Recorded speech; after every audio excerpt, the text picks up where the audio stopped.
Sometimes, even hatred can blossom into love. Hello everyone, welcome to What If Belle Stole the Heart of Rose Fannett Who Hates Adventurers movie. Before we start, please go support Justero9 for writing that awesome fanfic. This is the translated version I made. There will be some mistaken character's gender, but of course Belle is a male. The pain of losing each friend in the dungeon was something Rose no longer wanted to feel, so she made a rule to never have any kind of relationship with any adventurer again. Little did she know that the arrival of a certain albino boy would break down every one of those barriers she had put up in her heart, winning her something more than just her friendship. Chapter 1. An albino boy. Not to have a friendly or romantic relationship with any adventurer. That was the rule that Rose Fannett, a very beautiful red-haired werewolf who worked in the Adventurers Guild of Arario, had set for herself. After her first year as an adventurer advisor, she set that rule for herself, vowing never to break it. And it was all thanks to the fact that in that first year he was able to see how hard it was to be an advisor, how painful and sad it was. Don't befriend them. His superiors told him every day during his first week of work that he shouldn't befriend the adventurers for his own good. She didn't understand why they said that. She thought it was absurd not to form a friendship with someone she saw every day. So she ignored their words, believing it was the right thing to do to have a nice friendship with every adventurer she advised. From now on, I will be your advisor, Rose said with a charming smile to her first adventurer. But not everything was as rosy as she thought, and from that day on she had to learn the hard way why she shouldn't be friends with him. Something that would be etched deep in his heart. The adventurer Carl was killed by goblins on the 5th floor. The adventurer Aoi was killed on the 8th floor by an army of killer ants. The adventurer Jack disappeared on the 10th floor of the dungeon, he probably fell off a cliff. The adventurer. The adventurer. The adventurer. The adventurer. From that first day of work, every day became a living hell for Rose, a painful hell in her heart.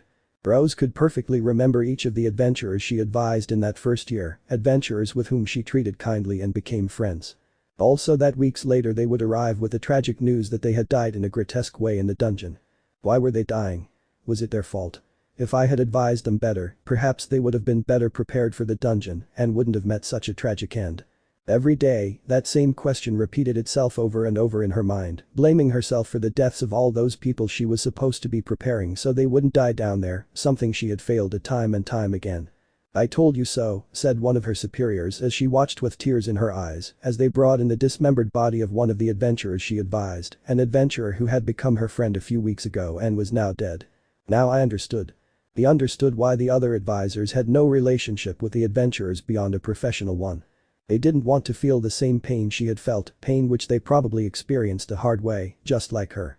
No more, Rose whispered, wiping away her tears as she looked one last time at her friend's lifeless body before walking away. I don't want to mourn another loss. Her heart probably couldn't bear another loss of a friendship.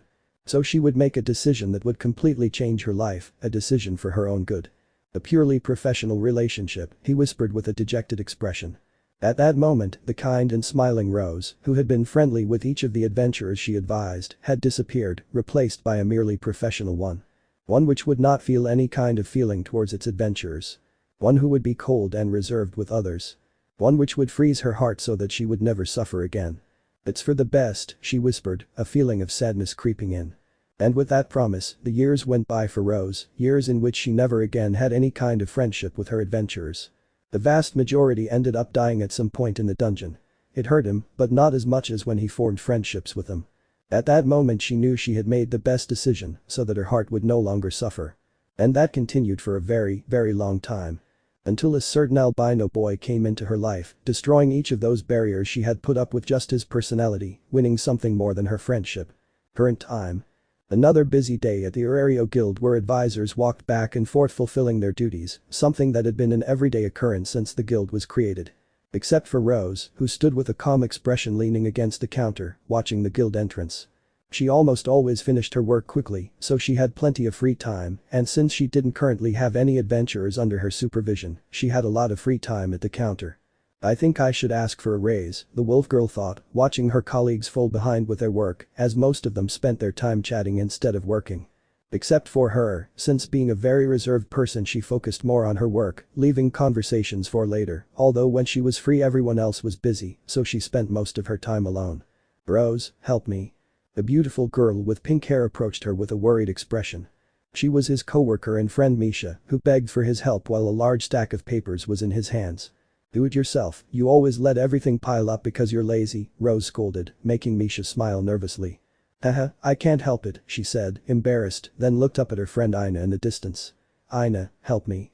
And forgetting about Rose, Misha went to bother Ina, leaving the wolf girl alone, causing her to sigh.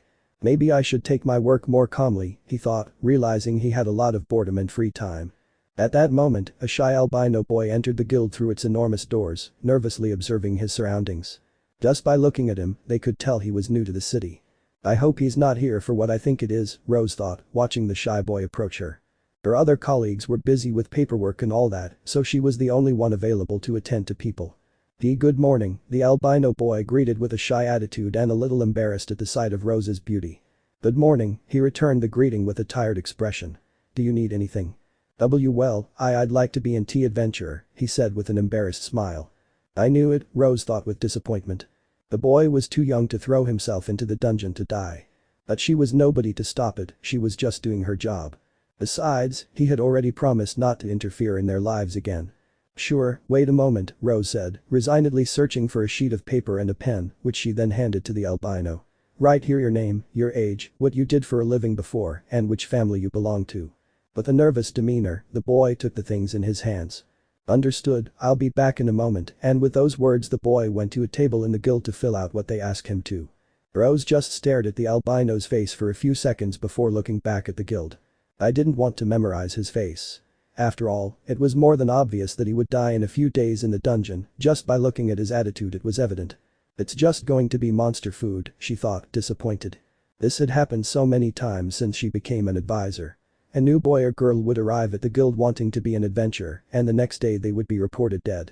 That was a daily occurrence for Rose, hearing reports of dead adventurers. And that was the same fate he believed the albino boy would end up having. Something that was already very repetitive in his life. I wonder how long I would have lived if I had been an adventurer, she thought, feeling curious about it.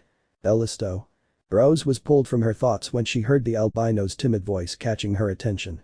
Let me see, Rose said, taking the sheet of paper to read what she had written. Name. bellcranel. Age.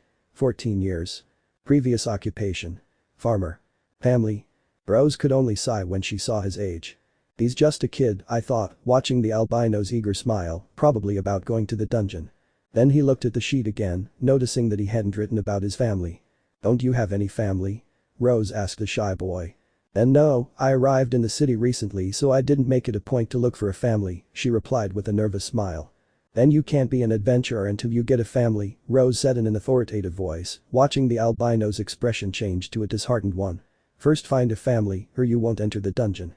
I understand, I whispered, taking a few steps back. I'll come back when I'm part of a family. And with those words, Bell left the guild motivated to find a god or goddess who would accept him so he could fulfill his dream. Meanwhile, Rose just stared at the place where the boy had just come out. I hope he doesn't get a family, he's still young, I thought, looking at the albino's name. Despite having promised to have no relationship with the adventurers, he still cared about them and wished them the best. Although he knew that it was pointless. Rose could only watch with a compassionate look as an adventurer informed his friend Ina that the adventurer he was advising had just been killed in the dungeon. This caused the pretty elf to start crying upon hearing the news. She's making the same mistakes I did, he thought, feeling sorry for Ina. After that thought, he turned his gaze again towards where the albino had gone, with a deep desire in his mind. Please don't come back. End of chapter. Chapter 2. My advisor. Another day passed in the quiet city of Arario, and the guild in that city remained as busy as ever. And among all the workers was the beautiful Rose, who had a rather large pile of papers. These were all requests from people to be placed on the mission wall for adventurers, a job that fell to her. This person is asking for a Goliath hide. A group of adventurers can easily handle that mission, he thought, placing a seal to show that the guild had accepted the mission. A week had passed since that boy bellcranel had arrived to be an adventurer, and I hadn't seen him since. Probably no god wanted him in his family, and he ended up giving up on being an adventurer. Which, according to Rose, was for the best. She was still too young to throw her life away. Why is everyone so stupid? He thought as he sealed another mission. There are so many jobs they could have in Arario, and everyone wants to get into that hellhole. She would never understand why all those people risked everything like that for just a few valis. Maybe it was the adrenaline rush of being there, or simply because they wanted to look cool in front of others. Whatever the reason, she wouldn't understand. I want to show my wife that I am a very strong person. Memories came to his mind of a man who joined the guild as an adventurer. Rose could see in that man's eyes the great determination he had to impress his wife as he filled out the paperwork to become an adventurer. 2 days later he received the news that the man had been torn to pieces by an army of goblins on the 4th floor, leaving his wife devastated. "They're idiots," Rose thought, closing her eyes to rest her mind. Excuse me." A familiar voice was heard in the distance, making her look up. There, a little ways away from her at the counter, was that same boy from a week ago talking to Misha, probably about being an adventurer. It seems the dungeon is calling for its next victim, Rose thought, feeling sorry for it. But that's not my problem. She didn't want to have any further contact with that albino boy who would surely end up dying in the next few days. So, looking away, he turned his attention back to the papers he had. Meanwhile, with Belle. "Can I help you with anything?" Misha asked with a small smile. "I want to be an adventurer," the albino said excitedly. "I understand, then I want you to fill out this sheet." But before Misha could pull out a new blade, Belle stopped her. "The last time I came I had already written my details, the only thing I needed was a family, but now I have one," I explained, still excited. "I understand. What is your name?" "Bellcranel." With his name already mentioned, Misha began searching through the guild's archives, finding his file. "Then write down your family," he asked, handing over the sheet. "Understood." And without bothering to look for a table, he wrote the last thing that was missing there on the counter. "Family. Hestia." "All done." Belle smiled and handed the pen and paper to the girl. "By the way," he said as he picked up his things, "are you sure you want to be an adventurer?" "Huh? Why do you ask?" he asked, confused. "No offense, but it's obvious from afar that you're very weak." "I don't think you last more than a week in the dungeon," he replied with encouraging words. Obviously, those words made Belle lower his gaze dejectedly, causing Misha to quickly regret what he said. But before he could apologize, the albino began to speak. "I know I'm weak, but everyone started out that way. I'm sure that if I work hard, I'll become strong," he said, his eyes filled with motivation. "Well, I hope that determination holds up on your first day down there," Misha said with a smile. "By the way, one last question." "What is it?" "Who do you want as your advisor?" I asked, making Belle look thoughtful. "We ask that because some people harbor resentment or hatred towards certain races, so who do you want it to be? An elf? A human? A hobbit?"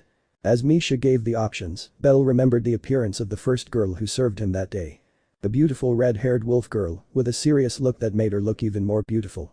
The girl worthy of being called a goddess who moved Belle's heart when he saw her for the first time. I'd like it to be a red-haired wolf girl," she asked with an embarrassed smile. Misha's eyes widened in confusion at the description. "Red-haired wolf girl? Are you talking about Rose?" "Rose? Is that her name?" Belle asked, not entirely sure if it was the same girl. Seeing that Belle didn't know the name of the girl Misha described, he began to look around for Rose until he saw her in the distance, sitting and doing her work, which she was about to finish. "Is that the girl over there?" Misha asked, pointing in that direction. The moment Belle turned his gaze to that place, his eyes lit up upon seeing the beautiful wolf girl. "Yes. It's her," I confirmed excitedly. At those words, Misha let out a tired sigh. "Are you sure?" I asked, confusing Belle. "She's very cold with adventurers, don't expect her to treat you well." "It doesn't matter, I want her to be my advisor," he said excitedly. "Well, all that's left is for her to accept," and with those words Misha headed towards Rose, leaving an anxious Belle alone. Meanwhile, with Rose. She let out a sigh of relief when she saw that she had finished with the last request. "And that's it," he murmured, stretching his arms. "I think I'll take a break." But her plans were thwarted when her friend Misha arrived where she was.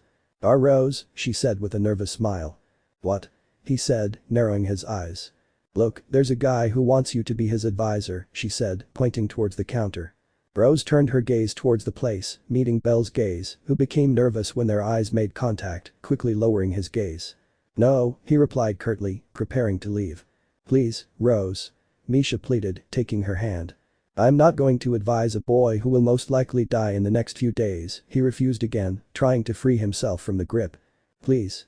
The rest of us advisors already have plenty of adventurers under our care. The only ones without anyone are you and Ina, but she's not doing well after her last loss, so you're the only one left," I explained, still holding her. "Besides, the boy personally requested you, and you work here, so you have to accept." Rose let out a tired sigh upon hearing those convincing words. "Okay," I agreed, much to Misha's delight, and she let go of me. "After all, I don't think I'll keep that innocent look for long." And with those words Rose headed to the counter while Misha wished her well. On Belle. He could only watch, both excited and embarrassed, as the wolf girl slowly approached him. "So you want me to be your advisor?" I asked, standing in front of the embarrassed albino. "Why yes, I would love for you to be, if and no problem," he said nervously. "Don't worry, after all, I work here," she said with her typical serious demeanor. "So from now on, I'll be your advisor." And with those words, Rose took a pen and wrote her signature on Belle's file, a sign that he was now in her care. Meanwhile, Belle just watched everything, both excited and nervous. "Okay, I hope you pay attention to all the advice I give you," he said in an authoritative voice. "Why yes," he exclaimed in a military pose. Rose, ignoring the albino's actions, looked at her watch, seeing that it was almost 4 o'clock in the afternoon. "Since it's already very late, I recommend you come to the guild early tomorrow so I can give you a few lessons about the dungeon and so you can go into the dungeon," he said, not wanting to do any more work that day. "Besides, that way I would be giving the boy one more day of life." "Okay," he agreed, a little discouraged since he wanted to go into the dungeon. "Then I expect you to be here early tomorrow, I don't like to wait," she warned with a serious look. "Why yes, and thank you so much for agreeing to be my advisor," she said, bowing slightly. "Goodbye, Rose-san." And with that farewell, the albino ran out of the guild, leaving the expressionless girl alone. Why do they do it? Rose thought again, letting out a tired sigh. That child isn't going to last long. Her friend Misha's voice was heard alongside her as she turned to look at her. "How long do you think it will last?" the pink-haired girl asked curiously. "With that innocent and timid attitude, it will be a miracle if I live to see the first day," he replied without hesitation, knowing how things would end. After all, it was obvious. 2 out of every 10 novice adventurers managed to achieve something. The rest died grotesquely in their first month in the dungeon, and that was something that awaited Belle, or at least that's what Rose believed. "It makes me sad to see such young boys throwing their lives away like that," Misha said sadly. "It's not our problem, we only advise them so they can live a little longer in that place," she said, walking towards the place where she had left her previous job. As cold as ever, Misha thought with a nervous smile. Meanwhile, Rose just took her job to go and stick it on the guild's mission mural. "They're just fools," he thought, remembering the albino's smiling face. "You would have been better off staying in your hometown and being a farmer." And with that thought, Rose continued with her work, trying not to think about her new adventurer who would surely die soon. Without knowing that this was the beginning of a beautiful story between her and him. End of chapter. Chapter 3. Promise. From floor 1 to floor 4, goblins and kobolds appear. They are the weakest monsters in the dungeon, posing little threat, but since you are just a novice, you should be more cautious. Understood.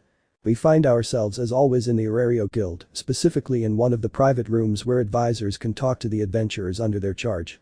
And in that room were Belle and Rose, with the latter giving lessons to the albino from floor 1 to 4, so that he would be prepared. "I would advise you not to go beyond the 2nd floor since you are just starting out, but it is your decision to risk going lower," he gave his advice, closing the books he used for that class.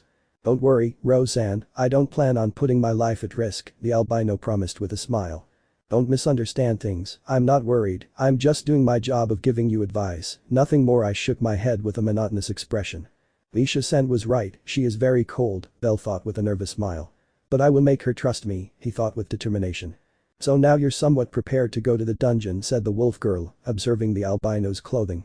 The only things he carried were a somewhat old dagger, probably one he bought on the street from some stranger. He also carried a small leather armor, which looked like it would be destroyed with the slightest attack from a goblin, and 2 low-quality potions. Seeing what Rose was carrying, she let out a sigh of disappointment. "Is something wrong?" Belle asked, confused. Nothing's happening," he replied, shaking his head. "It'll be a miracle if he survives today," he thought, still disappointed.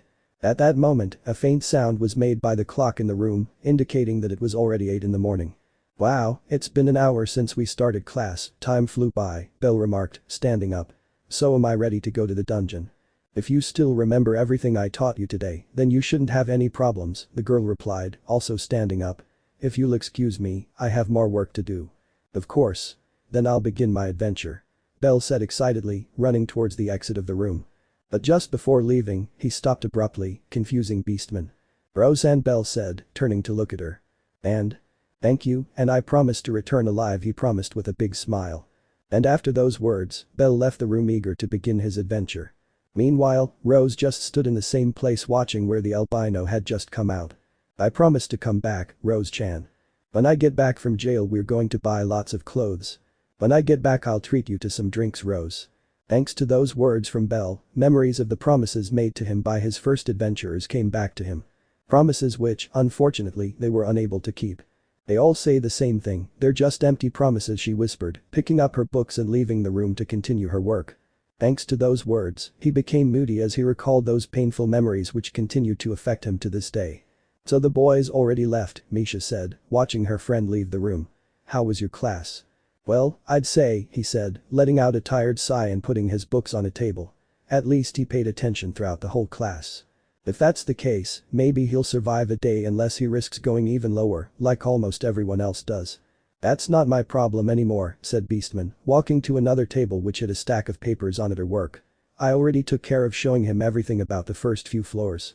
If he dies, it'll be because of his own stupidity. So cold. Misha exclaimed dramatically. I still don't know why you're so popular with adventurers. Because they like serious and cold women, they're interesting, replied one of his companions who was passing by. That means they're masochists, Misha said with a laugh. But Rose wasn't even paying attention anymore as she had become engrossed in her work. Don't ignore me. She shouted, offended. Is it just me, or is that skyscraper of papers your accumulated work from 2 days? Rose asked, pointing to the other end of the table. Ha. And with a nervous laugh, Misha slowly moved away from the Beastman to do her job, or at least try to. And now that the pink-haired girl was no longer near her, Rose let out a sigh to relax. Now I can do my work in peace, she thought, starting to write and seal the papers she had next to her. Normally she would be preparing a second class for Belle for the next day, but to be honest, she didn't think he would come back, and that's because it wasn't the first time it had happened. So instead she decided to do a different kind of work, and if by some miracle Belle arrived alive, she already had many lessons in mind. After all, she was a professional. He knew so much that he felt he could explore every corner of the dungeon without getting lost, even though he had never been there. I'd better stop thinking about him, the girl whispered, concentrating on her work. Although at times he wondered how things were going for him down there. Hours and hours later. About 7 hours had passed since Belle had entered the dungeon and had not returned. It was around 3 in the afternoon, the time when the vast majority of adventurers left the dungeon, so in the guild, many adventurers were going in and out after exchanging everything they had collected.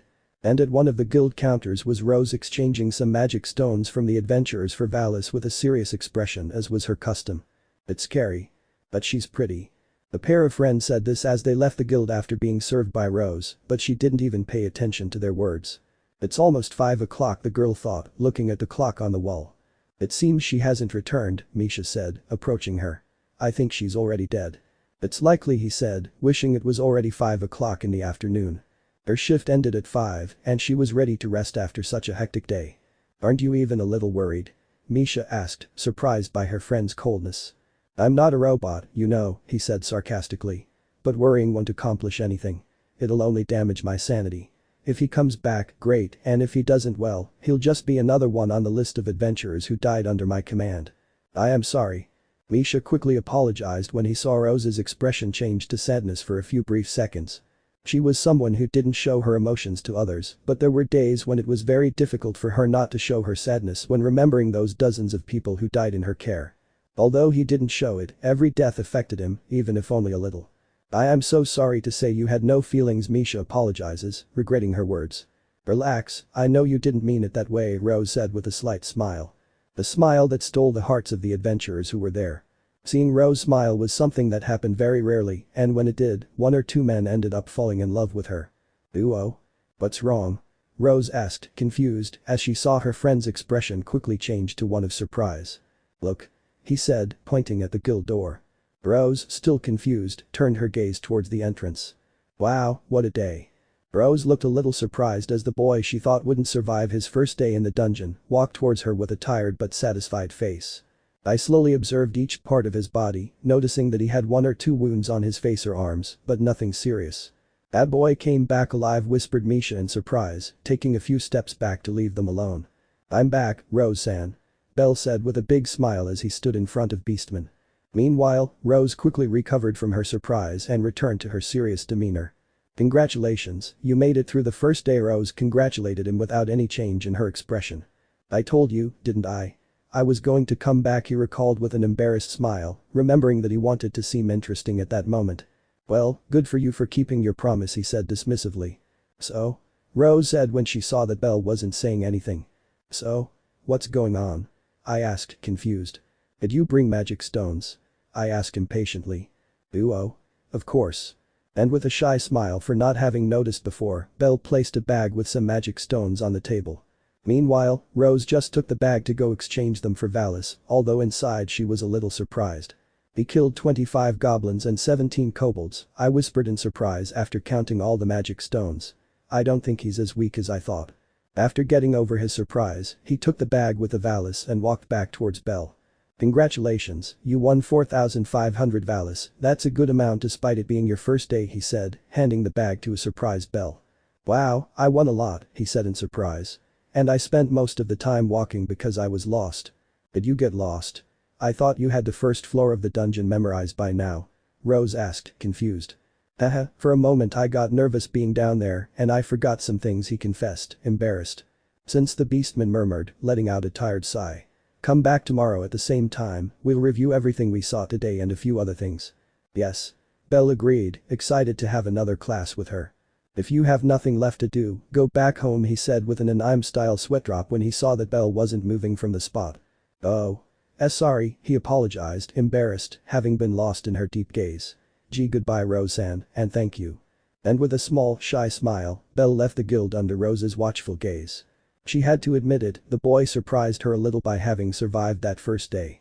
Perhaps he was lucky not to be surrounded by a large number of monsters. But how much longer will that luck last? The fact that he survived the first day doesn't mean anything, Rose said, seeing that Misha was about to say something. The vast majority die in the first few weeks. Maybe this boy is different, Misha said hopefully. Deep down, Misha wanted Belle to return alive from the dungeon. She didn't want her friend to lose another adventurer and become even colder or worse, fall into depression like what was happening with Ina. Rose showed herself to be someone with a strong temper, but there would come a time when she could no longer bear news of dead adventurers in her charge and she was severely affected. So the best thing for her would be for Belle to survive each day in the dungeon so that Rose could regain the same kindness she had when she started that job. Perhaps you're right and it's different, said the beastman, turning away. It's your turn to continue serving. And with those words she left, leaving her friend alone at the counter. Keep your hopes up, Rose, Misha whispered. As Rose walked calmly towards the women's changing rooms. Her shift had already ended, so she had to change her clothes to go home. Although as she walked a thought crossed her mind, a thought that had to do with a certain albino boy. Perhaps I should prepare more classes for this week, she thought, not very sure about it. And with those thoughts, her first day as Belle's advisor had ended. End of chapter. Chapter 4. Acknowledgements. Another day passed in the city of Arario and as usual we met at the guild in that city. To the surprise of many advisors, Belle, the boy they believed would not last more than 2 days alive in the dungeon, had already been an adventurer for 2 weeks, 2 weeks in which he had gone every day without fail to the guild to receive classes and advice from Rose. And Rose hadn't changed in those 2 weeks, or at least that's what those who weren't so close to her thought, since those closest to her knew that something had changed in her. Previously, when he finished his guild work, he would spend his time resting while waiting for the end of his shift, but now instead of resting, he would sit at a table away from the others to prepare a few classes for the next day when he would be with Belle. Perhaps it wasn't a big change, but for her closest friends, it was a step forward in helping her let go of those guilty thoughts about her past losses and start smiling again, although much more effort would be needed for that. He's taking his time, Rose whispered impatiently, glancing at the guild clock and seeing that it was almost 5 o'clock. Why isn't he here yet? It was about time Belle returned from the dungeon, but he hadn't arrived yet, causing Rose to start losing patience. Although that anger he felt was to hide the worry he had inside about not having arrived. Obviously, that was something she wouldn't admit. Belle told her that morning not to leave the guild and to wait for him to arrive from the dungeon, without telling her the reason for those words, leaving her intrigued. I thought I told you I don't like being kept waiting, she whispered grumpily, seeing that her shift was almost over. Normally Belle had always been punctual in arriving at the guild, almost always at 4:30, but now it was only a few minutes until 5 and there was no trace of him. And without realizing it, Rose began to lightly tap the table with one of her fingers. Worried? Her friend Misha approached from behind her with a playful smile, asking that question. It doesn't surprise me, after all, he hasn't arrived yet. Worried? Of course not, I'm angry that he makes me wait for him and then never shows up, she said, crossing her arms. But Misha didn't believe those words. She had known Rose for years and knew very well that the expression she had was not one of anger. I think you're trying to hide your concern with anger, Misha said with a smile, looking at her friend. The old Rose would have ignored that request, and you would have left the guild without a care, but now you're standing here waiting for him. Why? Rose frowned slightly at that question, realizing that detail she hadn't noticed before. It just seemed like it was something important, maybe it has something to do with the dungeon, and I, as his advisor, have to help him with any doubts, she said, looking away so as not to see her friend. Really? Then why are you looking away? I asked mockingly. Admit it, Rose, you're worried about him and curious to know what he had to say. Be honest with yourself. The only response Misha received was a hard blow to the head from Beastman, who this time did have an angry expression. Hey. She complained in pain. Stop sticking your nose into other people's business and concentrate on your work, he scolded, a vein throbbing in his forehead, a sign that he had lost his patience. Oh okay, I'm sorry, but don't be mad, Misha apologized, still in pain, moving away from Rose so as not to bother her anymore. When she's worried, she's scary, she muttered as she walked away. Seeing that the pink-haired girl was already far away, Rose turned her attention back to the guild entrance. Why is she taking so long? Beastman thought, confused. She should be here by now. In theory, Belle shouldn't have any problems in the dungeon. After all, he was still on floors 1 and 2, which weren't very difficult for him and which he probably already mastered without any problem. He practically knew them by heart after so many classes they had together. He didn't understand, so he decided to wait a few more minutes to see if he would appear. But the minutes kept passing and there was no sign of him. His schedule had already ended about 15 minutes ago, but he didn't leave, thinking that Belle would arrive. But it seemed that wouldn't happen. Rose? Your shift ended 15 minutes ago. One of her colleagues shouted from afar in case she had forgotten. Yes, I was just about to leave, Rose said, turning her gaze back to the guild entrance. It seems I'm not coming. I didn't want to think about it, but it had been a long time since I was supposed to be there. Those floors weren't supposed to be difficult for him, he thought, trying to guess the reason for his delay. Unless. Rose began to think about all the possibilities that could have harmed Belle in the dungeon. One of them is that she ignored all his advice and went down more floors than she could handle, although he doubted that was it, since she had followed all his advice without complaining in those 2 weeks. But there was the other option, which was the most likely, and that was that an army of goblins or kobolds had surrounded him and, being a novice with little experience, he had perished. Slowly, Rose clenched one of her fists as she thought about it. So you too, the beautiful girl whispered, lowering her gaze. You died down there too. He didn't want to entertain that idea, but more than half an hour had passed since he was due back and there was no sign of him. So the most likely option is that he died and there was no trace of his body left so that no one reported it. I think the class I prepared for tomorrow won't be necessary anymore, Rose thought, taking one last look at the guild door before turning around and heading to the women's changing room to go home, as her schedule had ended a long time ago. His expression, as always, was one of tranquility as he walked, but inside he was different. He was just another adventurer, one more who advised and died like all the others, although for some reason the pain he felt in his chest was much stronger than the last adventurers he advised. And that was because I had spent a little more time with him, even if it was just giving him classes. I shouldn't have talked to him so much, she thought, starting to feel a headache. I was a fool. Roseanne. Beastman's steps stopped abruptly when she heard a familiar voice at the guild entrance. He slowly turned around to see the owner of that scream, although he already knew who it was. Sorry for the delay, Roseanne. There in front of the guild counter stood Belle with a smile on his face, although he had a tired expression as if he had been running for a long time. When Rose saw that the albino was still alive, she closed her eyes and let out a big sigh. You took a long time, Rose said, returning to the counter to stand in front of Belle. Didn't you hear me say I hate being kept waiting? I am sorry, Roseanne, Belle apologized sheepishly. While they were talking, Misha just watched from afar with a smile at her friend.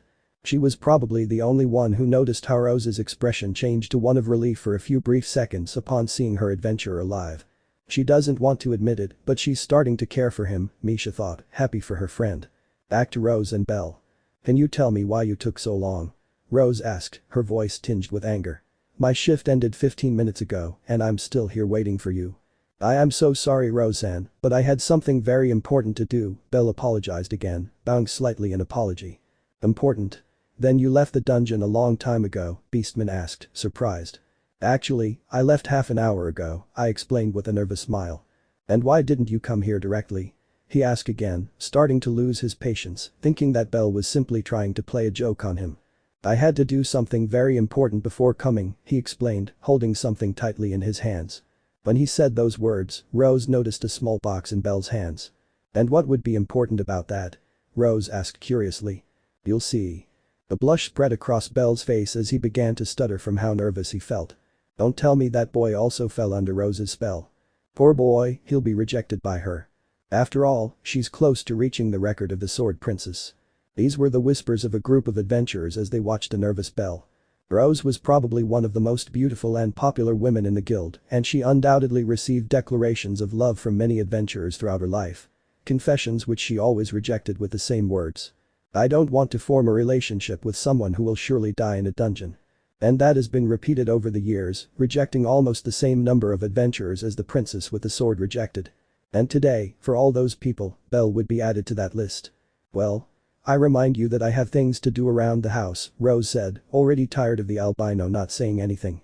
I wanted to give you this. Still embarrassed, Belle left the small box on the counter, confusing the girl. What is this? I asked, confused. She wasn't stupid.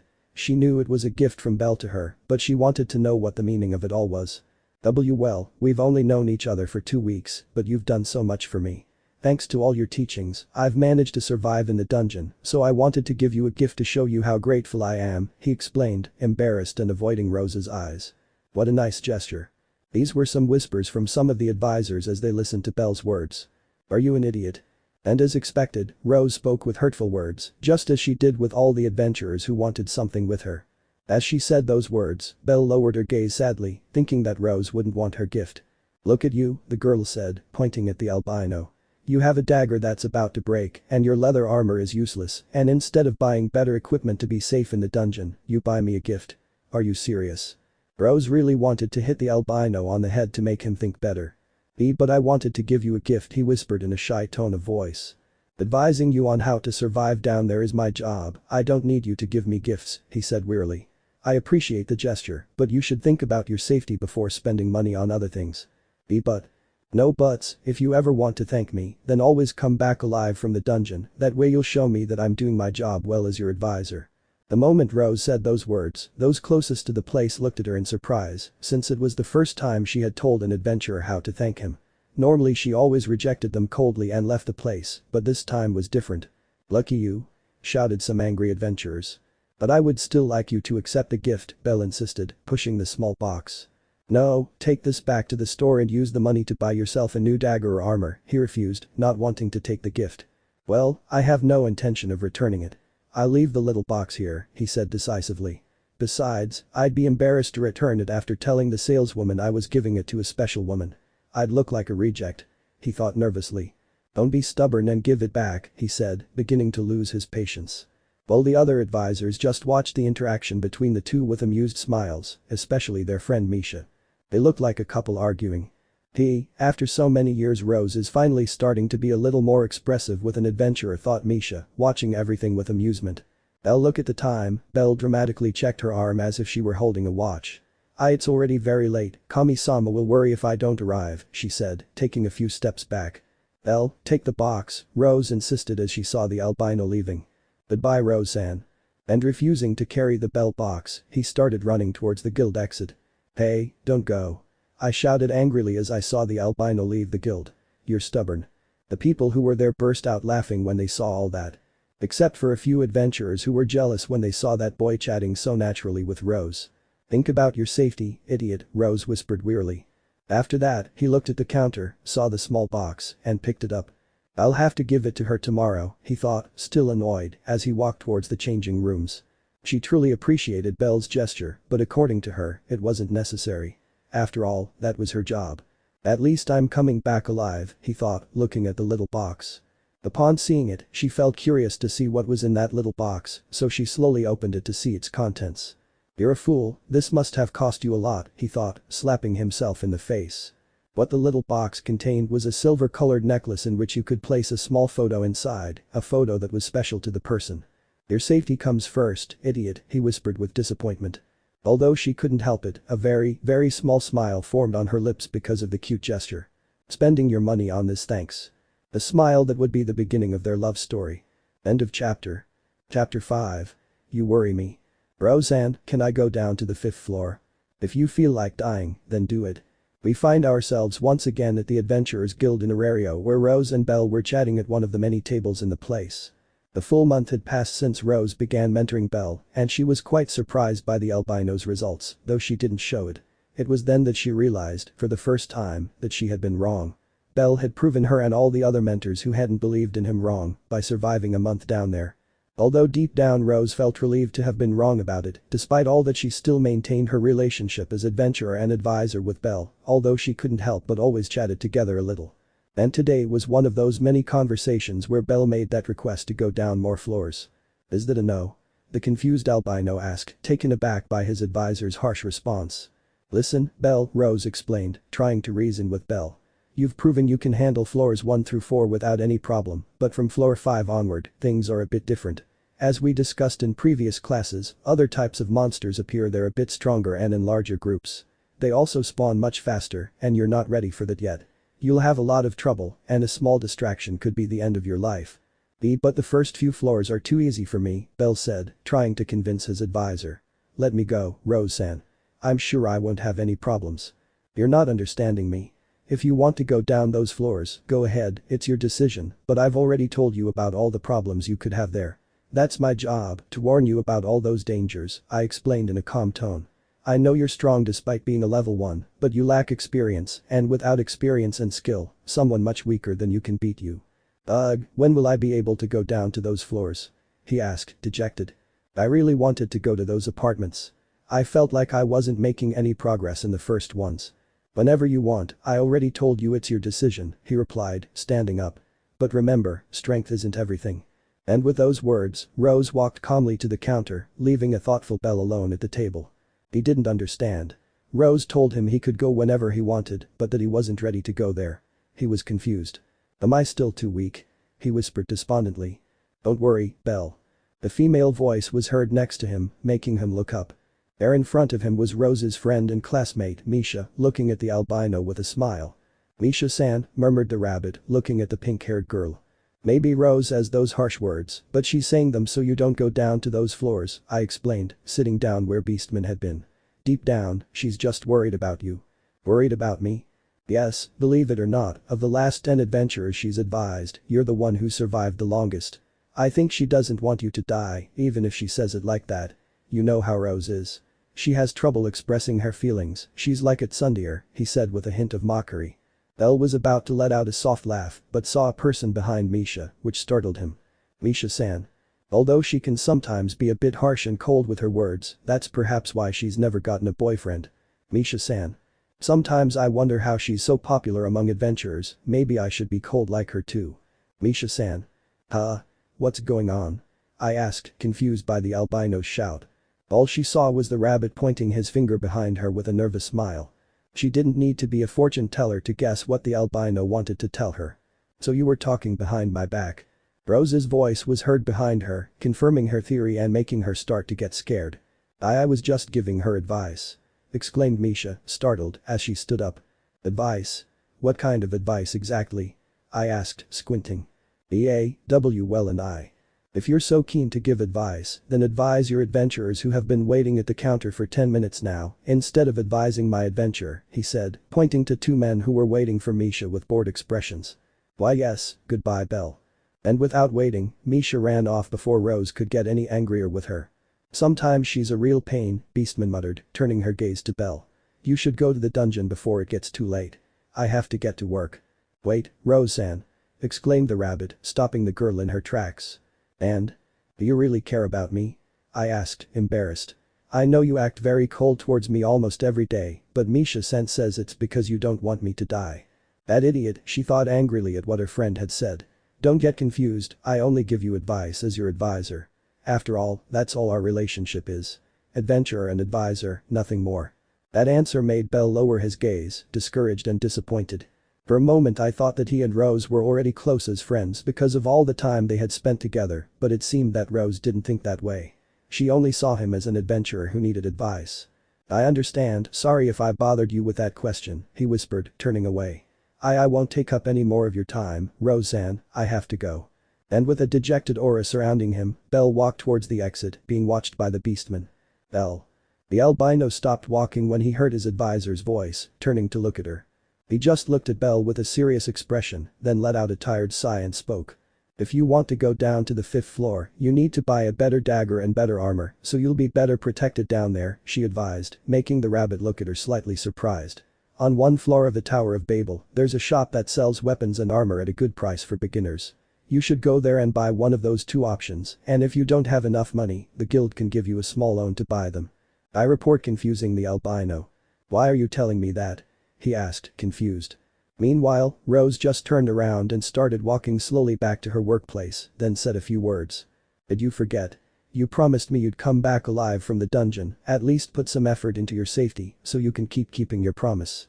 And with those words, Rose walked away, leaving a surprised Belle alone. Some advisors just stared in surprise at Rose as she said those words. It was the first time in years that she had treated an adventurer that way. While Belle was still surprised, a happy smile formed on his face seconds later. You're right. Thank you, Rose-san. I love you. Rose stopped abruptly upon hearing those words, turning quickly to look at him, but he was no longer there. He had already left the guild. He tells me I love you and then leaves. I don't know if he's brave or a coward, I thought with amusement as I resumed my walk. Haha, he said he loved you. Her friend Misha mockingly told Rose as she passed by, receiving a light tap from Beastman. Shut up and keep working, I ordered irritably. Son, dear, Misha whispered in pain. After that, Rose continued on her way to the women's restroom so she could refresh her face a little before continuing with her work. Although while he was there, the image of the smiling albino crossed his mind. Fool, he thought as he looked at his reflection in the bathroom mirror. Slowly, she reached into one of her pockets and took out the necklace that Belle had given her a few weeks ago, a necklace which still didn't have a photo inside. It's obvious I care about you, idiot. After all, you're in my care, he thought with a small smile, looking at the necklace. If you die down there, I won't forgive you, not now that I've started talking to you a little more.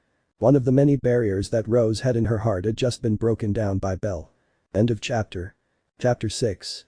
Tomato. Another day passed in the city of Arario. And once again we found ourselves in the guild hall of that city, which was both quiet and bustling as usual. But that wouldn't last for long.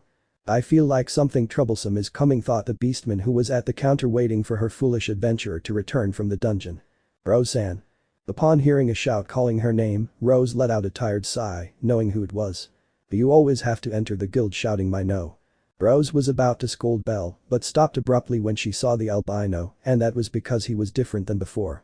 For the first time in many years, Rose had a face full of surprise and concern, putting all her effort into not falling backwards. What happened to you? I asked, surprised, seeing how the albino was covered in blood from head to toe, not knowing if it was his or someone else's. The rest of the people also looked at Belle with surprise, although some adventurers had a mocking expression. While some advisors, instead of being surprised by Belle's appearance, were surprised by Rose's expression upon seeing him, an expression of surprise and concern. The albino laughed nervously. Well, you see. A few seconds passed before Rose recovered from her initial shock when she saw that the albino was speaking as usual, showing that he was not seriously injured. So, letting out a big sigh to calm her worry, Rose returned to her calm expression. Before you tell me anything, go to the guild bathrooms and take a shower, Beastman said wearily. Then go to the room where we have our classes. Huh? But. Now, I ordered in an authoritarian voice. Yes. And striking a soldier's pose, Belle ran off towards the bathrooms, leaving Rose alone. He must have done something stupid, he thought, knowing what a foolish adventurer he was. After that, she turned around to go to the private rooms for advisors and adventurers and wait for Belle, but found that some of her companions were looking at her in surprise. What? I asked, confused. Well, Rose, it's the first time in years that you've shown a worried expression for one of your adventurers, said a very beautiful elf with a nervous smile. And? What did that boy do to make you care so much about him? An advisor asked, surprised and envious. What do they care? And with that short answer, Rose left the place, leaving her co-workers alone. Yes, he's definitely hiding something, they all thought at the same time. Some time later. After Belle took a shower to wash off all the blood and the bad smell, he went to the private room where Rose was already waiting for him, sitting calmly on the sofa. I'm already clean, I report with a nervous smile. That's good, now sit down, I ordered, making the albino quickly sit down. Tell me, what stupid thing did you do now? Well, Belle nervously looked away, bracing himself for what he was about to say. I went down to the 5th floor and. Before he could continue speaking, he received a hard blow to the head from Rose. Why was that? Belle asked, wincing, as he watched Rose sit back down. Even though he didn't have a knife, he hit hard. I felt like it, he replied in his typical calm tone of voice. Go on. Belle, still a little on guard in case Rose tried to hit him again, began to explain what had happened. The more explanation later. I see, so a minotaur appeared on the 5th floor, Rose said, sounding both puzzled and surprised. It's strange that a monster from a lower floor would have come up so far. I was scared and surprised too when I saw him, she said with a small shiver, remembering that moment. I have a feeling that a first-class or second-class adventurer was passing by and I killed him. Or am I wrong? She said, sure of her words. You're wrong, I killed him myself, Belle said proudly. What? Rose opened her eyes in surprise upon hearing such a revelation. I knew Belle was strong, but for him to have killed a minotaur by himself was insane. Or so I'd like to say, but someone else killed him, said the rabbit with disappointment. Any surprise Rose had quickly vanished, replaced by disappointment. Yes, it was too surprising to be true, she said with a sigh. Belle just shrank back in embarrassment. If I had killed him myself, I would have looked great in front of Rose, and he thought in frustration. So? Who killed him? Beastman asked curiously. Well, it was a werewolf, Belle said bitterly. He killed the minotaur with a single kick, making the blood splatter all over me. The werewolf? What did he look like? Rose asked, getting an idea of who he was. Well, he was tall and had grey hair, and he had a rather unfriendly face, she said, recalling the man's face. That logo, the Beastman thought upon learning who it was. And what happened next? The moment Rose asked that question, a sad expression formed on his face as he lowered his gaze. He probably made fun of him, Rose thought, knowing what the Loki family wolf was like. Did he say anything to you? Well, he said, remembering that moment. Flashback. Belle watched in surprise as that werewolf had just effortlessly killed that minotaur with a single kick, saving his life. The bad thing about all that was that the monster's blood fell all over his body, leaving him with a bad smell. The werewolf just stared in confusion as Belle sat on the blood-soaked ground. Me too. Belle tried to stand up to thank him for saving him, but he interrupted him before he could say anything. What? Did I save some piece of trash? Bet said, looking at Belle with disgust. You look like a tomato. Upon hearing those words, the albino changed his expression to one of discomfort at how he was called. What are you doing here, idiot? Did you only come into the dungeon to be monster food? Bet asked mockingly. This place isn't for cowardly children like you to play in. Every word Bet said made Belle sink deeper into discomfort, wanting to get out of there quickly. If I'd known that monster was about to kill a piece of trash, I wouldn't have intervened. After all, useless weaklings like you just waste oxygen, he said arrogantly. You'd better get out of here quickly before another monster tries to kill you. While Belle could only clench his fists in helplessness at not being able to defend himself against the wolf's words, just by looking at him he realized that he was 10 times stronger than him. If he said anything, he would surely be filled with blows. So, looking down, Belle stood up and walked past the wolf to leave the dungeon. But boy, at least you understand your place, said Bet mockingly, watching Belle walk away. He was always someone who liked to make fun of people weaker than him. Nobody knows why he does it, not even his family members, but that's something many people hate him for. Meanwhile, a very beautiful blonde girl arrived at the scene and saw a white-haired boy covered in blood walk past her without even turning to look at her. Then he saw his companion who had an arrogant and mocking look, so he quickly came to the conclusion that he had insulted him after saving him, causing him to make a disapproving expression. Then Belle, without wanting to look back, continued on his way, taking out his anger and helplessness on the monsters he encountered. End of flashback. And that's what happened, Belle finished recounting, looking down. Meanwhile, Rose just sat in her place with a calm expression. I know everything she said is true. I'm just a weak, useless fool, but I'm frustrated that I didn't say anything. I just accepted everything she said and left. I really am a coward, he said, wringing his hands and holding back his tears. I think you're overthinking this, Rose said, making Belle look up. You don't even know that guy. You shouldn't take the words of someone who means nothing to you so seriously. But he was right, he whispered dejectedly. So what if he was right? He said, his voice rising. If his words affected you so much, then do something about it. Don't just sit there crying. Get up and prove that wolf wrong. Become strong, Belle, someone even guys like him will respect. Belle simply opened her eyes in surprise at her advisor's encouraging words. She was right. He didn't have to sit there crying. He had to take those negative words and turn them to his advantage, to become stronger. To prove him and everyone who had ever rejected him wrong. Roseanne, the albino whispered, standing up. What? Beastman asked, watching Belle approach her. And before she could do anything, Belle sat down next to her and gave her a hug, surprising her. Hey, what are you doing? Rose asked in surprise. Thank you, Roseanne, if it hadn't been for your words I would have continued to lament. Thank you very much, he said in a whisper, gently hugging her. While Rose tried to maintain her composure, she only gave Belle a few small pats on the back as a sign of encouragement. "Thus don't do anything crazy to become stronger," said Beastman, knowing what Belle was like. "Haha, I'm not promising anything," she said with a nervous smile. After hugging for a few seconds, Belle pulled away from her to look at her with a smile. "Thank you so much, your words really motivated me," she said as she stood up. "Relax, that's my job," he said with his typical serious expression. "Well, I have to go back to Kami-sama, or else he won't worry about me," he said, walking towards the exit. "Remember we have classes tomorrow," the beautiful Beastman reminded the albino. "Of course. And I promise to become much stronger, not only to prove that guy wrong, but also for Kami-sama and for you, Rose-san," he promised with a big smile. "Goodbye, Rose-san." And with those words, Belle left the private room, leaving the beautiful Beastman alone. She just sat on the sofa with a calm expression, watching where the albino had just come out. Although seconds later a slight blush gradually appeared on her cheeks. "Idiot," he whispered, throwing himself wearily onto the sofa. "At least let me know next time you're going to hug me." And with those words, another day in the lives of Rose and Belle had come to an end. End of chapter. Chapter 7. I will protect you. Goodbye, Rose. Be careful on your way home. Of course, don't worry. After a busy day of work at the guild, Rose was getting ready to go home to rest, saying goodbye to her friends. So, with nothing else to do, he left the guild in more casual clothes and headed home. Tomorrow will be another busy day, thought the beautiful girl, watching the sun begin to set. I don't feel like cooking. I think I'll go to a restaurant and get something to eat. And with that decision made, Rose deviated from her path to start looking for a restaurant that she liked. I wonder if that fool eats properly, Rose thought, remembering her troublesome albino adventure. As he recalled, Belle once told him that he almost always ate only Jack American, a simple potato chip which did him no good, that was not a good diet.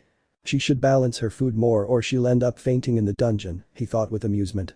Although seconds later he stopped abruptly when he realized what he was thinking. And why am I thinking about him? She thought, slightly surprised. Perhaps it's because I didn't make it to the guild today and couldn't give him a lecture like usual. The day before, Belle had informed Rose that he would be taking a break that day to help his goddess with a move. As he had told her some time ago, he and his goddess had been saving together so they could buy a small home other than the church about to collapse in which they lived. And it seemed that they had finally managed to raise enough money to buy a house in the city, which made Rose happy for him. Little by little, he was advancing in his life as an adventurer, although he had most likely been putting his life at risk to get money faster. And to think I said I'd die on the first day, he thought with amusement, recalling those stupid words he'd uttered that time. I'm glad I was wrong. Hello, Rose-chan. A male voice was heard in front of her, causing her to stop and look up. Is there anything you need? Beastman asked wearily. Standing before her was a black-haired werewolf, nearly 6 feet tall, who looked at her with a friendly smile.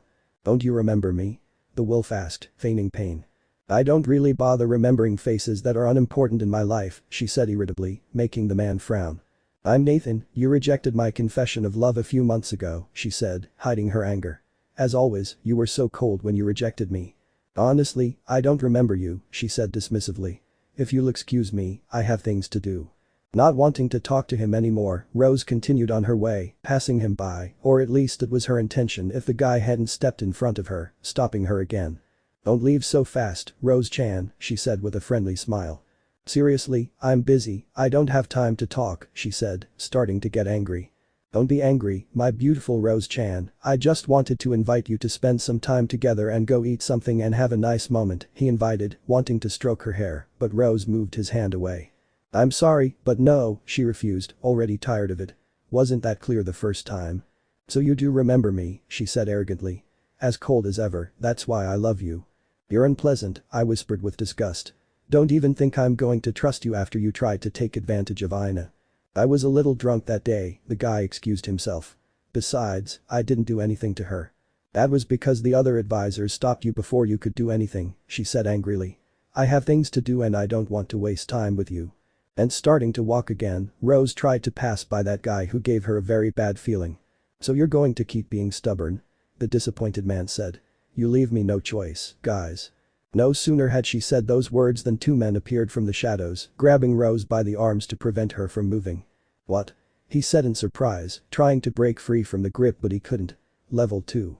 If the men were level 1, she could free herself with some difficulty since, being a beastman, she had more strength than normal, but being level 2, she could do nothing.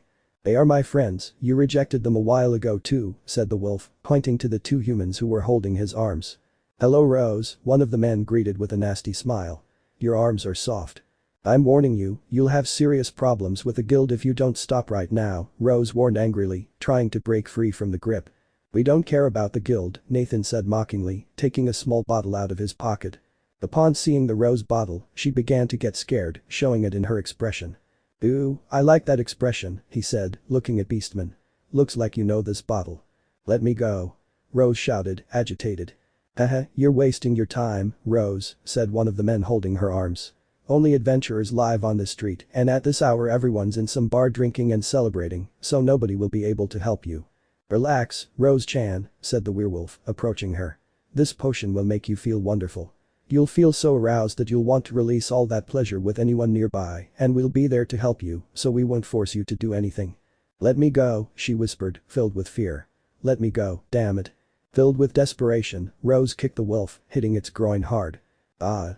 The shoulder groaned, falling to its knees in pain. But that didn't make the guys let her go. It only made the situation worse, seeing how the guy now had an expression full of rage. "Let's see if you still have that angry expression when you're in bed," he said angrily, uncapping the potion. "And no." She screamed in panic as she watched the guy bring the potion to her mouth. Just one drop of that stuff and the effects would be instantaneous. "Help me," she thought, a tear threatening to spill from her eye. But before the potion could touch her lips, a stone struck the flask, shattering it and spilling the liquid onto the ground. "What?"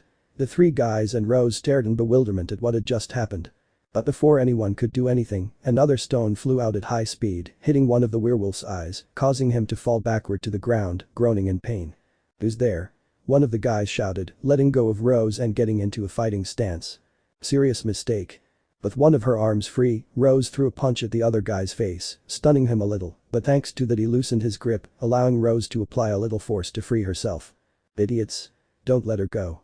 The werewolf shouted angrily, standing up. "Bro-san."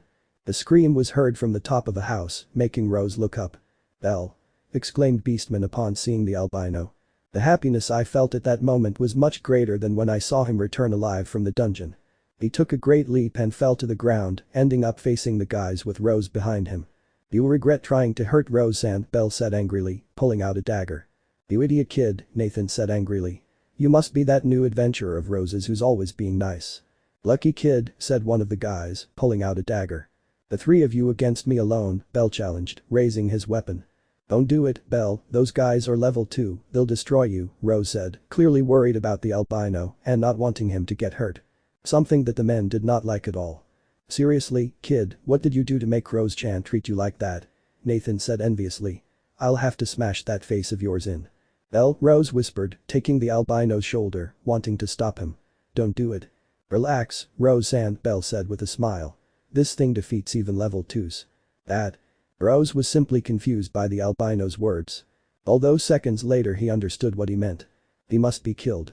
And with that shout, the three guys launched their attack. Meanwhile, Belle simply raised his dagger while concentrating.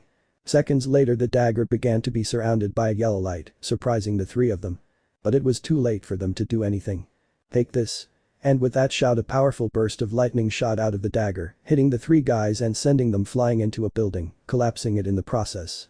The destruction caused by the lightning was so great that even the ground cracked from the power. At the very least, the men must have suffered some serious injuries. "The magical artifact," Rose whispered in surprise. "Run." Without warning, Belle carried Rose bridal style, surprising her, and then fled the scene before the Ganaste family members arrived and fined him for the destruction. And he didn't want to stay to find out if the attack had left them unconscious. If it hadn't worked, he highly doubted that the same attack would work a second time, so the best thing to do was to flee to avoid confrontation. Meanwhile, Rose just watched in surprise as the albino kept his gaze fixed on the road, running at full speed to lose them. Belle thought the beastman, looking at him in wonder. A few minutes later. After running for a while, they reached a street which had more pedestrians, much to Belle's delight. "I think we lost them," Belle said, a little tired after running for quite a while. "I doubt they followed us." "That attack hit them squarely," Rose said, still in the albino's arms. "Why, you can put me down now." Oh, of course," and with an embarrassed smile, Belle gently helped Rose to her feet on the ground. Ahem, trying to hide her slight blush, Rose tried to fix her hair which had become a little disheveled due to the speed at which the albino was running. "Who were they?" Belle asked, worried about his advisor. "A bunch of idiots who don't understand no for an answer," Rose replied angrily, though inside she still felt scared. If Belle hadn't arrived at that moment, who knows what would have happened, and that terrified him. "What were you doing there?" the girl asked curiously. Rose was happy that Belle had arrived at that moment, but was confused as to why he was in that part of town. "Well, I was heading to the church where I used to live to get some things I forgot, and I heard your voice, so I didn't hesitate to look for you. I'm glad I arrived in time," Belle explained, relieved. "And what's that?" Rose asked, pointing to Belle's dagger, which was already in its sheath. "Where did you get it? I understand they're expensive." I won it this morning on a scratch-off ticket at an adventurer's arcade," he replied, gazing in wonder at the dagger. "It has 3 uses, though it only has 2 now, but it was worth it if it meant saving you." "You really are special," she said, smiling slightly. "Thanks, Belle." "And no thanks," Belle stammered, embarrassed to see Rose's smile for the first time. A beautiful smile that made her beauty stand out even more. "Seriously, thank you so much." And without warning, Rose approached the albino to give him a warm hug, surprising him. "For a moment I imagined the worst, but you appeared like a hero," he whispered, burying his face in the albino's chest. "Our Roseanne," Belle said, surprised and embarrassed to be receiving a hug from her, something he thought impossible just a day ago. "I'll protect you, no matter what happens, I'll always be there to protect you." A promise which was full of determination, one that he would fulfill even if it cost him his life. A slight blush appeared on Rose's cheeks upon hearing those words, and a warm pleasant feeling arose in her chest. "Thank you, I will be eternally grateful to you," Rose said, pulling away from the hug and quickly turning around. "Roseanne. And my house is near here," he said, not wanting to see the albino. I have to go, I'll see you tomorrow." "Huh? You don't want me to come with you?" I asked, still worried. "Then no worries, there are more people in this part of town," Rose reassured him, starting to walk away. "Goodbye, Belle." And without waiting for Belle to speak, Rose began walking briskly towards her home, leaving a confused Belle alone. "Goodbye," he whispered, puzzled. "Perhaps she's still scared from what happened a moment ago. I'm glad I arrived in time." The anger she felt when she saw what those guys wanted to do to her advisor was very strong. It was the first time she had ever been so angry. "I have to be stronger. I shouldn't have to defend Roseanne with magical artifacts. Next time, I'll use my own strength," he thought, clenching his fist with determination. Although. After that, he turned his gaze to his dagger with a smile. It was worth paying 1,000 valis for that scratch-off ticket, even though it only has 2 uses now. I should only use it for emergencies, and with that thought, Belle continued on his way to the abandoned church to finish what he was going to do. Although his heart beat slightly faster as he remembered how Rose had hugged him. "Giving a hug is definitely very different from receiving one," I thought with an embarrassed smile. Meanwhile, with Rose. After walking for a few minutes, he finally arrived home, quickly entering and closing the door. Once inside her house, she leaned back against the door while a blush adorned her cheeks. No matter how hard she tried to relax, her blush did not lessen, nor did the rapid beating of her heart. "Calm down, Rose," he thought, sitting down on the floor and still leaning his back against the door. The image of Belle arriving at that moment to save her like a hero flashed into her mind, making her heart race again. "I hope this feeling is gone when I see Belle tomorrow," she whispered, touching her chest and feeling her heart racing. "Though I should let them out for now." And with those words, the blush on her cheeks only grew, as did the beating of her heart. "If you continue like this, it will be difficult for me to keep up with the rule I had set for myself. Not to have a friendly or romantic relationship with any adventurer." "You really are special," I whispered with a small smile. The barriers in Rose's heart crumbled with every action of the albino. End of chapter. Chapter 8. A change. Rose. Rose. Rose. Rose looked up, confused, when she heard her friend's voice calling her. She was, as usual, in the Aerario Guild doing her job at one of the many tables there, only this time there was something different about her. "What's going on?" Rose asked, confused. "That's what I should be asking," said Misha, sitting down across from Beastman. "You've been acting really strange ever since you arrived this morning, and you're already strange." "What?" he said, a vein popping out on his forehead as he heard those words. Wait, I'm serious," she said nervously. "You've been sitting here for almost an hour doing your work, but all you've done is stare at the table, and then you say I'm the lazy one." Rose just frowned upon hearing those words. Misha was practically begging to be punched. "You seemed fine yesterday when you said goodbye to us from work. Did something happen on your way home?" she asked, worried about her friend. As those words were spoken, memories of yesterday's events flooded Rose's mind, mainly of how Belle saved her and carried her bridal style. "Nothing's wrong with me," she said, looking away. When you look away, it's because you're lying, Misha said, knowing her friend perfectly. Don't you trust me? It's not that, silly, it's just something I don't want to talk about, she said, turning her gaze to the table. If you'll excuse me, I have to get on with my work. I'm already quite late. I never thought I'd hear you say those words, Misha whispered in surprise. But it's okay, I'll leave you alone, but if you want to talk, you know where to find me. You only spend all your time in the cafeteria, Rose said, letting out a tired sigh, making Misha smile nervously. Goodbye. And with that goodbye, Misha left, leaving Rose alone in her workplace. What's wrong with me? This isn't like me, Beastman thought with a strange feeling. She knew perfectly well that all of this was due to Belle's actions the day before. After all, they hadn't left her alone, constantly thinking about him. Come on Rose, don't fall apart like that just because he looked great when he saved you, she thought with a very slight blush, trying to concentrate on her work. While standing a little ways away from her, Ina watched her with a bit of surprise. Rose has blushed, the beautiful elf thought, unable to believe it. This is new. While Ina was surprised, Rose kept glancing at the guild entrance. And to top it all off, the cheeky brat isn't even showing up to our class. When he comes this afternoon, I'm going to give him a real lecture, she thought, a little angry, though seconds later she slammed her head against the table, startling a few people. Stop thinking about Rose and concentrate on your work. And with those thoughts, Rose put forth her best effort to concentrate solely on her work and nothing else, even though she was finding it difficult. Obviously, Beastman's strange behavior was noticed by all her co-workers, confusing them, but no one dared to ask her what was wrong, since they didn't want to bother her. Hours and hours later. After a long day of work, Rose managed to finish everything she had pending, though with some difficulty, as she was occasionally distracted by a certain albino, wondering if he was alright in the dungeon. Now she was just leaning against the counter waiting for Belle to arrive from the dungeon while her shift ended, letting out a tired sigh.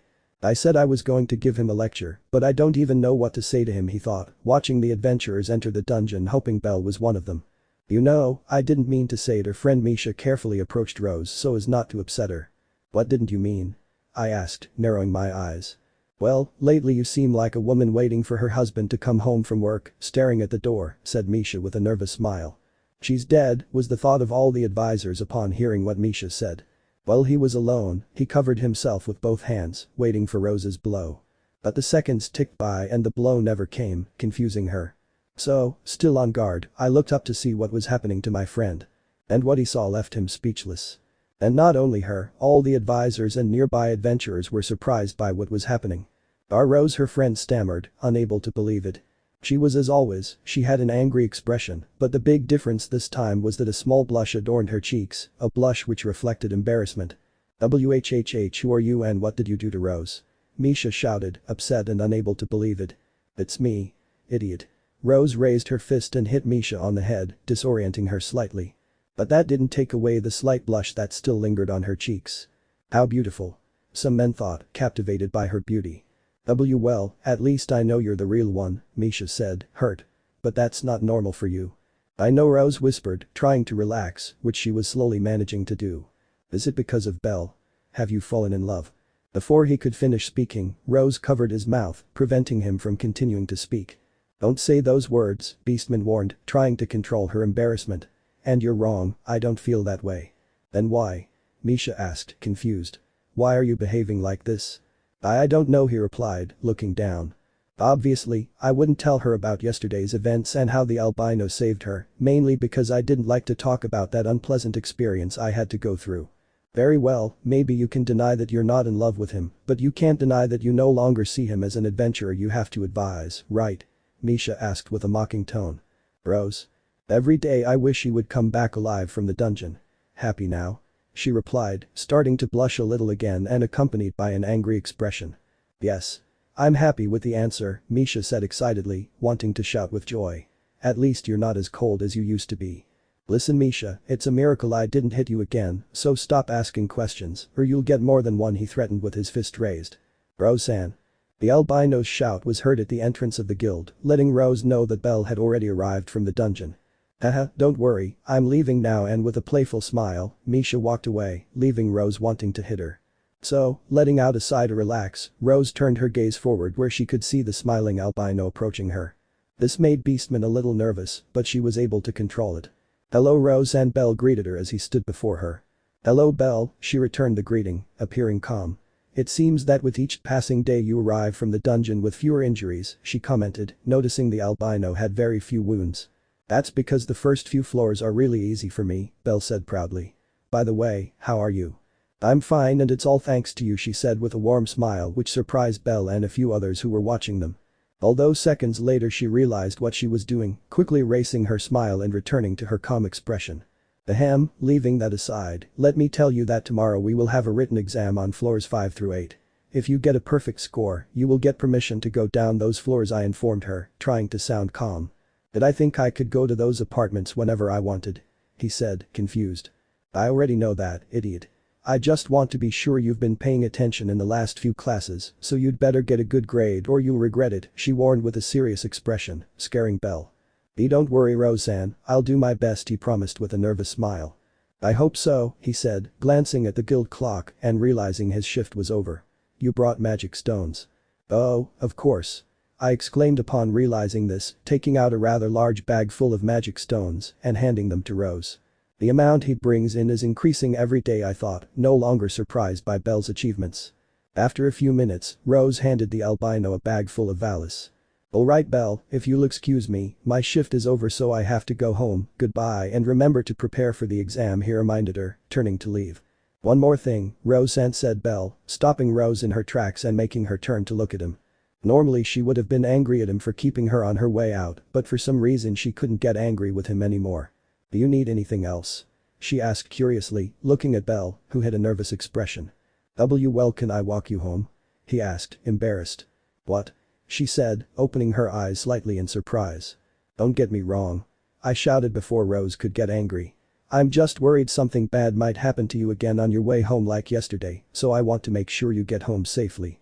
Rose could only remain surprised upon hearing the albino's request and seeing how he cared for her well-being, which made her heart begin to beat a little faster.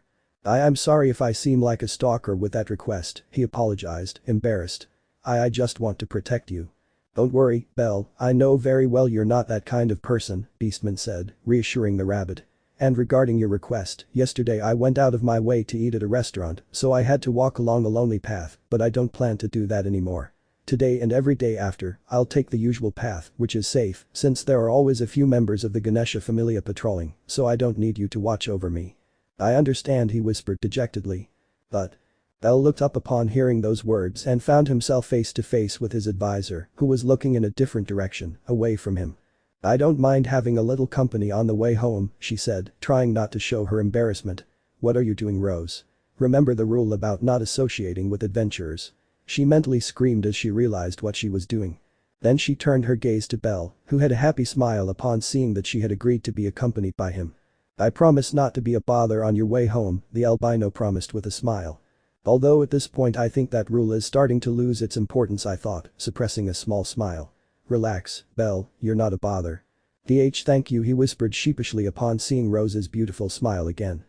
Some advisors just watched the interaction between the two with surprise. They never imagined that Rose would chat in such a friendly way with an adventurer, but it was happening right in front of their eyes, and they couldn't believe it.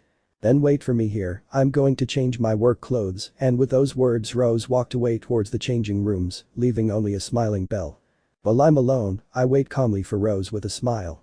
For a moment I thought she'd reject me, he thought, a little nervous and relieved. I have to think of something to talk about so her walk home is pleasant and she forgets yesterday's bad experience. Belle. Misha's voice sounded close to him, pulling him from his thoughts as he watched her approach. Hello Misha-san, I greeted cheerfully as always. Do you need something? Well, I've come to make a request, he said, confusing Belle. And what would that be? He asked curiously. I don't know what happened between you and Rose that made her start being friendlier with you, but I want to ask you to please take care of her, he pleaded, clasping his hands together. Huh? He said, confused.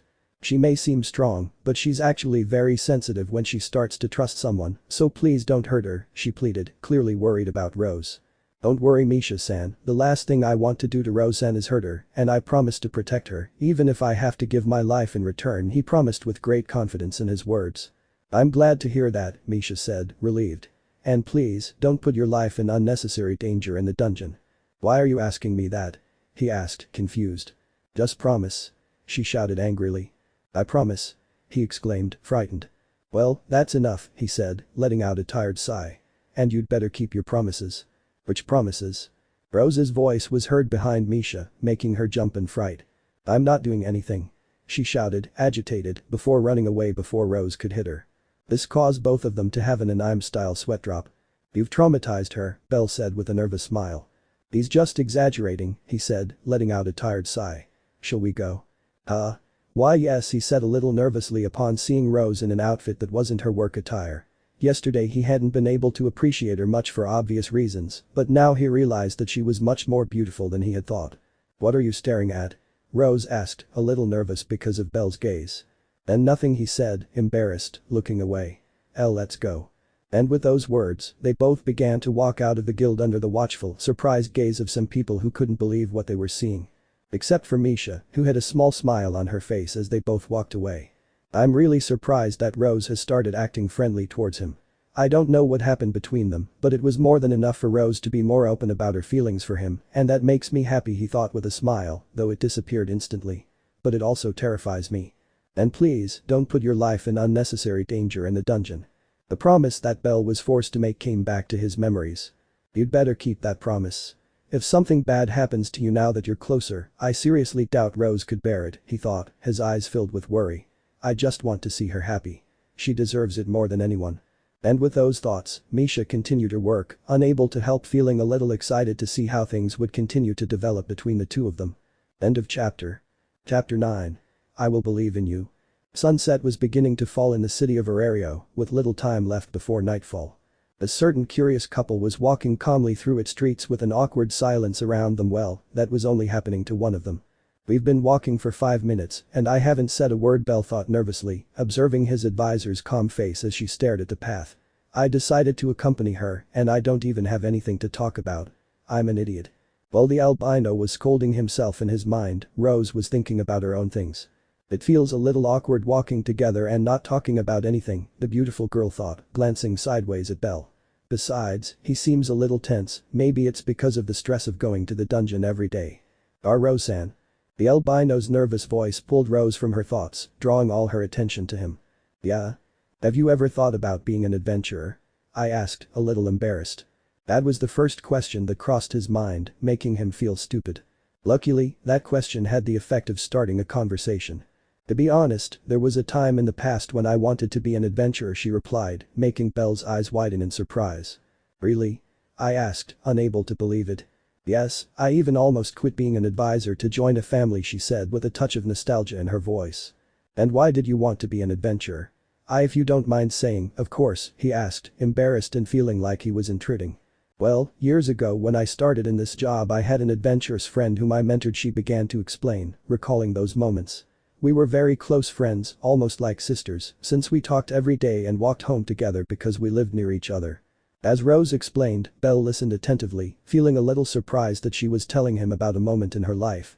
Every day she told me sadly that no one wanted to team up with her in the dungeon, not even her own family members, since she was a novice, only a 2-month-old adventurer, she said, Belle noticing a hint of pain in her voice. It was then that I decided to quit my job and team up with her so she wouldn't be alone in the dungeon and we could become great adventurers together. So what made you change your mind? I asked, seeing that the pain on Rose's face was becoming more evident. The day I was about to resign, I received the news that she had been murdered by monsters in the dungeon. Her body was recovered and brought to the surface. As her advisor, I had to go see her body to confirm that it was her. To this day, I still remember her face of pain. The pain of being murdered was the last thing that was engraved on her face before she died. I'm sorry, Belle apologized, regretting having asked that question, especially after hearing Rose's trembling voice. He just let out a long sigh to try to relax and resume the conversation. From that day on, I stopped forming friendships with every adventurer I advised. I simply didn't want to feel the pain of another loss like my friends, she said, looking at the orange sky above them. Meanwhile, Belle just stared at Rose in surprise and sadness. Now he understood why she acted coldly towards him at first. She didn't want to suffer another loss like her friends, she didn't want to cry again. Me too. But. Belle stopped talking when he saw that Rose was about to speak again. All those barriers I put up around myself and all those rules against forming bonds with adventurers are being torn down by you, as if it were nothing, I whispered, looking at Belle with a warm gaze. She wasn't smiling, but it seemed as if it made her look much more beautiful.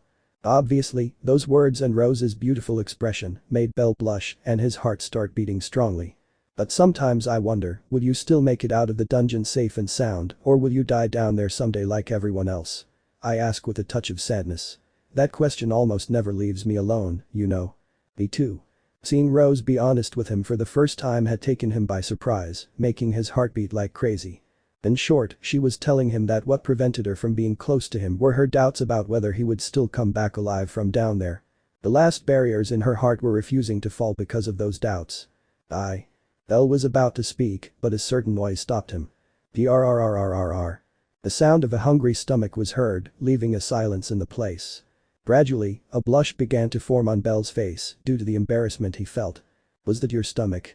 Rose asked playfully. "Why yes," he whispered, embarrassed. The fact that Rose could hear his hungry stomach was humiliating for him.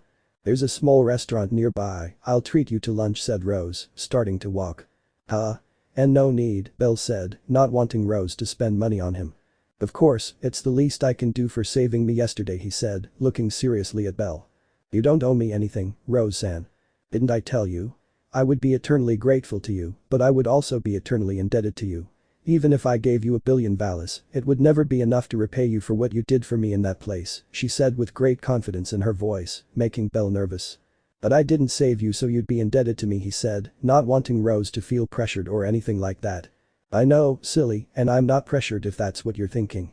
I just want to invite you as a way of saying thank you, nothing more, even though it's nothing compared to what you did for me," she said, turning away.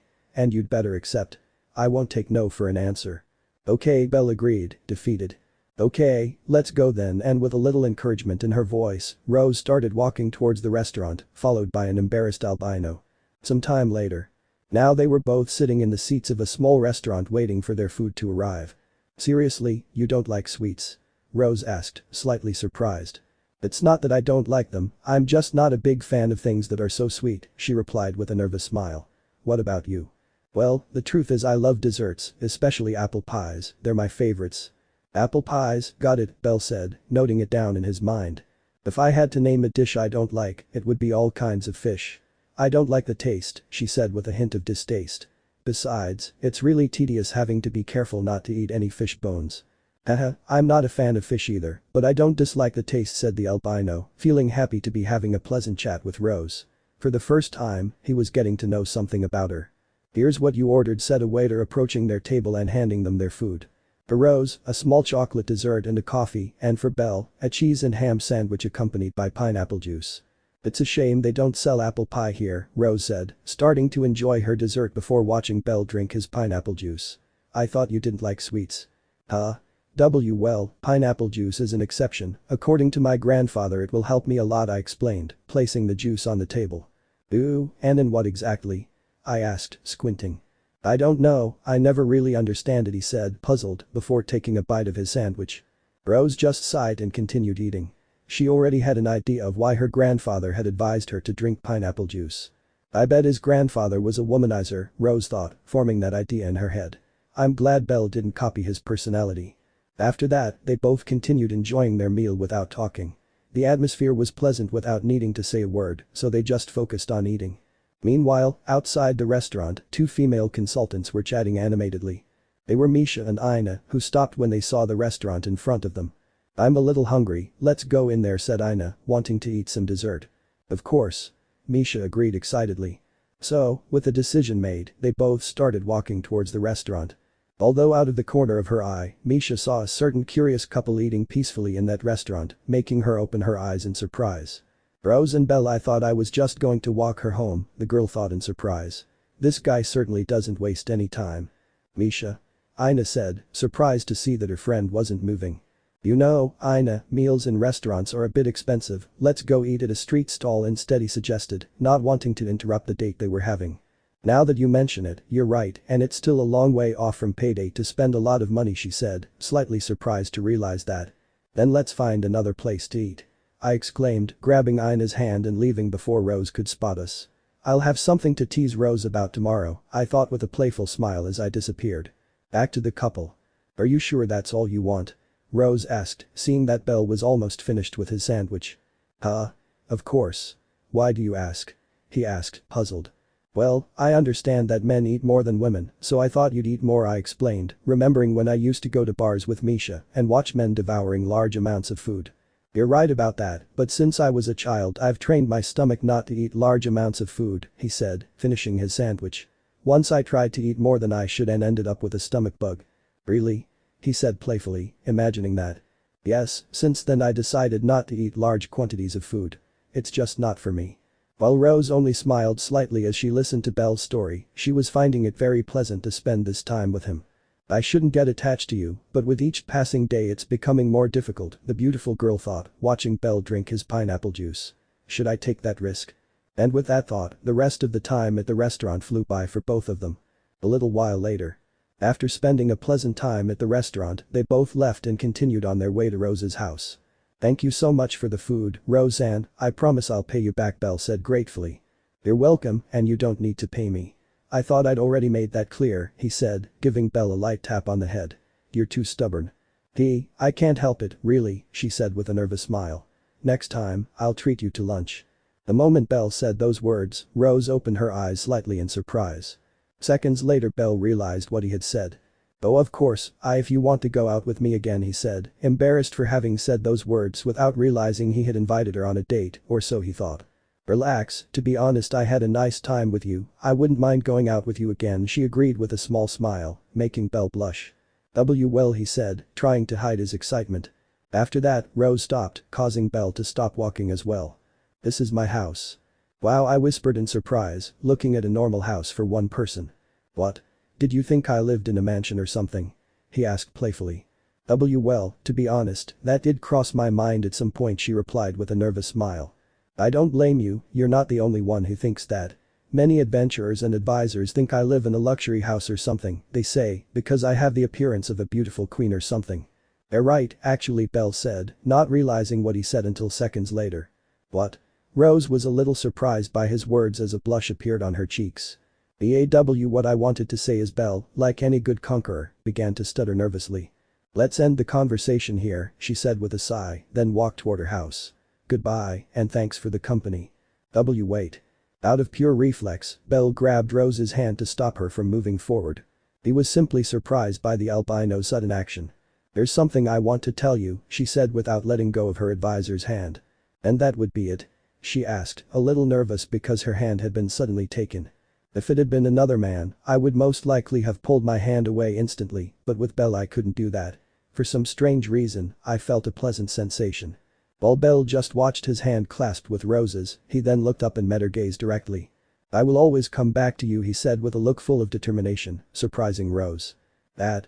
You said you didn't want to be friends with adventurers because they'll always die in the dungeon, but I won't die there, he said, and without realizing it, he took Rose's other hand in his own. While Rose just stared in surprise at Belle, since they were holding hands and standing face to face. Even if the monsters tear my legs off in the dungeon, I'll crawl back to you on my arms, and if the monsters tear off my arms, I'll just spin around until I reach the surface, but one way or another, I'll always come back to you alive, no matter what, he promised, his gaze fixed on Rose's. I'll always come back alive, so don't put up those barriers, because I don't plan on breaking that promise. With every word Belle said, a warm feeling began to appear in Rose's heart as she saw Belle's eyes filled with determination. In the past, she would have simply said they were empty words and left, but now, for some reason, her heart was telling her to believe in him. Do you promise? Rose asked, gently squeezing Belle's hands. I promise you, Roseanne, and if I die I will find some way to return to life, but I will always return to your side, he promised again with a small smile, making Beastman blush. You'll probably die in the dungeon at some point, even though you made me that promise, I whispered, looking down. I don't. But despite everything, I will believe in you, Belle, she said, lifting her gaze with a warm smile. For some reason, my heart tells me to trust your words, and that's what I will do. I promise you, Roseanne, by Kami-sama, Belle said, also smiling. After that promise, they both stared into each other's eyes for a few seconds, still holding hands.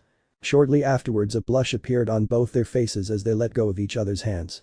Then you'd better keep that promise, Rose said in an embarrassed tone, turning away so Belle wouldn't see her blush. If you break it, I'll never forgive you. Oh, of course, don't worry, Belle said, also embarrassed.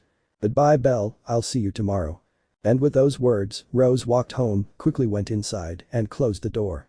Meanwhile, Belle just stood there processing everything that had just happened. That means. If Rose had decided to believe in him, it meant that she would now treat him as a friend, since there was no longer a barrier separating them. Slowly, a smile of happiness and embarrassment began to form on Belle's face. "Yes," he shouted happily, giving a hug to an old woman who was passing by. "Finally, Roseanne considers me something more than just her adventurer." While Belle was dancing with a confused old woman inside Rose's house, the old woman had entered her room and thrown herself onto her bed. "Am I doing the right thing?" she wondered as a beautiful smile graced her face. "I don't know, but it's been years since I've felt as free and at peace as I do now." "Yes." A small laugh escaped Rose's lips upon hearing Belle's shout of happiness. "It seems I'm not the only one who feels happy," she whispered as she pulled the necklace Belle had given her from her pocket. "To hell with the rules, I want to keep feeling this warm sensation every day, a sensation that the barriers inside me are holding back." Little by little, the barriers in Rose's heart crumbled until the last one slowly collapsed, releasing what her heart truly felt. A small tear of happiness and sadness ran down her cheek and fell onto the bed. "I probably won't be able to bear it if anything happens to that fool in the dungeon." The image of her first adventurers when she was starting out as an advisor flashed through her mind. Those adventurers whom he remembered clearly and with whom he formed a beautiful friendship, a friendship which from today would begin with Belle. "But I'm willing to take that risk," she thought with a beautiful smile, placing the necklace on her chest. From tomorrow onwards, things would be different between Belle and Rose. End of chapter. Chapter 10. Romance. The morning sun illuminated the entire city of Arario, beginning a new day. People walked around ready to open their businesses, take a stroll, or go to jail in the case of adventurers. And through its streets a smiling albino walked towards the Adventurers Guild. His happiness stemmed from the farewell he had with Rose yesterday, where he promised to always return to her side, and she decided to believe him. "Does this mean we're friends now?" Belle wondered excitedly, then blushed. "But what I said yesterday almost sounded like a love confession. How embarrassing." People passing by Belle just stared in surprise as he changed his expressions very often, looking like someone strange. "But what if everything stays the same?" he thought, disappointed. "She decided to believe in me, but that doesn't mean we're close like good friends. After all, we've only known each other for about 2 months. Do we need to know each other longer to be considered friends?" Those doubts and questions had kept him awake all night, thinking about what their relationship would be like from now on. "I just hope she hasn't noticed my feelings for her," he thought, blushing. Belle didn't believe in love at first sight when he arrived in Arario, but when he saw Rose for the first time when he arrived at the guild, he was smitten. He didn't know if he had fallen in love at that moment, but what he did know was that he wanted to get to know her better, so he made the decision to have her as his advisor. At first, everything was very difficult because of her cold behavior towards him, but little by little he won her friendship by seeing more expressions of her that weren't angry, and that made him very happy. "Grandpa, you wanted me to have a harem so badly, but I don't. Just having Roseanne's affection makes me more than happy," he thought with a smile, looking at the sky. "Traitor." Somewhere in the sky, I hear my grandfather's voice, making me smile nervously. And with those thoughts he continued on his way to the guild, nervous about meeting Rose. Meanwhile, in the Adventurers Guild. A little way from the counter, Misha stood with a serious expression, watching Rose, who was standing at the counter as if she were waiting for someone. How strange, the girl thought, staring at her friend. Rose's expression was one of tranquility, a very different expression from those she had before. It seemed as if a great weight had been lifted from her shoulders. "Very strange," he whispered, moving closer to Rose. Meanwhile, Rose just stared at the guild entrance, waiting for Belle, and then looked at the documents she had in her hands. "I hope the exam isn't too difficult for him," Beastman thought, a little doubtful. "Everything we've studied these past few weeks is on the exam, so I don't think he'll have any problems." "Ah, Rose." Her friend Misha's voice was heard behind her, making her turn around to look at her. "Misha? Is something wrong?" she asked, surprised, in a calm and even friendly tone of voice. This almost made Misha fall backwards from the shock. "Is something wrong?" Misha asked, puzzled. "No. Why do you ask?" Rose asked, puzzled. "You're not like this," Misha shouted, agitated. "Ever since you arrived, you've just been quietly watching the guild entrance every now and then. Do something. Hit me, insult me, mistreat me, or tell me to do my job." Everyone around her had an anime-style sweat drop when they saw the pink-haired girl's exaggerated behavior. "I had a theory that you were mentally ill, and today I can confirm that it's true," Rose said, looking at Misha with disgust. "Yes. That's the look I like." I shout happily at seeing one of Rose's old expressions. Masochist, all his classmates thought when they saw Misha's behavior. "You're acting strange, Misha." "Well, you give me reasons to behave this way," the girl defended herself. "You've changed quite a bit overnight, and that's not easy to accept." "And how have I changed?" I asked curiously, glancing sideways at the entrance to the guild. Well, you look at yourself more. Free? Rose finished, making Misha smile. Yes. That's it. He said, grabbing Beastman by the shoulders. What's behind this change? It's thanks to someone else, she replied with a small smile, an image of Belle flashing through her mind.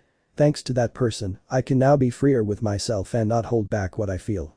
You sound like someone who's in love, Misha said mockingly. Seconds later, she was hit hard on the head, which almost knocked her to the ground. I thought you had changed. Misha shouted, kneeling on the ground. Some customs never disappear, you know. He said with a mocking smile. Meanwhile, Misha, with some difficulty, stood up again. Getting back to the conversation, does that mean you won't be at Sundeer anymore? A second blow was sent towards Misha, but this time he was able to dodge it at the last moment. I can already memorize that go. I didn't finish speaking when Rose's other fist hit her head, sending her to her knees again. You woke up today wanting me to beat you up, Rose said, already losing patience. Yes, I'm sorry, she apologized, sounding hurt. Rose just let out a tired sigh, turning her attention back to the guild entrance, waiting for a certain albino. Rose, Misha called with a little fear in her voice. What? Is your new change due to Belle? She asked curiously, with a small, excited smile. The moment Misha asked that question, Rose jumped slightly, making Misha's smile widen even more. I saw them together eating at a restaurant yesterday after work. Did you see us? She asked in surprise, turning around to see Misha, her face slightly flushed. She's so beautiful. Some advisors shouted, fainting. Nice blush, Misha mocked. You're earning yourself another blow, and this time I'm not going to hold back. Wait. I just wanted to confirm my doubts, she said, flustered, covering her face with her hands. Were you stalking us? Rose asked, eyeing her friend suspiciously. No. I was just passing by coincidence, I swear. She shouted, agitated. Okay, I believe you, he said, making Misha sigh in relief. But not my fist. The moment he said those words, Misha began to get scared again. Wait, believe me, Rose, she said fearfully, watching Beastman approach her with her fist raised. Roseanne. The voice of a certain albino was heard at the entrance of the guild, causing Rose to forget about Misha and turn around to see Belle. Saved by the bell. Literally, she thought with relief. While Misha was thanking all the gods for taking pity on her, Belle was already standing in front of Rose. Good morning, Roseanne, and when I was in front of her I greeted her as always, only this time with a little nervousness in my voice. But what happened at that moment was unexpected. Good morning, Belle, Rose greeted with a charming smile, captivating Belle's heart and the hearts of many others. Upon seeing that beautiful smile, Belle almost fell backwards, having to put his hands on the counter to regain his balance. And he wasn't the only one. Misha's jaw almost hit the ground when she saw the smile Rose was giving Belle, a smile that even she hadn't seen. Belle? Are you okay?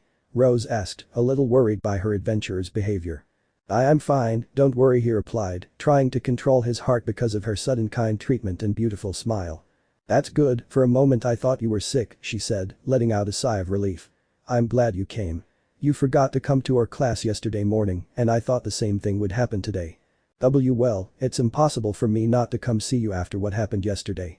The moment she said those words, a small blush appeared on Rose's cheeks, as did Belle's, remembering the events of the previous night. I will always come back to you. They both simultaneously remembered those words that Belle promised while they were holding hands. A romantic moment in full view of others. It sounded like a confession, they both thought at the same time, embarrassed.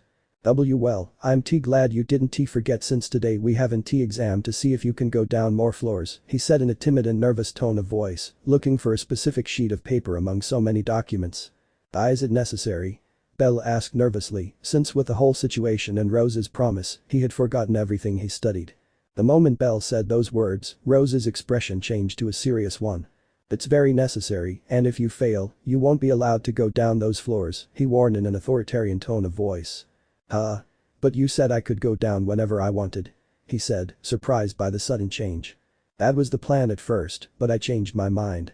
You have to get a passing grade on this exam, or I won't let you go down any more floors, I explained, finding the exam. Remember you made me that promise. At least try hard to keep it, I whispered, looking away to avoid Belle's eyes. Belle almost had a diabetes attack when he saw that tender side of his advisor. Oh okay, he whispered sheepishly, looking down. While the two of them were in their own world, Misha just watched their interaction with a blank face. What is this warm and romantic atmosphere? She thought, puzzled. Is there romance here? Rose-chan. They were both interrupted by the shouts of some men who were approaching the counter. "What?" Rose said, returning to her serious expression. "Be our advisor," they both said, joining hands. Seeing Rose behave in such a kind and shy way made them believe that she would do the same for them. "Huh? But you're under my care," Misha said in surprise. "Yes, but you don't even teach us or anything," they both said, causing a dark aura to appear around Misha. "Be our advisor, Rose-chan." "At lost," he replied curtly. "Belle is the only adventurer I have under my command and I don't want anyone else." But nothing, now get on with your business," I ordered, making the two guys nod in defeat. "Well, we tried," the two whispered dejectedly, moving away from the counter. Rose and Belle whispered, looking at his advisor with surprise. "I treated those two guys the way I treated him at first, but now that meant he was getting special treatment from her." Seconds later Rose realized what she had said, causing a small blush to appear on her cheeks. "Ahem, we should go to a private room so you can take your exam," she said, starting to walk so Belle wouldn't notice her embarrassment. "I see." And with those words, Belle began to follow Rose with a feeling of happiness inside him. As they both walked away, Misha remained at the counter with a depressed aura, watching their backs. "That silly Rose says she's free of all her ties, but there's still a feeling she's holding onto in her heart," I thought with amusement, watching the albino's back. And that's the feelings she has for Belle, or rather, the love she feels for him. She thinks she's so clever, but she doesn't realize it. I felt like hitting Misha for some reason, Rose thought with clear disgust. A little while later. We are now in the private room for adventurer and advisor where Belle was already taking the exam that Rose prepared for him. "I don't remember anything," he thought, agitated, as he read all the questions. After that, he raised his gaze slightly and met Rose's warm gaze as she watched him take the exam. And it doesn't help at all that Roseanne is watching me with that lovely look, he thought nervously and embarrassed. The fact that Rose had a warm look in her eyes every time she looked at him was something his heart wasn't prepared for, but at the same time he felt happy. He doesn't remember anything, Rose thought with amusement, reading all of Belle's expressions. He's strong enough to go down those floors, but he lacks knowledge, and I can't allow him to go down those floors without knowing anything. Meanwhile, Belle just desperately read each question on the sheet. What new monsters appear from the 5th floor onwards? I don't remember. He thought, agitated, not knowing what to do. Although he was pulled from his thoughts when he felt someone sit down next to him and look up. It was Rose who was now next to him with their shoulders brushing against each other, making him nervous. "I know I shouldn't do this, but I'll help you with a few questions," he said with a warm smile, embarrassing the albino. "Let's see, new dungeon monsters. Don't you remember?" "Not really," he said, embarrassed. "I'll give you a hint, it's a monster with many legs." The moment Rose said those words, a light bulb went off in Belle's head. "The killer ants." "That's right," Beastman congratulated me. "Now we have to continue with the other questions. I'm sure that little by little you'll remember more of what we studied." "I see." And with those words, Rose moved a little closer to Belle to read the questions better, making him even more nervous. "Her scent is pleasant," he thought as he stood near the beautiful girl. "She tries so hard for me." Rose's gaze was calm, but it was clear from her expression that she wanted to help the albino pass that test. It just made Belle mentally slap himself. "What are you doing, Cranel?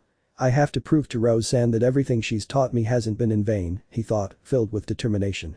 And with those thoughts, Belle picked up the pen and concentrated as much as possible to get a good grade. This made Rose smile slightly. "I know you can do it, Belle." A little while later. Only 3 out of 20 questions were incorrect, Rose reported after grading the exam. "Is that good or bad?" he asked, his brain fried from thinking so much. "Congratulations, now you can go down to the 8th floor of the dungeon," I congratulated, accompanied by a smile. "Really?" he said, regaining his composure. "Sure, but remember to be more careful," he warned, standing up next to Belle. "Of course, Roseanne, I'll be as careful as possible," he promised in a military pose. After that, Rose turned her gaze to the guild clock, seeing that it was already a little after 9 in the morning. "Are you going to the dungeon?" I asked, looking at Belle. "Of course. I want to see how strong I am on those floors," she said excitedly. This made Rose let out a tired sigh. "I know you're excited, but please don't put your life at risk," he said, trying to hide his concern.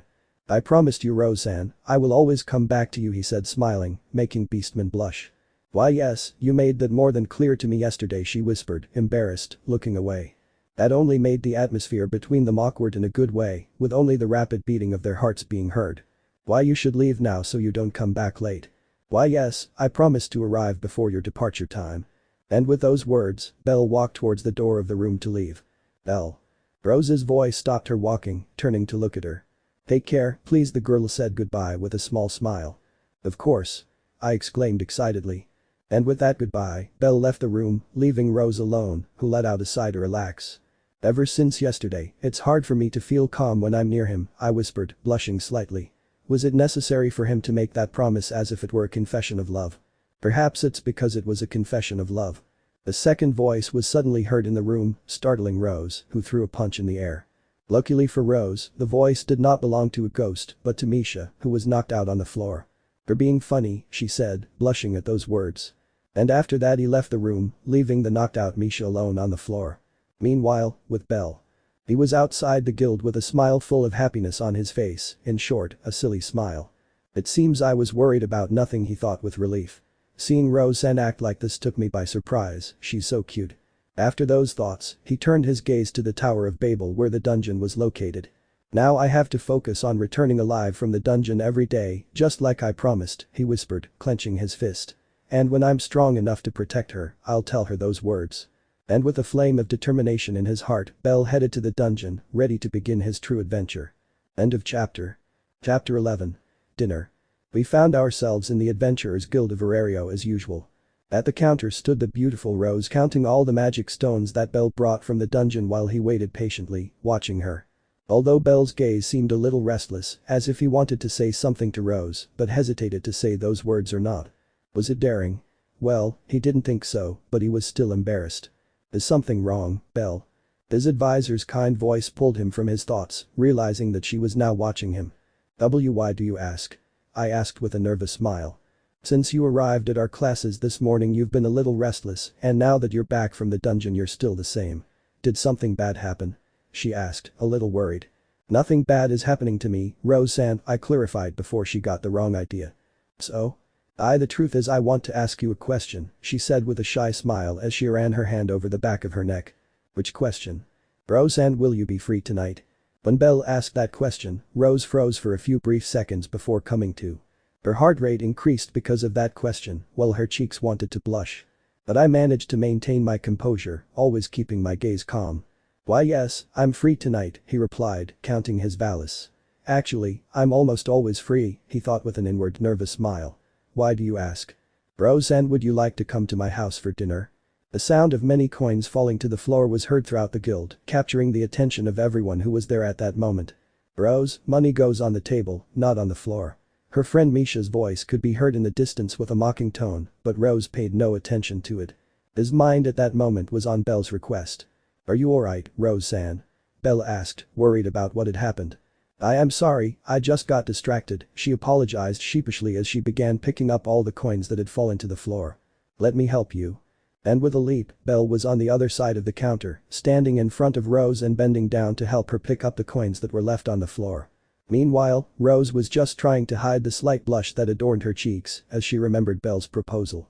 Does he want to take me to his house for lunch? She thought, embarrassed, glancing sideways at Belle, who was gathering the hands. Does he want to tell me something to make me come there? Rose felt immense shame. Perhaps many saw her as a mature woman who had had many boyfriends throughout her life, but the reality was different. This was the first time she was ever going to a boy's house. And that boy was Belle, the only man who had made her feel so many emotions since she met him. Why do you want to take me to your house for lunch? Rose asked in an embarrassed tone, placing the valise on the table. Well, my goddess wants to meet you and told me she'd invite you to dinner with us tonight, of course, that's if you want to, she replied with a nervous smile. When I finished explaining the reason for her invitation, Rose's expression changed to one of disappointment. So it was because his goddess asked him to, she thought, disappointed. And why did he act as if he expected something more? So, will you go? The albino asked hopefully. Why does your goddess want to meet me? I asked, confused by the invitation. Well, let's just say I've told my goddess a little bit about you, he replied, a little nervously. This made Rose blush a little when she saw Belle talking about her with his goddess. Oh okay, I'll go, I agreed, causing a happy smile to form on Belle's face. That's perfect. Kami-sama will be thrilled when he finds out, he said excitedly, taking the valise. I'll come to your house myself, so wait for me there.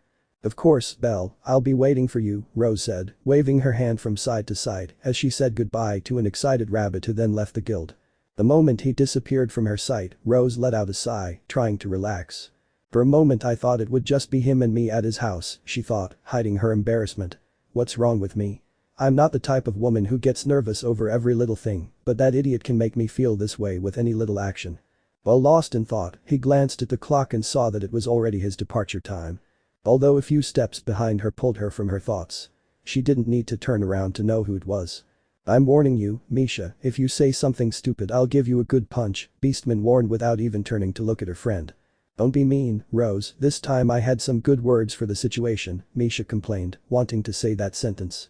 Say it if you want, but you've been warned about the consequences, she reminded him, raising her fist. It's worth a risk, she said, letting out a sigh to brace herself for the blow. So, Rose, are you going to meet your mother-in-law? If Rose had been an adventurer, she would probably have been one of the strongest since she didn't even have a fauna and hit harder than many level 1s. And as a witness was Misha, whose face was slammed on the ground from Rose's strong blow. I warned you, Rose said, slightly blushing and angry at those words, before leaving the place. It was worth it, Misha whispered before fainting under the pitying gaze of her companions. Time skip. Now we find ourselves at Rose's house, who, after leaving her job, went directly home to get ready for the dinner she would have with Belle and her goddess. After a refreshing shower, Rose emerged from her bathroom with only a towel wrapped around her slender figure, heading towards her bed. Let's see, what should I wear? She thought indecisively, looking at 3 types of clothing placed on her bed. One of them was a beautiful one-piece black dress which was very elegant. I think this is too much, I'm just going to dinner with Belle and his goddess, not a gala dinner, she thought, dismissing the dress. Then she turned her gaze to the second outfit, which was similar to the first, a one-piece white dress, the difference being that it was very low cut at the chest, which made her dislike the dress, which is why she had never worn it. The only reason she hadn't given it away was because it was a gift from Misha, although it was a joke on her part, since she knew very well that Rose didn't dress that way. For obvious reasons I won't wear this dress, what will his goddess think if I arrive with a low-cut top, she'll think I want to seduce Belle, she thought, embarrassed at the thought. Finally, there was a yellow shirt along with some slightly short shorts of the same color, accompanied by a black jacket. Like the image above. Of the 3 outfits, that was the one she disliked the least. It was the most appropriate for going to a dinner to meet her adventurer's goddess. Are you going to meet your mother-in-law? Misha's words echoed in her mind, causing a small blush to appear on her cheeks. Stupid Misha, one of these days you'll get a tumor from all the beatings I'll give you, she muttered angrily, grabbing the clothes in her hands. I had already made the decision. I would wear the yellow shirt with the black vest, it was the best option. After that she went to her closet to get her underwear, but when she was looking through her things she found something that embarrassed her. It was a black lingerie set for certain compromising situations, making her blush. I'll give you this in case you ever need it. Her friend Misha's words echoed in her head again, reminding her of one of her many birthdays where she received that daring gift.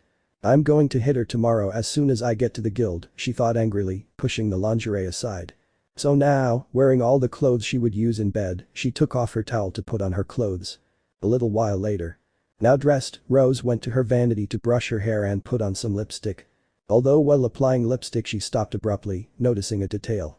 And why am I worrying so much about my appearance? She thought, surprised, looking at her reflection in the mirror. She had been concentrating and putting so much effort into her outfit that she hadn't noticed that detail.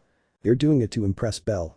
That was most likely what Misha would have said, but it was she who was having those kinds of thoughts. Of course not, she thought, blushing as she looked at her reflection. I'm not doing this to impress Belle. Of course. To her surprise, her reflection in the mirror said those words, scaring her a little.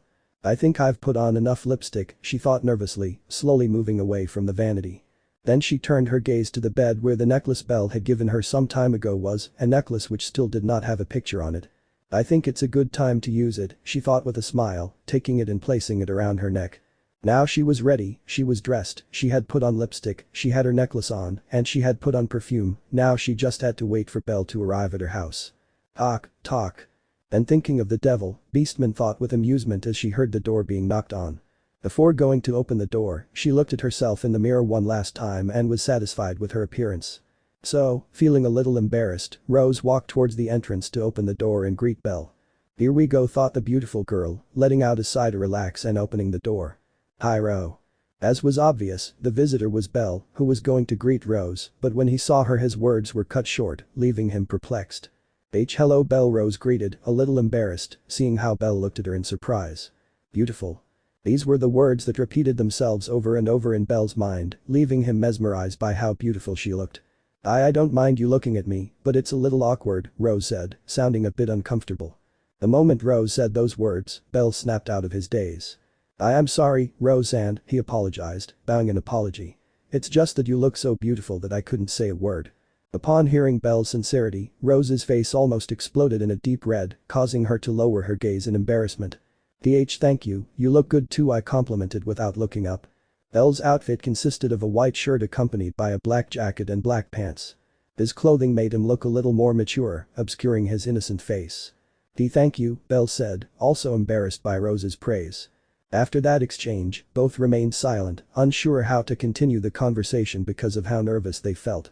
"This situation seems like something more," they both thought, looking down. Shall we go?" Belle asked nervously. "Kami-sama is already waiting for us." "That sounds good to me," I agreed shyly, leaving the house and closing the door. "You'll be my guide." "Of course. That's why I'm here."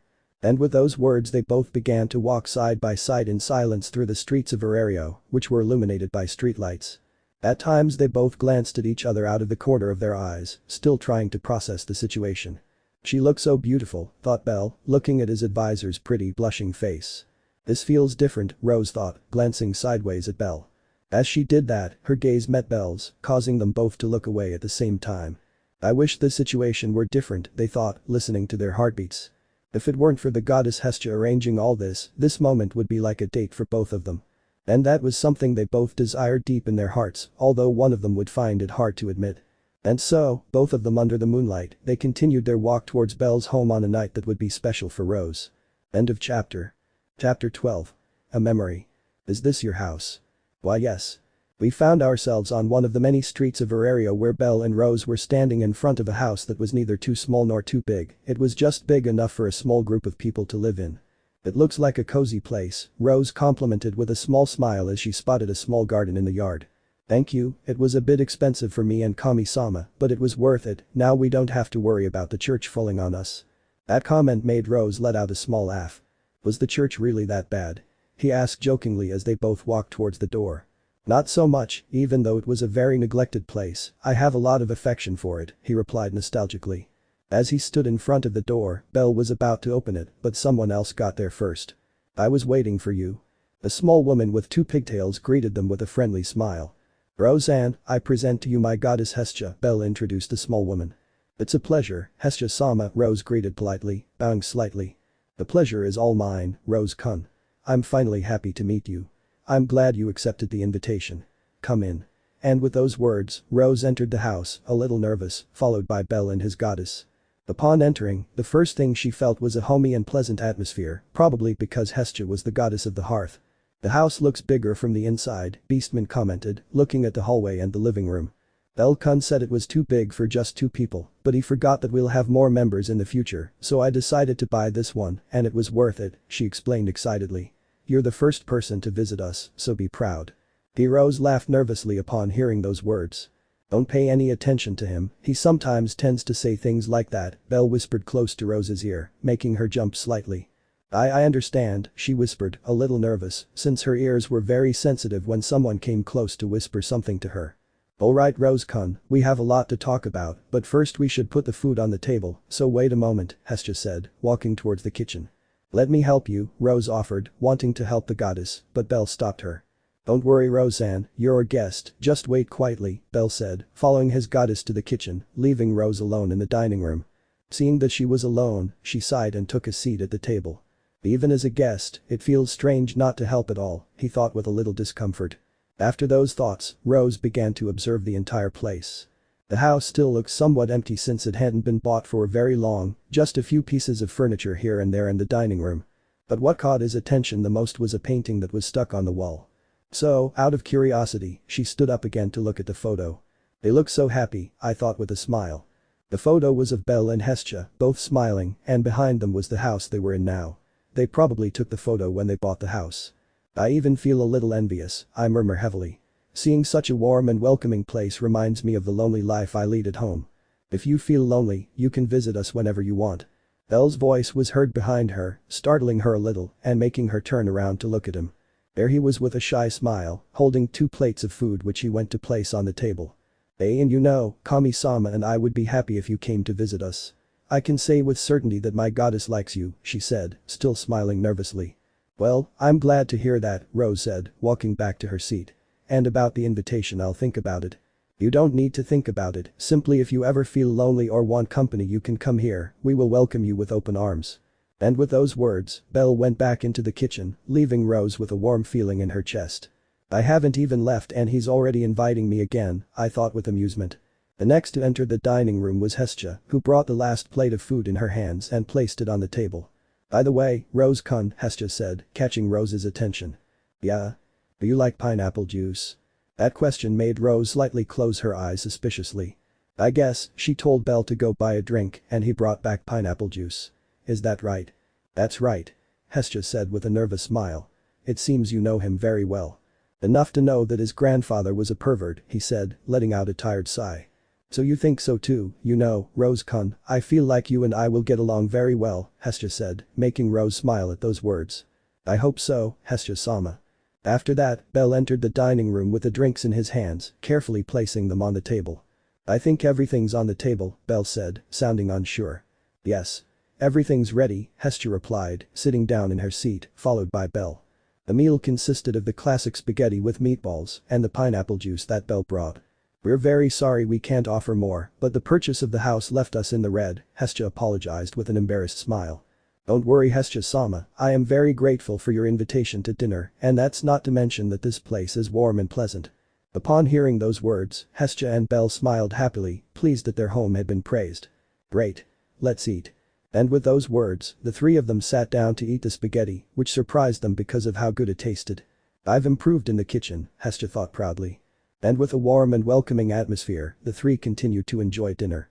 By the way, Rose-kun, Belle-kun has told me a lot about you, Hestia commented, catching Rose's attention and causing Belle to choke on his food. Really? She said, trying not to seem too interested. Yes, he talks about you every day, one of the many things he told me was that you are very beautiful, and I can see that it is true, she said with a smile, watching their reactions. Belle was choking on her food again while Rose blushed slightly, trying to hide her blush as she drank her pineapple juice. So that's what he said, Rose whispered, glancing sideways at a nervous Belle. Yes, he also told me that sometimes you're very strict with him in his classes, but don't worry, I give you my permission to be much stricter with him, so that Belle comes to his senses and doesn't do stupid things down there. I'm glad to hear that, Hestia-sama, Rose said with a very kind smile, so kind that it startled Belle a little. By the way, the food is delicious, Belle said, trying to change the subject. Kami-sama really outdid himself this time. I've actually been practicing a lot, Hestia said proudly. I've been planning to sell more than just Jack American at my stall. Do you have a food stall? Rose asked with interest. Yes. It's just a small Jack American stand, but I hope to have a restaurant in the future. That's a good goal, Hestia-sama, Beastman praised. Thank you, meanwhile you can go eat whenever you want at my Jack American stall, it's near the guild, although I recommend you arrive before noon, because the Sword Princess always tends to buy almost everything in the afternoon. That comment made Belle and Rose laugh as they imagined the scene. I'll keep that in mind, Rose said with a small smile. After that, the three continued enjoying their meal while chatting about various topics, making the evening more pleasant.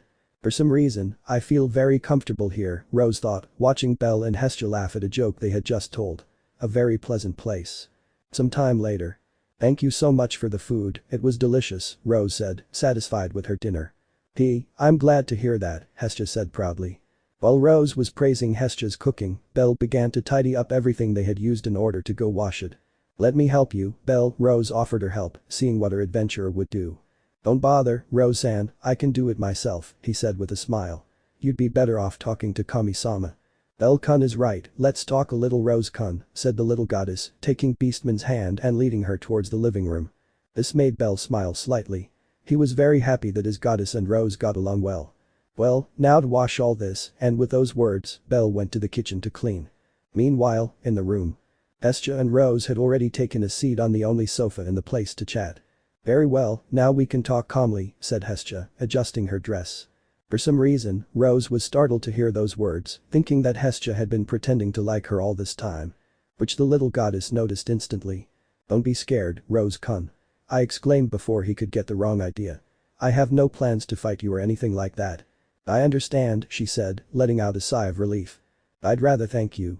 Upon hearing those words, Rose looked at Hestia with a bit of confusion. What do you mean? I want to thank you for taking care of Belle-kun, she said, bowing slightly, which made Beastman nervous. Even though you didn't want to advise him at first, you still accepted. Huh? How do you know that? I asked in surprise. Well, Belle-kun told me that at first you were very cold towards him, you even made an expression of annoyance when you saw him, or at least that's how he felt. Upon hearing those words, Rose shrank back a little in embarrassment as she remembered those times. I'm sorry, she apologized, embarrassed. Don't worry, Rose-kun, I understand. I imagine it's difficult to accept advising a novice who's very likely to die soon. It's a heavy burden to bear. Upon hearing those words, Rose opened her eyes in surprise, realizing that Hestia had said everything she had initially thought about Belle. If you're wondering how I know, it's simple. I'm a goddess, and I can perceive things mortals can't. And since Belle-kun was telling me some things, I was able to quickly piece together what you were thinking at that moment, she explained, turning to look at the redeed. Although I can see you don't think that way anymore.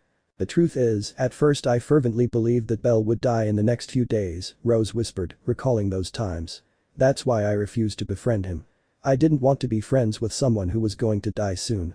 Well, I understand, it must be very hard to lose so many adventurers under your charge. Too much, there were days when I just wanted to lock myself in my room and cry, she said with a sad smile. And I thought Belle would have the same fate, but I was wrong. At those words, Hestia smiled proudly. With each passing day, Belle always came back from the dungeon with a smile, and not only that, he was much stronger than before. That alone made me realize that Belle was someone special, she said, a small smile forming on her face. Now I feel stupid remembering what I thought of him at first, and from the bottom of my heart, I'm so glad I was wrong, and I hope it stays that way. Just by looking at your smile I can see that you care a lot about Belle-kun, Hestia said with a motherly smile. Yes, I'm very fond of him, she replied with a slight blush. Well, I hope you continue to help Belle-kun in his training, so that he can become a great adventurer. Don't worry, Hestia-sama, I will help Belle in any way I can, anything to ensure he returns alive, she promised with a beautiful smile. Haha, I approve, Rose-kun, Hestia laughed, raising her thumb. What do you mean? I asked, confused. Someday you'll understand. He exclaimed, standing up. Wait here, Rose-kun, I'll be right back. And with those words the little goddess ran off, leaving a smiling Rose alone. She's a very nice goddess, I'm so glad she's Belle's goddess, she thought with a warm smile. At first, she felt a little nervous about meeting Belle's goddess, thinking that she would behave aggressively towards her. After all the gods she had met so far had that kind of personality with their favorite children, and Belle, being her only son, would have that same personality. But it was quite the opposite. She was a kind goddess who gave off a maternal aura.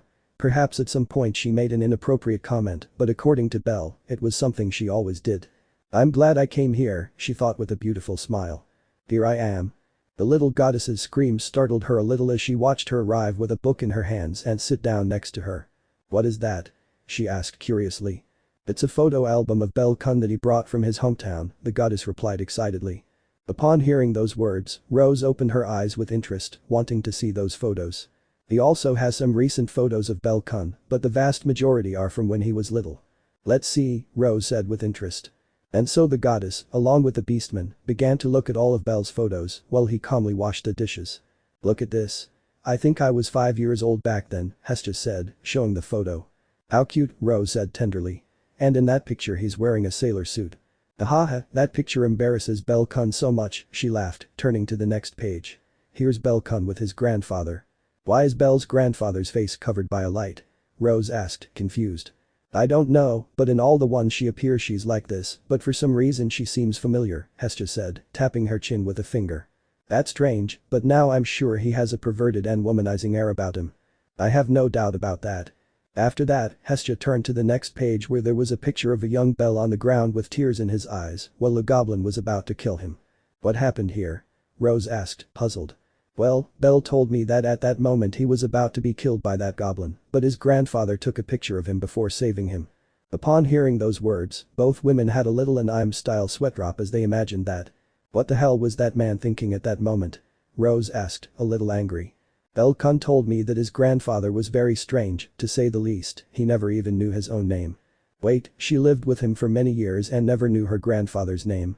Rose asked, her face showing disbelief. It's Belle-kun, understand? Hestia excused herself with a nervous smile. After that they turned to the next page where Rose saw a picture that caught her attention. This photo looks recent, commented Beastman, looking at a small photo of Belle with a smile on her face. It's because he is, Hestia replied, taking the photo out of the album. I took many photos of him when we bought the house, and this was the one I liked the most, so I decided to make many copies in different sizes. It was the only photo in which he truly smiled. In the others, he only has a crooked smile. Well, it looks good, Rose said, taking the small photo between her fingers.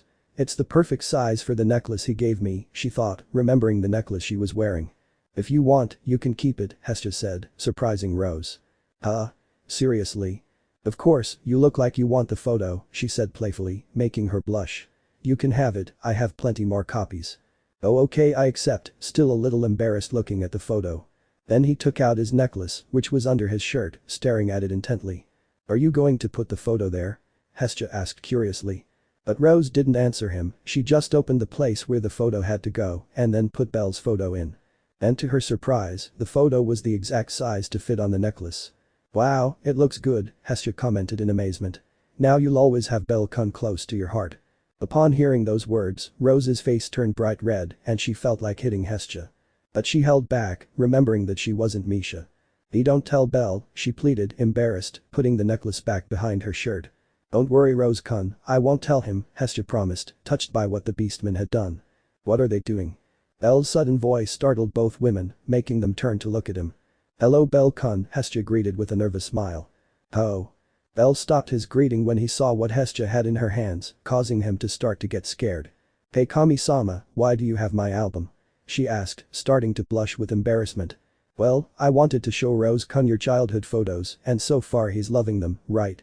He asked, looking at Beastman. Why yes she replied, a little embarrassed. Give it back to me.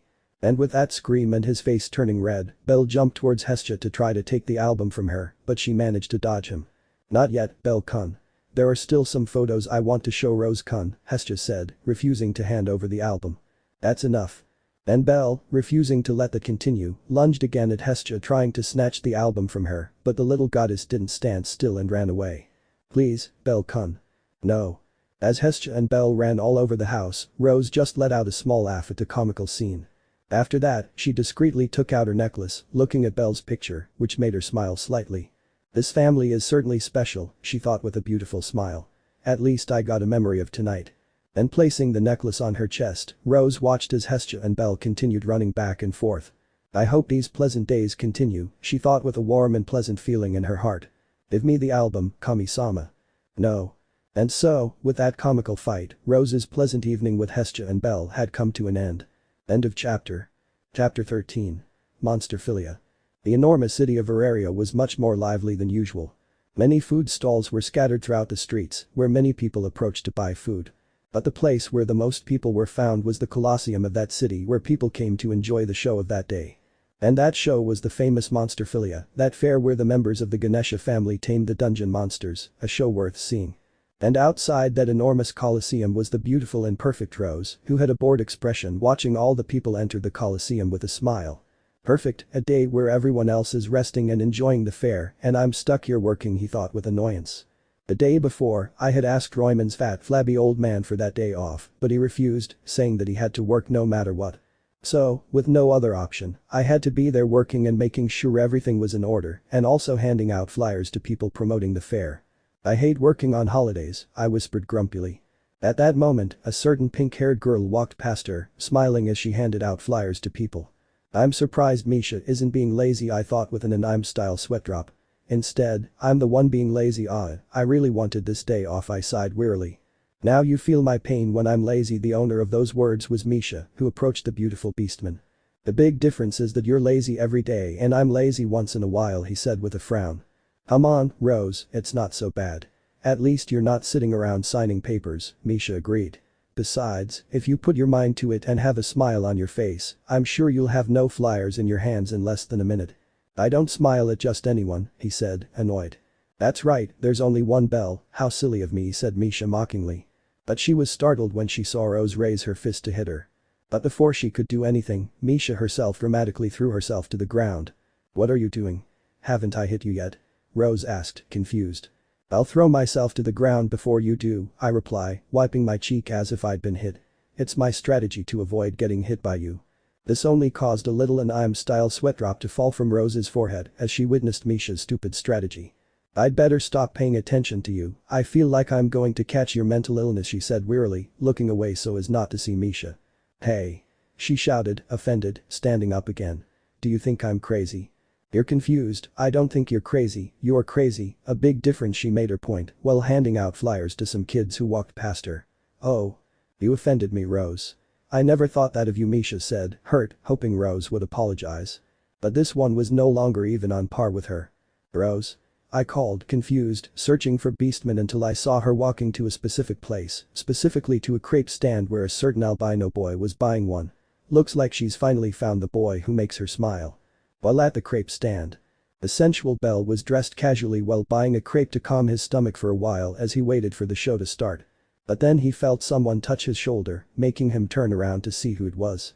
Hi, Belle, Rose greeted with a small smile, looking at her adventurer. This caused Belle's calm expression to change to an embarrassed one upon seeing her advisor's beautiful smile.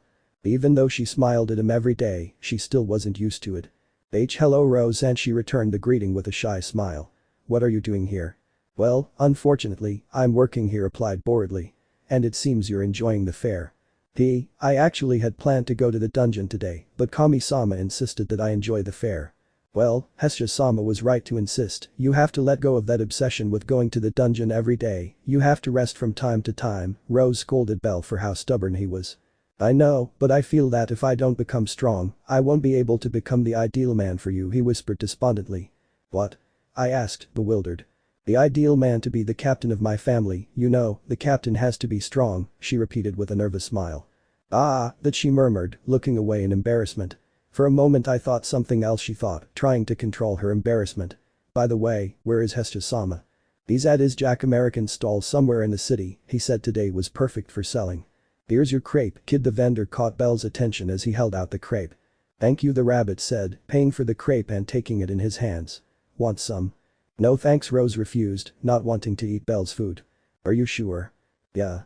Are you sure you're not hungry? Yeah. Are you sure you don't want a little? Yeah. Completely sure. Okay, give me some, I accept, defeated, unable to fool my stomach. Belle just smiled slightly at the sight of Beastman's small blush of embarrassment. So, extending his hands, he placed the crepe in front of Rose. And, feeling a little embarrassed, she took a bite, enjoying the taste. It's not bad, he said, looking away. Belle laughed, wanting to take a bite of the crepe too, but stopped when he remembered that Rose had also bitten into the same spot. This is probably the closest I'll ever get to kissing Roseanne, and with an embarrassed expression, Belle began to enjoy his crepe. Well, Belle, I'd like to spend more time with you, but I have to get back to work, Rose said, her expression returning to her bored tone. Enjoy the fair. Wait. And before she could leave, Belle grabbed Rose's hand, stopping her. Yeah? I was actually thinking that we could go together and enjoy the fair, after all it's only once a year, she suggested with a shy smile. This caused a slight blush to appear on Rose's cheeks. To be honest, I'd like to go and enjoy the fair, but I have work to do, she refused with a dejected expression. It'll only be for a little while, you need to take a break too, Rose-san, Belle insisted, wanting to spend this wonderful day with her advisor. I don't think it's the end of the world. While Rose was only thinking about that, she really wanted to go to the fair with Belle, but she had the flyers in her hands, of which she still had a good amount left. But I highly doubted Royman would fire her. After all, she's one of the hardest workers when she's in the union and one of the longest serving employees there. He'd probably just dock her pay for that day as punishment. But what do I do with this? He thought, looking at the flyers. Although at that moment an idea crossed his mind. I accept your proposal, Belle said, Rose, making Belle smile happily. Really? He said excitedly. Yes, but wait a moment, I have to do something, and with those words, Rose momentarily moved away from Belle to begin searching for her victim. Meanwhile, nearby, Misha was chatting animatedly with a duo of adventurers. Then I told him, she's not a Gorin, she's my sister, Misha said, starting to laugh. Ha ha ha ha. Hiya. The two adventurers began to laugh loudly. Although Misha stopped laughing when she felt someone touch her shoulder. Turning around, he saw Rose's stoic expression. Rose? Do you need something? I asked, confused. I never thought I'd say this, but I need you to do me a favor, he said, his voice serious. Upon hearing those words, Misha nearly had a heart attack, having to put her hands on a nearby post to avoid fainting. Don't start with the drama, Misha, Rose said wearily, seeing how dramatic her friend was. It's not my fault, really. The only time you asked me for a favor was in one of my dreams, she said, still reeling from the shock. I'm serious Misha, if you do me this favor I'll treat you nicely for a week. You're tempting me, Misha said, not very sure. And what do you want me to do? Well, I wanted you to hand out the flyers I have left, I explained, showing the papers. Not to be nosy, but why do you want me to do it? She asked curiously. Well, with a little embarrassment, Rose turned her gaze towards Belle, who was smiling in the distance, patiently waiting for her. Upon seeing that, Misha understood everything perfectly. And without another second passing, a mocking smile appeared on his face. Well, the ever-proper and hardworking Rose would escape from her job to spend the day with a boy, who would have thought it, she said as her smile grew wider. These words made Rose blush, wanting to hit Misha, but she restrained herself when she remembered that he was asking her for a favor. Yes, I admit it, I want to spend the day with Belle. Happy now? She asked, her voice filled with anger and embarrassment. Ahahaha. If you want me to do your job, just say please Misha-sama, he ordered with superiority, believing he had Rose in the palm of his hand. You. Rose shouted angrily when she saw what Misha was asking for. Come on, say it. She exclaimed excitedly. Meanwhile, Rose just bit her lip hard, not believing what she was about to say. Please, me as if I could say that. She yelled, turning away. Never mind, I'll hand out the flyers while I'm with Belle, but forget about me covering for you next time you skip work. Wait, Rose, it was a joke. Misha shouted, stopping Beastman. I was just kidding. So you'll do me the favor? I asked, narrowing my eyes.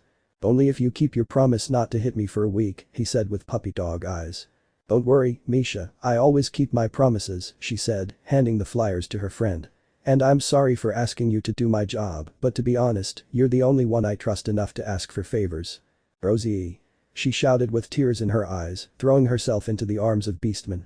Don't start crying, she said uncomfortably, seeing how people were staring at her. Sorry, I got carried away, she apologized, wiping away her tears as she picked up the flyers. Enjoy your romantic date with Belle. Rose just looked away, blushing at her friend's words. Thank you for the favor, Beastman said gratefully, turning around to go towards Belle.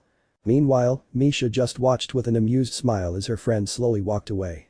Haha, she won't admit it, but she's in love, he said mockingly. Wait, does that mean I can make fun of Rose for a whole week and she won't hit me? Yes. Meanwhile, Rose only had an anime-style sweat drop when she heard Misha's celebration. Did something happen? Belle asked, confused, seeing Rose with him. It's nothing, we can start the date now, she said in a relaxed tone. The date? Belle stammered, not believing what Rose had just said. While she was alone, she opened her eyes in surprise as a blush spread across her cheeks as she realized what she had said. The walk, that's what I meant, she corrected herself, embarrassed. I preferred the first option, Belle murmured, disappointed. Shut up and let's go, she scolded, still embarrassed, taking Belle's hand and walking away from the Coliseum.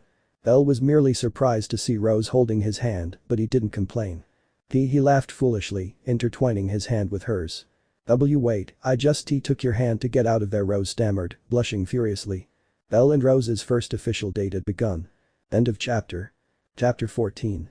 Appointment. Through the lively streets of the city, a couple of adventurers and advisors strolled calmly, observing all the stalls at the fair. Although Belle felt a little discouraged since in the end he had to let go of Rose's hand, he would make sure to enjoy this day to the fullest with her. Have you ever been to Monsterphilia before for anything other than work? Belle asked Rose curiously. Well, this fair only started about 5 years ago, so I haven't had the chance to enjoy it since I was always working, he said in a tired tone. This is also your first time at this fair, isn't it? Yes, I'm excited to see how they tame the monsters, he said excitedly. This only caused a small smile to form on Rose's face as she watched the albino's behavior. Since this is both of our first time at this fair, let's make the most of this day together, Belle said, looking at Rose with a big smile. The smile made her blush slightly and look away. I think that's fine, I accept, embarrassed. And with those words, they both continued their journey through the streets of Aurario, enjoying the fair as the monster show began. Although a certain shame filled both their hearts at the thought that this was a date, or rather, that was a date. The Rose of the past would be surprised to see me put aside my work just to go for a walk with an adventurer, she thought, a little surprised by how everything had changed. A while ago I didn't want to go out with any adventurers or even be friends with them, but now I was enjoying this wonderful day together with the adventurer I was advising. I don't know, but I like this feeling, I thought with a small smile. While Rose was lost in her thoughts, Belle was also lost in his. Calm down, Belle. This time you're not just walking her home. This is a date, an official date, I still can't believe it, he thought, blushing slightly. I have to behave myself and make sure Roseanne enjoys this day. I'm sure nothing can go wrong. And with those thoughts, they both continued walking, passing by different stalls that caught their attention. Come in. Come in. I can read your future. The man's voice caught their attention, stopping them in their tracks and turning their gaze to that place. There stood a man dressed as a magician with a large hat on his head, while a small number of people watched him. Are there all kinds of events at the fair? Belle asked Rose curiously. Well, since almost everyone is resting, many take advantage of this time to put on shows or sell food to earn some money, he replied, looking around the place with curiosity. So they both decided to get a little closer to see what it was about. And I would like to know about my future. The young woman approached the man, looking a little nervous. Perfect. That'll be 100 valas, he said, extending his hand. Without hesitation, the woman handed the money to the man and then sat down in a chair which was in front of a small table which had a magic ball on it, or so the man said. What is your name? I asked, placing both hands on the magic ball. Martha, she said nervously. Very well, Martha, I'm going to see your future right now, he said, beginning to make many movements with his hands like a dance. Some thought that dance was ridiculous, and Rose was among those who thought so. This smells like a scam, Rose thought with an anime-style sweat drop. Unlike Belle, who had a gleam in his eyes, curiously observing what she would do. Martha, I'm sorry to tell you that the magic ball didn't give me much information, it only gave me one piece of information which may be important for you, he informed, looking at the woman. And what would that be? She asked, frightened. I don't know who it is, but the magic ball tells me that there is someone who is very important to you, and that very soon they will tell you the words you always wanted to hear, I informed, making the woman open her eyes in surprise. Only for him to stand up seconds later with a happy smile. Does that mean Axel is finally going to propose to me? I asked, full of excitement. The magic ball didn't say a name, but it's likely. Thank you very much. The woman said, bowing slightly. You're welcome, miss, he said proudly. And with those words the woman left with a big smile on her face under the watchful, curious gaze of the spectators. Who will be next? The magician asked the audience. I admit it's interesting, but I don't think it's true. What do you think, Belle? Belle. Rose turned her gaze to her side, noticing that the albino was no longer there. He immediately began to look around, seeing that he was already standing in front of the magician. This only caused a small anime-style droplet to appear on Rose. Come closer, stranger. I'm going to read your future, said the magician upon seeing Belle. I see. A little nervous and excited, Belle took out the 100 valas and handed them to the man before taking a seat. Tell me your name, boy. Bellcranel, he replied anxiously. Bellcranel, let's see what the future holds for you, and with those words the magician began to perform the same ritual he did the first time under the watchful eyes of Belle and Rose, who approached to hear what he would say. Did I see my future with Rose and Belle mentally asked, crossing his fingers. Oh. What happened? Belle asked nervously, seeing the man's surprise. Boy, your future isn't what I expected, the magician said nervously. You have pure desires only to be with someone special to you. Upon hearing those words, Belle blushed and Rose tilted her head slightly, confused, not quite understanding. But what he said next would make them both open their eyes in surprise. But. Hearing the but, Belle became nervous again. There is a part of your future which is very dangerous. What is it? He asked, frightened. Are you adventurous? I see. Well, the magic ball didn't tell me exactly, but I'm just telling you to be careful in the dungeon, especially with the minotaurs, since it's very likely you'll die from one of them. Upon hearing those words, Belle's fear increased as he realized he could be killed by a minotaur, although technically he had already been nearly killed by one. But not as much as Rose, whose blood ran cold upon hearing the words death and Belle in the same sentence. That was something that had caused a horrible pressure to appear in her chest. It's just a game, it's not real, Rose thought, clenching her hands. But don't worry, my predictions aren't 100% accurate, so it's likely it won't happen, but still be careful, the magician advised. Thank you, I'll keep that in mind, Belle said gratefully, still a little scared by what he had just heard.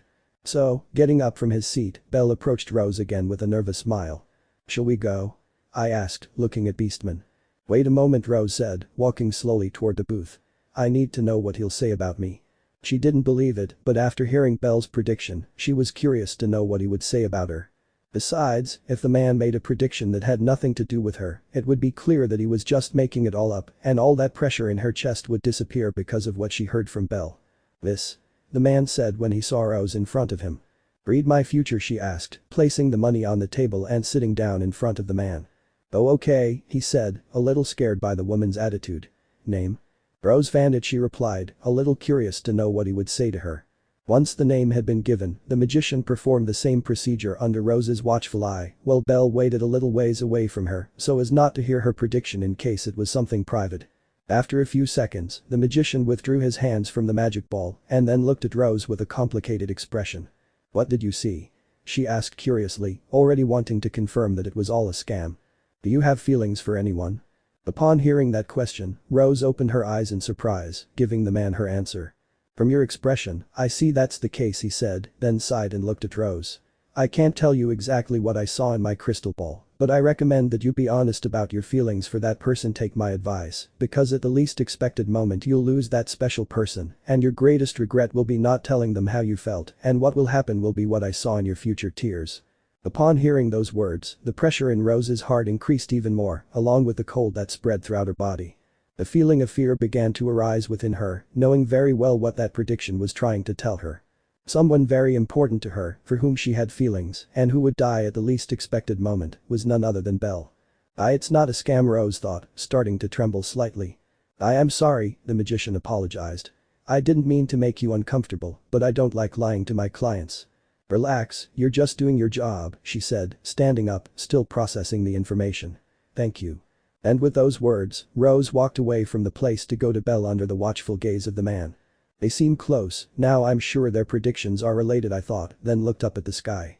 "I hope I was wrong and there's a happy ending for both of them." "Well, with the couple." "Roseanne." Belle said his advisor's name, confused to see that she had a pale face and an expression of fear and worry. "Did that man say something bad to you?" he asked, worried.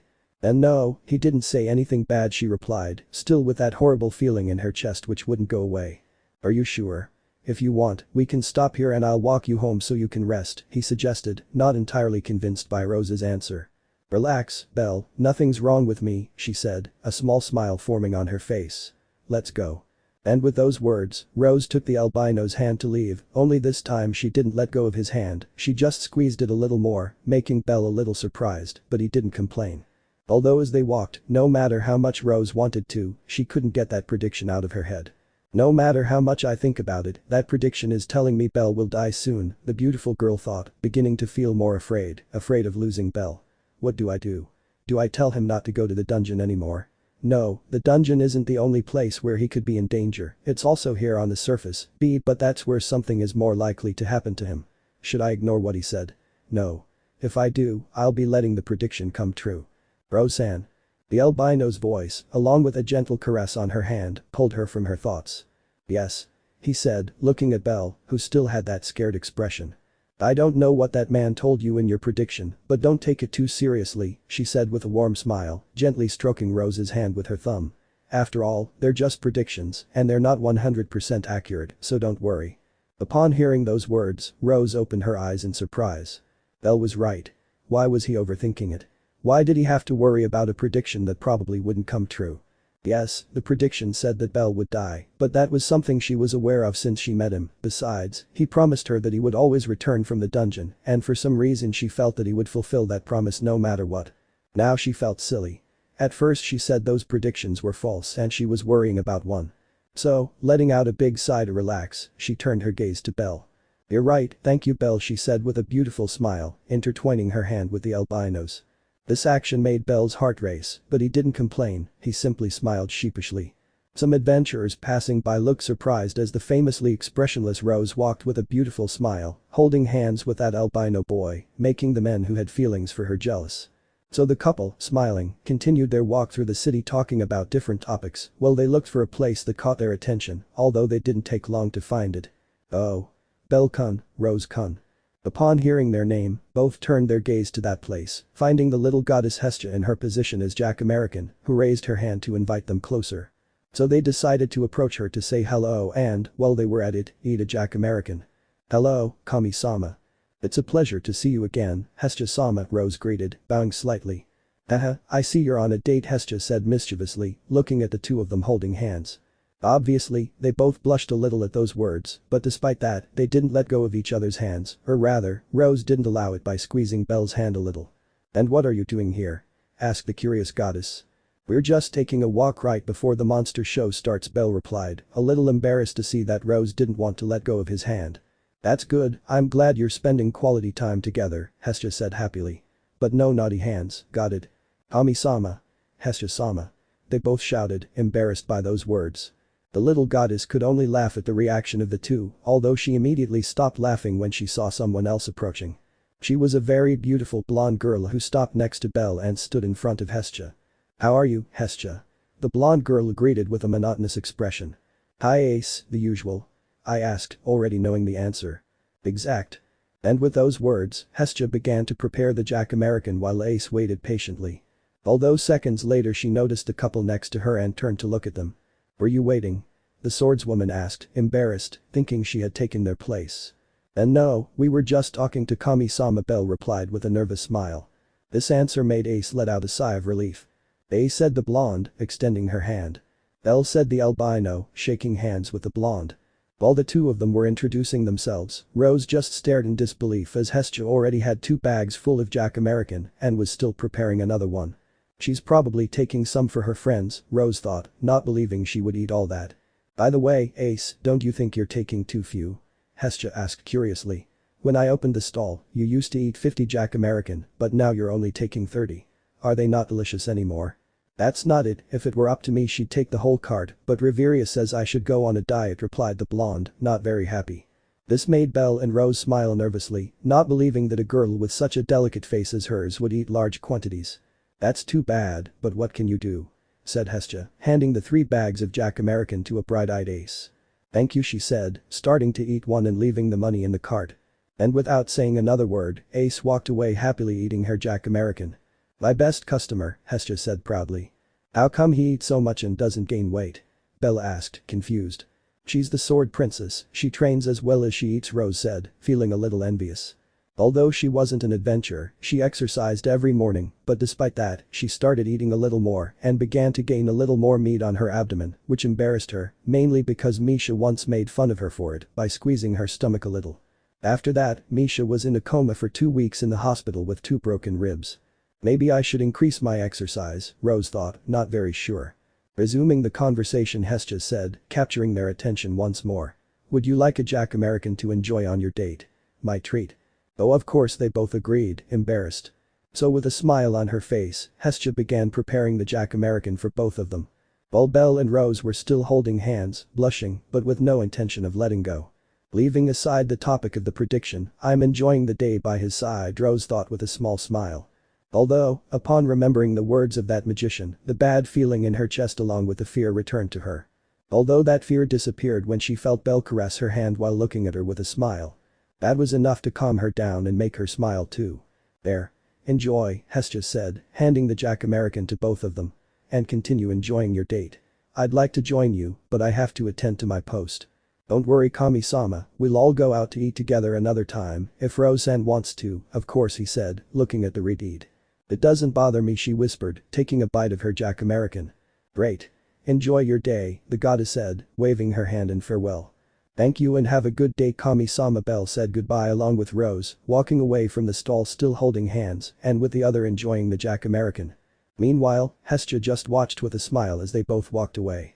I'd love for Rose-kun to be part of my family, she thought excitedly. Besides, it would be fun to see them interacting every day at home. Just imagining that made Hestia laugh. I'm glad I'm not a jealous and annoying goddess, although I feel like I am in an alternate reality, she thought with a nervous laugh. While Hestia was lost in her thoughts, Belle and Rose continued their date, although this time they were walking towards the Colosseum since the show was about to start. Will you still be working when we get to the Colosseum? Belle asked curiously. Well, I'd really like to keep spending the day with you, but if Royman sees me, he'll surely be angry that I'm not working, she said wearily. I wouldn't want to get you into any more trouble, Rose-san. I've already asked you a lot to accompany me for a while at the festival, Belle said, a little embarrassed. Relax, it's not like I didn't enjoy going out with you.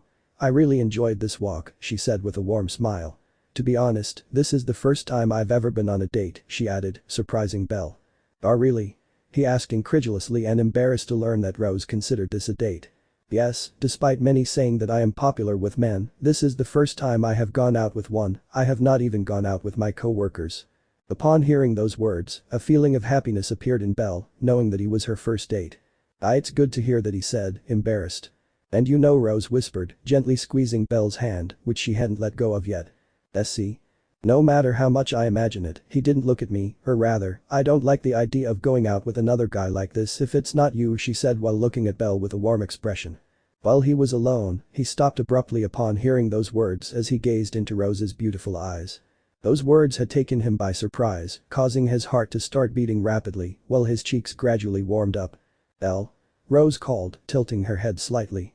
That action made Belle's heart beat much faster when he saw such a cute expression on her face. "Are Roseanne and I?" Belle was about to say a few words, but a loud crash interrupted him, catching both of their attention.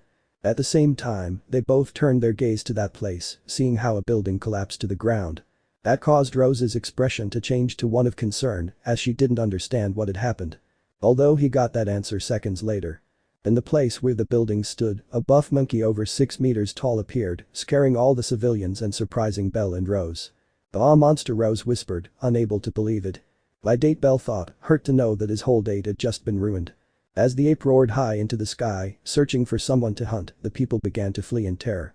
The confrontation between Belle the rabbit and Caesar the monkey was about to begin. End of chapter. Chapter 15. Victory. Belle and Rose could only watch in bewilderment as a silverback appeared out of nowhere in front of them, collapsing a building in the process. People just ran past them, not wanting to be killed by the monster, except for Belle and Rose, who stayed standing in the same place. But seconds later, 2 adventurers from the Ganaste family arrived on the scene to fight the silverback, but there was little they could do since they were just novices and were the only adventurers near the place besides Belle. "Impossible. What's a silverback doing here?" Rose asked, not believing what she was seeing. "It probably escaped from the cages," Belle theorized, looking seriously at the ape. "This is bad. It doesn't seem like there are any other adventurers around here. That silverback probably isn't the only one who escaped," he said worriedly. And his concern increased even more when he saw how Belle intended to go and fight. "No. Not you." Rose shouted, grabbing Belle's hand and stopping him from walking. "But Roseanne, I have to help," said Belle, seeing how the 2 adventurers from the Ganaste family were losing. "No. That monster is from a level you haven't reached yet, you can't fight it," she said, refusing to let go of his hand. "I won't let you go. Roseanne, even though it may not seem like it, I've become stronger than before. I feel like I can face you," he said while clenching his fist. "What if it's not like that and that monster ends up being stronger?" she asked, fear in her voice. "I'm sorry, but I don't want to lose you, not now that I care about you so much." Upon hearing those words, a blush spread across Belle's face as he heard that Rose loved him. She was also a little embarrassed by what she said, but her concern was greater, so she continued talking. I'm sure some second-rate adventurer will arrive soon and they'll kill him, it's best to leave here." And with those words Rose wanted to leave without letting go of Belle's hand, but to her surprise, she couldn't move the albino. "I'm sorry, Roseanne, but I can't leave knowing there are people in danger. I have to help them," he said, causing Rose to stop straining and look at him in surprise. But what if he's stronger than you?" she asked, fear in her voice. I don't want to lose you." Memories of the magician's prediction came to his mind, causing that pressure to return to his chest and fear to be reflected on his face. Although all that vanished when she felt Belle's hand begin to gently caress her cheek. "Roseanne, don't worry," he said with a small smile, continuing to stroke her cheek. "Even if that monkey is stronger than me, I'll find a way to defeat him and come back to you. After all, I promised you." The pressure Rose felt in her chest was replaced by a warm and pleasant feeling as she continued to see his smile. "You'd better come back," Rose whispered, taking Belle's hand that was on her cheek. "Just look at me, Roseanne, and I'll show you I'm not weak. After all, I'm going to become the strongest man in the world. And do you know why?" "Why?" she asked curiously. "To be able to protect the most beautiful thing in this world, and that is your beautiful smile." Those words made Rose's heart race as a blush of embarrassment appeared on her cheeks. "Belle," she stuttered, embarrassed. While that romantic scene was happening between the 2 of them, in the background there was the enormous silverback which had one of the men in its hand using him as a bat to hit the other. "Fine, I'll trust you," Rose agreed, resigning herself to the fact that she couldn't stop him. "Just watch," he said with a big smile, walking towards the silverback. But he stopped again when he felt Rose take his hand. He was about to ask her what was happening this time, but he fell silent when he felt Rose's soft lips touch his cheek. What?" Belle stammered, not believing what was happening. Good luck," she whispered sheepishly, pulling her lips away from Belle's cheek. He could only watch in shock, still not believing that his beautiful advisor had kissed his cheek. I slowly brought my hand to her cheek, remembering the warm, soft sensation of her lips. And as if it were gasoline, all of Belle's energy had suddenly shot up. And I will win. And with that shout, Belle pulled out his dagger, which he had in his back pocket, and ran towards the silverback to fight. I kissed him, Rose thought, embarrassed, watching Belle run towards the ape. Meanwhile, the giant monkey watched in confusion as an albino flea ran towards him with great determination on its face. So I just raised the palm of my hand to bring it down forcefully and hit the albino. She kissed me. Rose and kissed me. I still can't believe it. It feels like a dream. Lost in his thoughts and still not believing that Rose had kissed him on the cheek, he didn't notice the monkey's palm moving towards him. And as was obvious, the silverback's palm struck him hard, knocking him out of his fantasy, sending him flying and crashing into a wall, cracking it. Belle. Rose shouted worriedly, running towards Belle. The silverback, seeing that he had gotten rid of the albino flea, continued playing with the two bruised adventurers who were on the ground. Meanwhile, with Belle. With some pain and difficulty, he slowly got up, watching as Rose approached him with concern. I knew it. It's too much for you, said Beastman worriedly. We'd better leave and wait for someone else to kill him. Don't worry, Roseanne, I let myself get hit on purpose to see how strong the monster was, Belle excused himself, not wanting to look ridiculous in front of her. Everything is going according to plan. Obviously Rose didn't believe a word of it, but she knew that no matter how much she tried to convince him, Belle would fight with that monkey because he was very stubborn. Good, but don't get distracted during the battle, Beastman scolded. And whose fault do you think it is? Belle thought, embarrassed, remembering the kiss on his cheek. Although that memory was more than enough for her to forget the pain and become alert again. Keep a safe distance so the silverback doesn't attack you, and with those words Belle shot off again towards the ape, leaving Rose with that worry in her chest. When the ape saw the albino flea approaching him again, he made a face that said, "Are you serious?" So, raising the palm of her hand again, she brought it down with much more force than before to kill him once and for all. To his surprise, Belle managed to dodge that attack with a jump. That won't work twice on me, Belle said, raising his dagger. Out of the corner of his eye, he saw that the two adventurers from the Ganaste family were unconscious from all the blows they had received. Sorry for taking so long, Belle apologized mentally. As the silverback, after recovering from his confusion at not having hit Belle, turned his gaze towards the angry one. I'm the one who should be angry. Because of you, I was humiliated in front of Roseanne, Belle said, gripping his dagger tightly. But not anymore. Now it's time for you to disappear. And with those words, Belle ran back towards the silverback to attack it. Brya. And this time, without restraint, the giant ape raised his fist to strike that little nuisance and kill it. But Belle, using his great agility, dodged the attack with a jump and, taking advantage of the opportunity, began to run along his arm towards his face. Like a mosquito, the silverback struck the spot where Belle was with his palm, but Belle dodged it again, hurting himself in the process. Take this. And with that scream, Belle reached the monkey's face, stabbing its eye hard, causing it to let out a loud scream of pain. That's for making me look ridiculous in front of her. Belle shouted, pulling the dagger from the ape's eye and trying to stab it again.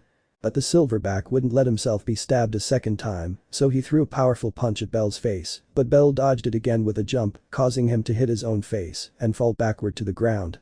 You don't seem very bright, Belle said, landing on his feet again. I'm fast, I can win. While Belle was fighting the silverback in the distance, Rose watched everything in surprise. He's very strong. Well, compared to a first-class hero he's very weak, but despite being a level 1, he's strong, Rose thought, surprised. With that skill and strength, he could even fight a level 2. Now he knew that all this time he had been underestimating Belle. Maybe he had a cute appearance which made him look weak, but it was quite the opposite. He was only a level 1 and he was already that strong. I don't even want to imagine how strong he'll be when he's first class, she thought, watching the fight in amazement. Back to Belle. He kept dodging the blows and kicks of an ape, enraged at having lost his eye, making the ground tremble slightly. I highly doubt my dagger will be able to pierce her magic stone, Belle thought, formulating a strategy in his mind. Unless. Slowly, I reached behind him, checking if he had the other dagger, which was a magical artifact. It still has 2 uses, that's enough for me, and with those thoughts Belle launched another attack. When the silverback saw Belle approaching, he began to attack with the enormous chains on his arms, using them like whips and leaving huge cracks in the ground. And Belle simply swept across the ground, dodging the chain and ending up below the silverback, and in a quick short movement with his dagger, he severed one of its tendons in its foot, forcing it to its knees. I will win. Thought Belle, dodging the punches of a much more enraged ape, which were starting to get faster. Belle. Watch out. Belle only saw Rose yelling at him with a worried expression, confusing him. Although he got his answer instantly when he felt something bite hard on his left shoulder. "Hey Kobold," Bell whispered in pain as he watched a monster dog bite his shoulder hard. "I'm an idiot." Being so focused on the silverback, he completely forgot that there were probably more monsters out there letting their guard down, and this was the consequence of it. Large amounts of blood began to flow from his shoulder as he felt the kobold bite much harder. So without wasting any more time, Bell forcefully stabbed the kobold in the head, disappearing into dust and able to breathe again. However, that distraction was more than enough for the enraged silverback to land a powerful blow, sending him crashing into a wall and creating a smokescreen. "Bell!" Rose cried, terrified and worried. The silverback was about to go towards the albino, but upon hearing Rose's voice, he stopped walking and turned his gaze towards her.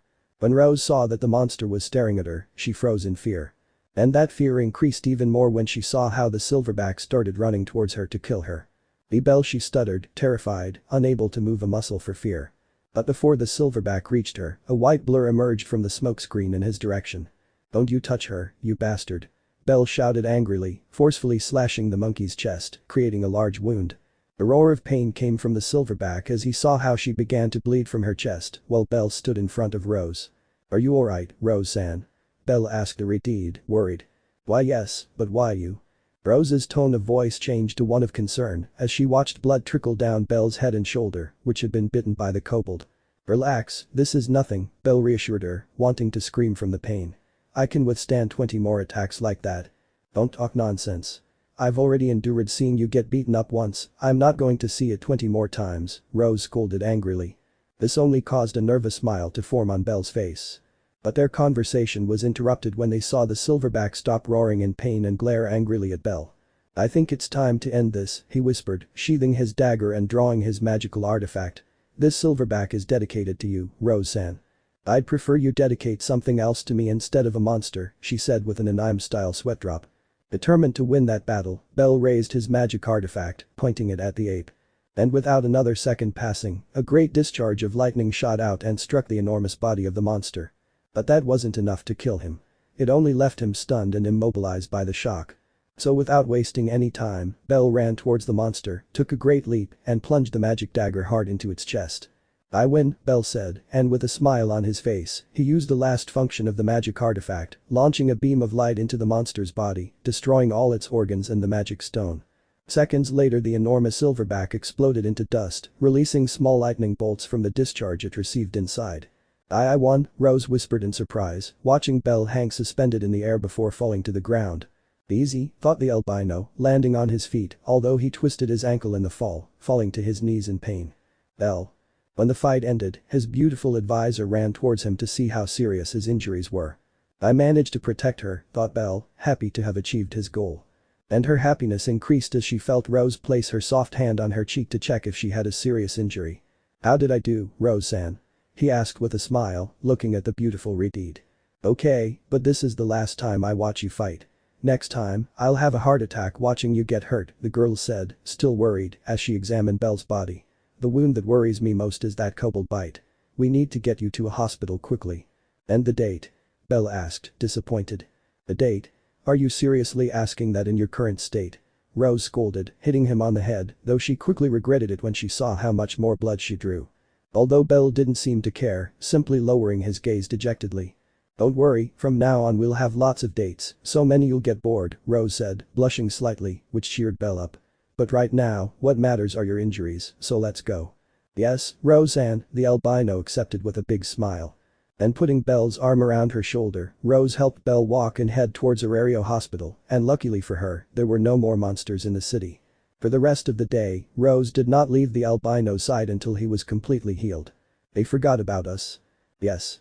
These were the words of the two members of the Ganaste family who were left bruised on the ground. End of chapter. Chapter 16. I can no longer deny it. We find ourselves in the Adventurers Guild of Arario where, as always, Rose was in front of the counter working with a tired expression. A week had passed since that incident with the monsters, which in the end turned out to be caused by a group of criminals who released the monsters to create a distraction and steal the most valuable things in the warehouses of different families in Babel. But in the end they were unable to achieve their goal, being captured by the Ganaste family before they could even begin to steal. And throughout that week, thanks to that event, there was a lot of work for the guild advisors, including Rose, who was already very stressed from so much work and could hardly spend any time with Belle. But there was one thing that stressed her out beyond belief. Come on Rose, get to work. Hey Rose, lay off the food, you're getting fat. Isn't your boyfriend coming today? And how are things going with your mother-in-law? Day after day Rose endured Misha's teasing and comments which annoyed her, but she promised not to hit her that week and she didn't break her promises. Unless. Hey Rose, I just accidentally spilled some coffee on your desk, Misha said with a nervous smile, approaching the beastman. But she didn't even answer him, she just kept her gaze fixed on the clock on the wall. Rose.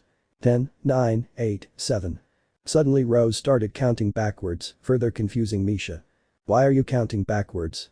Have you forgotten how to count? Misha asked mockingly. 4, 3, 2, 1, 0. After reaching 0, Rose let out a big sigh and then turned her gaze to Misha. Listen Misha, exactly 1 week ago I promised not to hit you for a whole week and that promise has just expired. Upon hearing those words, Misha's face turned so pale that he almost looked like a dead man. Well, that's too bad, Misha whispered with a nervous smile, taking a step back. Let's see, on Tuesday you played 3 pranks on me, on Wednesday you made 4 comments I didn't like, on Thursday you called me fat 5 times, on Friday you played 4 pranks on me because of my friendship with Belle, on Saturday, you bothered me 3 times with the same mother-in-law joke, yesterday you joked twice about my serious attitude, and today you spilled your coffee on my desk. That would be a total of 22 pranks throughout the week, and if we multiply that by the 7 days I didn't hit you, that would be a total of 154 hits I have to give you. As she finished saying those words, Rose cracked her knuckles. Wait, that wasn't a tea deal, Misha said, frightened, taking more steps back. Why you didn't tell me you were saving up the pranks? So, Misha, where do you want the punches? In the stomach or in the face? He asked with a sour expression. Mercy please. Shouted Misha, getting down on his knees and doing the famous doggies. So you want kicks? Rose whispered, lifting her foot. Ooh. Well outside the guild. A certain albino we all know was at the entrance of the guild with a rose in his hand. Hello Roseanne, on my way here I saw this beautiful rose and it reminded me how beautiful you are, so I decided to bring it as a gift for you, Belle said, looking at a post near the guild. No, that sounds very old-fashioned. While Belle was talking to the post, people passing by looked at him like he was a freak. Why all the fuss? I just have to give her the rose as a gift and invite her to dinner, he thought, still not entirely sure. Grandpa always told me that if I wanted to win a woman's heart, I had to be romantic. I wonder if Roseanne would like that sort of thing. And with those thoughts, Belle began walking towards the guild entrance to see his secret love. However, upon entering the place, he saw something that terrified him. And that was a certain pink-haired girl who was dragging herself towards the exit with difficulty. Misha-san. Belle shouted in terror as he rushed to the girl's aid. Belle, Misha whispered as she saw the albino approaching her. Why you're late, 15 seconds too late. What happened? Belle asked worriedly, kneeling in front of her. He's a demon, Belle, and I was just playing, he said, his voice thick with pain. Run while you still can, and if you have a daughter, name her after me.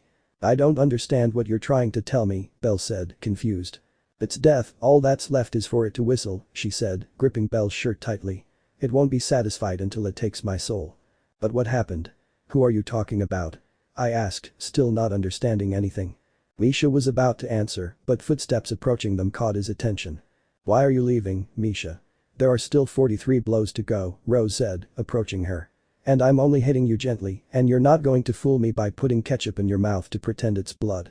Misha quickly put some ketchup packets she was holding into her pocket, then trembled with fear as she saw Rose getting closer. Belle? Rose said upon seeing the albino kneeling in front of Misha. Hello, Roseanne. Belle greeted, letting go of Misha to stand up and look at the beastman with an embarrassed smile. Meanwhile, Misha just fell to the ground again. Will life ever treat me well? Misha wondered, letting his face fall to the ground. Oh. A coin.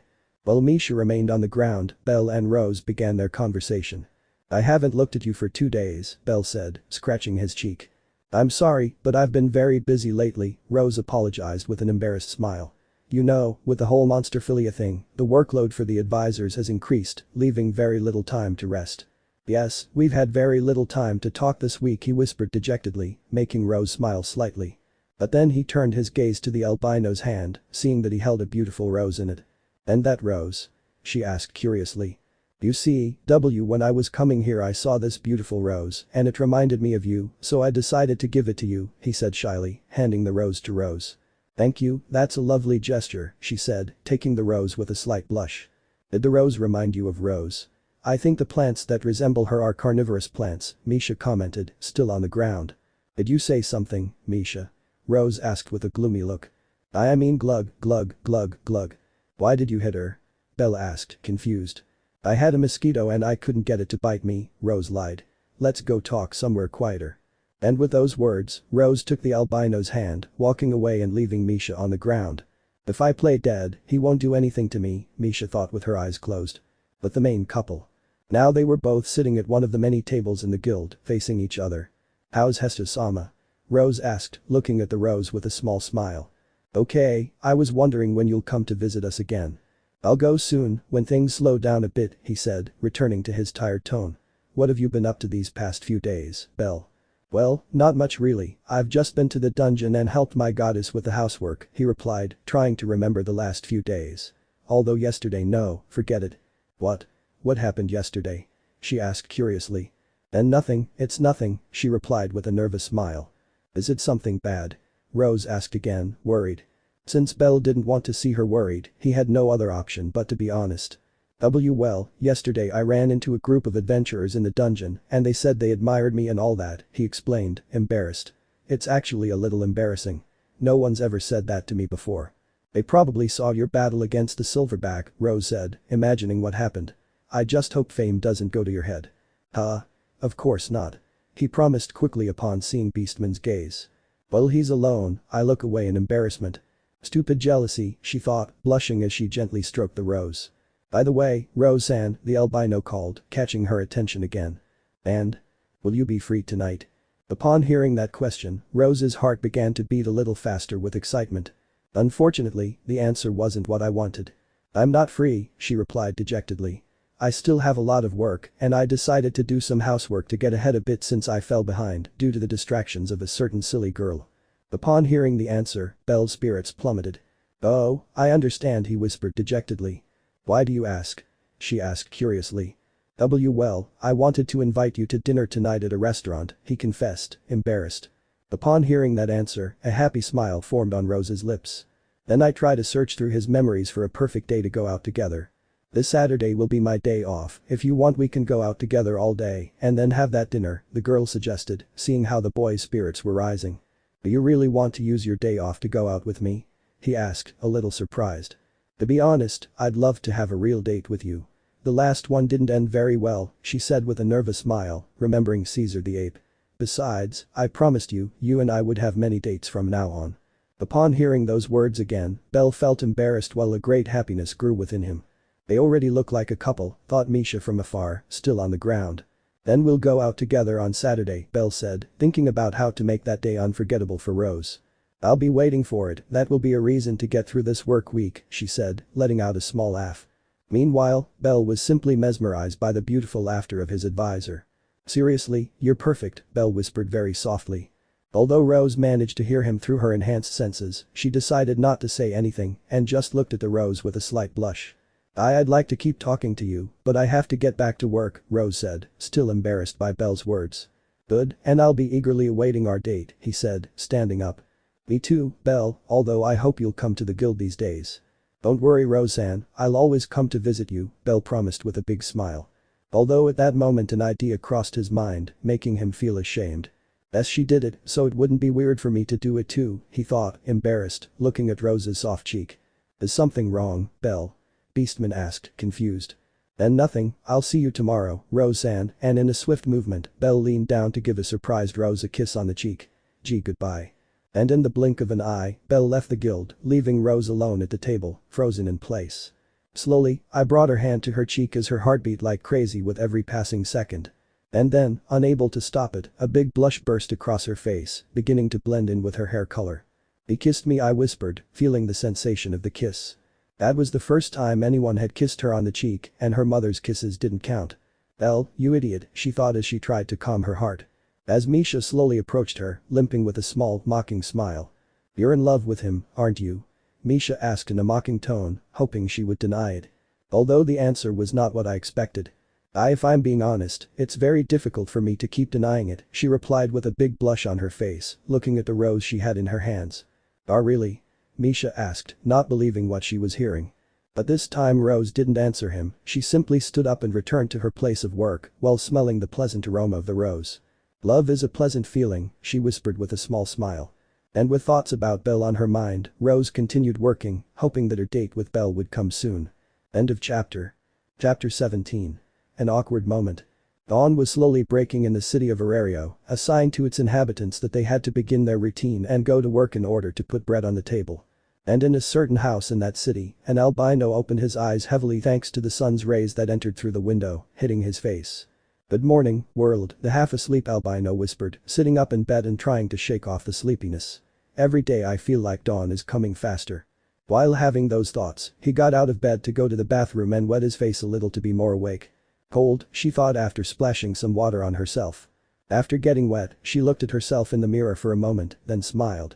Another day to see Roseanne's beautiful smile, he thought, motivated. And with those thoughts, Belle left his room to go to the kitchen to drink coffee as he did every morning. It should be noted that he was not wearing a shirt, only shorts, as for some reason he felt comfortable walking around his house in the mornings. "I wonder what kind of adventures await me today," he thought anxiously. After that he arrived at the living room, which was the way to get to the kitchen.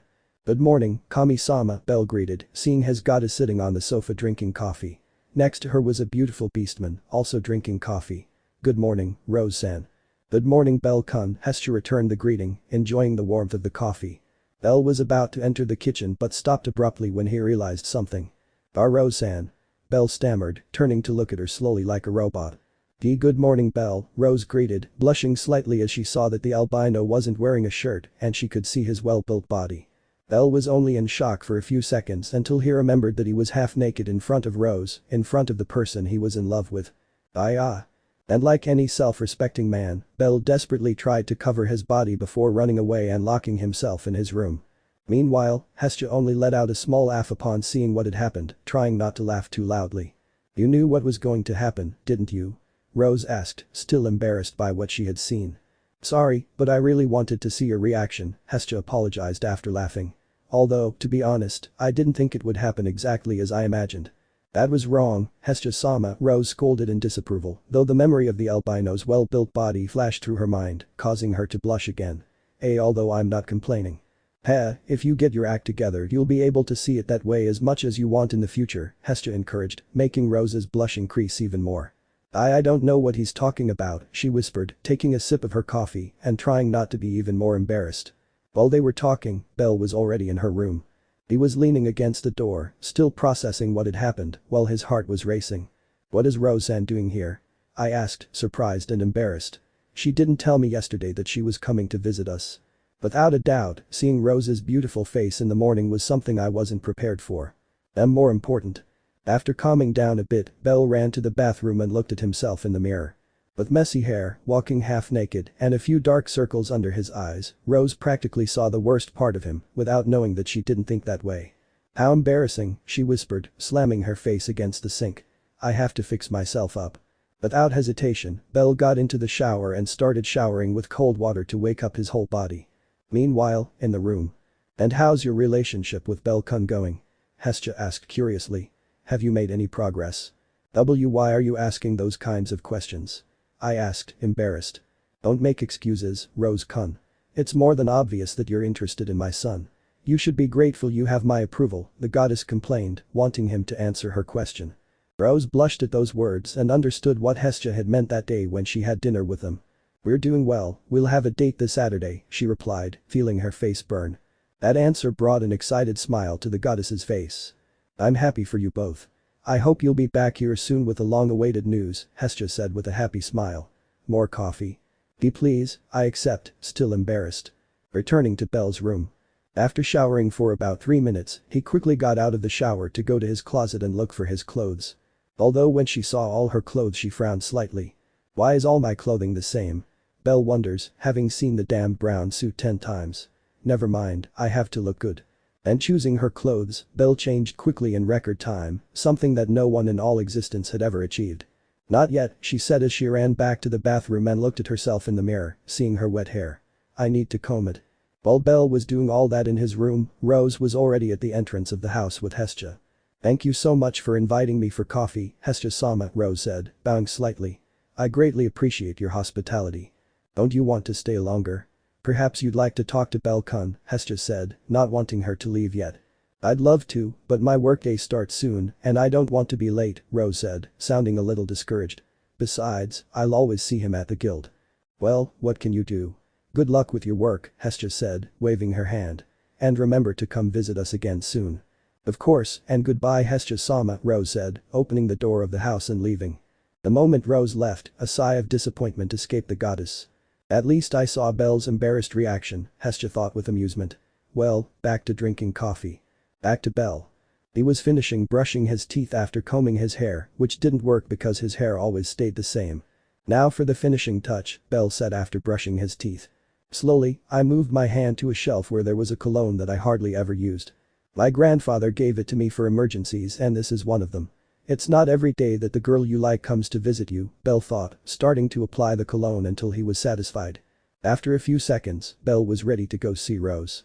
Maybe I didn't make a good first impression, but the second one will surprise her, he thought with more confidence than at the beginning, walking towards the living room. He still felt a little embarrassed about what had happened not too long ago, but he could control his embarrassment. Although upon arriving at his destination he was confused to see only his goddess sitting and drinking coffee. And Rose-san? Belle asked, confused, looking around. He already left, he said he had to go to work. Upon hearing those words, Belle's spirits plummeted and he realized that all his effort had been for nothing. So he simply threw himself onto the sofa, dejected at not being able to talk to Rose properly. Why did you take so long? Hestia asked, confused. I wanted to look good for her, Belle whispered, covering his face in disappointment. Well, Rose-kun liked you the way you were at the beginning, the goddess said in a mocking tone, making Belle feel embarrassed. What was Rose-san doing here? He asked, embarrassed and curious. Well, this morning when I woke up I realized we were out of coffee, so I decided to go buy some, and on the way back I ran into Rose-kun where I invited her to have some coffee, and she accepted where minutes later you entered the room half naked to her delight. After finishing the explanation, Belle let his embarrassed face fall onto the sofa. I don't think I'll be able to face her when I get to the guild, he whispered, sinking into embarrassment. And I just realized that you were wearing your bunny shorts at that moment, Hestia commented, holding back her laughter. This only made Belle's embarrassment grow even more, wishing the earth would swallow him up at that moment, unaware that Rose was only paying attention to the upper part of his body. It's definitely going to be very difficult for me to see her in the guild. A little while later. Now we find ourselves in the Adventurers Guild where Belle was wearing his armor in front of the counter where Rose was signing some documents. Although both had their heads down while a blush adorned their faces as they recalled the events of the morning. How embarrassing, they both thought at the same time. Sorry about this morning, Rose apologized, avoiding Belle's eyes. And no need to apologize, it's my fault for walking around the house half naked, Belle stammered, embarrassed. A certain pink-haired girl who was standing a little close to them heard the word half naked and began to pay attention to the conversation. It's your house, you can walk around there as you please, I was the one who arrived unannounced, she said, still embarrassed and not wanting Belle to take the blame. But I still made you go through that unpleasant situation, I'm sorry Rose-san. Unpleasant? More like pleasant. What? And nothing, I didn't say anything, Beastman whispered, lowering her blushing gaze. Let's just drop the subject here and pretend nothing happened, Belle said, wanting to end it all. It will be difficult, but I will try, replied Deritide, remembering Belle's toned body. Then he turned his gaze to the embarrassed albino, taking in the clothes and armor he was wearing. Who would have thought that her loose clothing hid that body? She thought, feeling like a pervert. I hope this awkward atmosphere isn't around on the day of our date, Belle thought, hoping it wouldn't be. While both of them just stood with their heads down, embarrassed and without saying a word, a certain pink-haired girl watched them from afar. I think I have an idea of what happened, he thought with a mocking smile. I think this would be a good time to make fun of Rose, but… Misha tried to stretch her body a little, but a huge pain invaded her as a result of the frenzy of blows she received the day before, from which she had not yet recovered. I'll keep my comments to myself this time. I don't think I can withstand another beating, he thought with a nervous smile. And with that embarrassing event, the day began for Belle and Rose. End of chapter. Chapter 18. Date night. It was night in the huge city of Arario, where the night bars were preparing to open and welcome their customers. But in the city's illuminated streets, a certain couple, an adventurer and an advisor, were walking calmly hand in hand. They were Belle and Rose, who were having their date after having waited a whole week for that day. Although Rose unfortunately had to work part of that day on orders from her boss, she still decided not to cancel the date and spent a pleasant evening as a date with Belle. I'm sorry Belle, I promised to spend the whole day together and in the end we're only going to be able to have dinner, Rose apologized, wanting to punch Royman in the face. Don't worry, Rose-san, spending time with you makes me happy, Belle said with a big smile, making the beastman blush. By the way, I haven't said it, but you look very beautiful. Faced with that compliment, Rose could only lower her gaze, embarrassed but happy. The clothes he wears. Thank you, I whispered with a small smile. And where are we going? Well, I've reserved a table at a restaurant, I hope you like the place, Belle said, walking calmly without letting go of Beastman's hand. Neither of them knew when they started holding hands, and when they realized it they blushed, but they still didn't pull away, deciding to spend the entire evening date like that. While Rose only had a small smile on her face, happy to be on this date, as they continued walking her expression began to change to one of surprise, as they both began to enter the area where only the rich of Aurario went to shop. These were establishments that only sold the finest and most expensive clothing, and the same applied to restaurants. The place he never imagined he would be. She must have taken the wrong path, the retard thought, confused. And we're here, Belle announced, stopping in front of a restaurant, which surprised Rose even more. Just by looking at the enormous restaurant, you could tell it was one of the most expensive, not to mention that only wealthy people went in and out of the restaurant. Belle, how much did this cost you? Rose asked, still in amazement. That's the least of it, let's go, and with an excited smile, Belle went into the restaurant without letting go of Rose's hand, who was still in shock.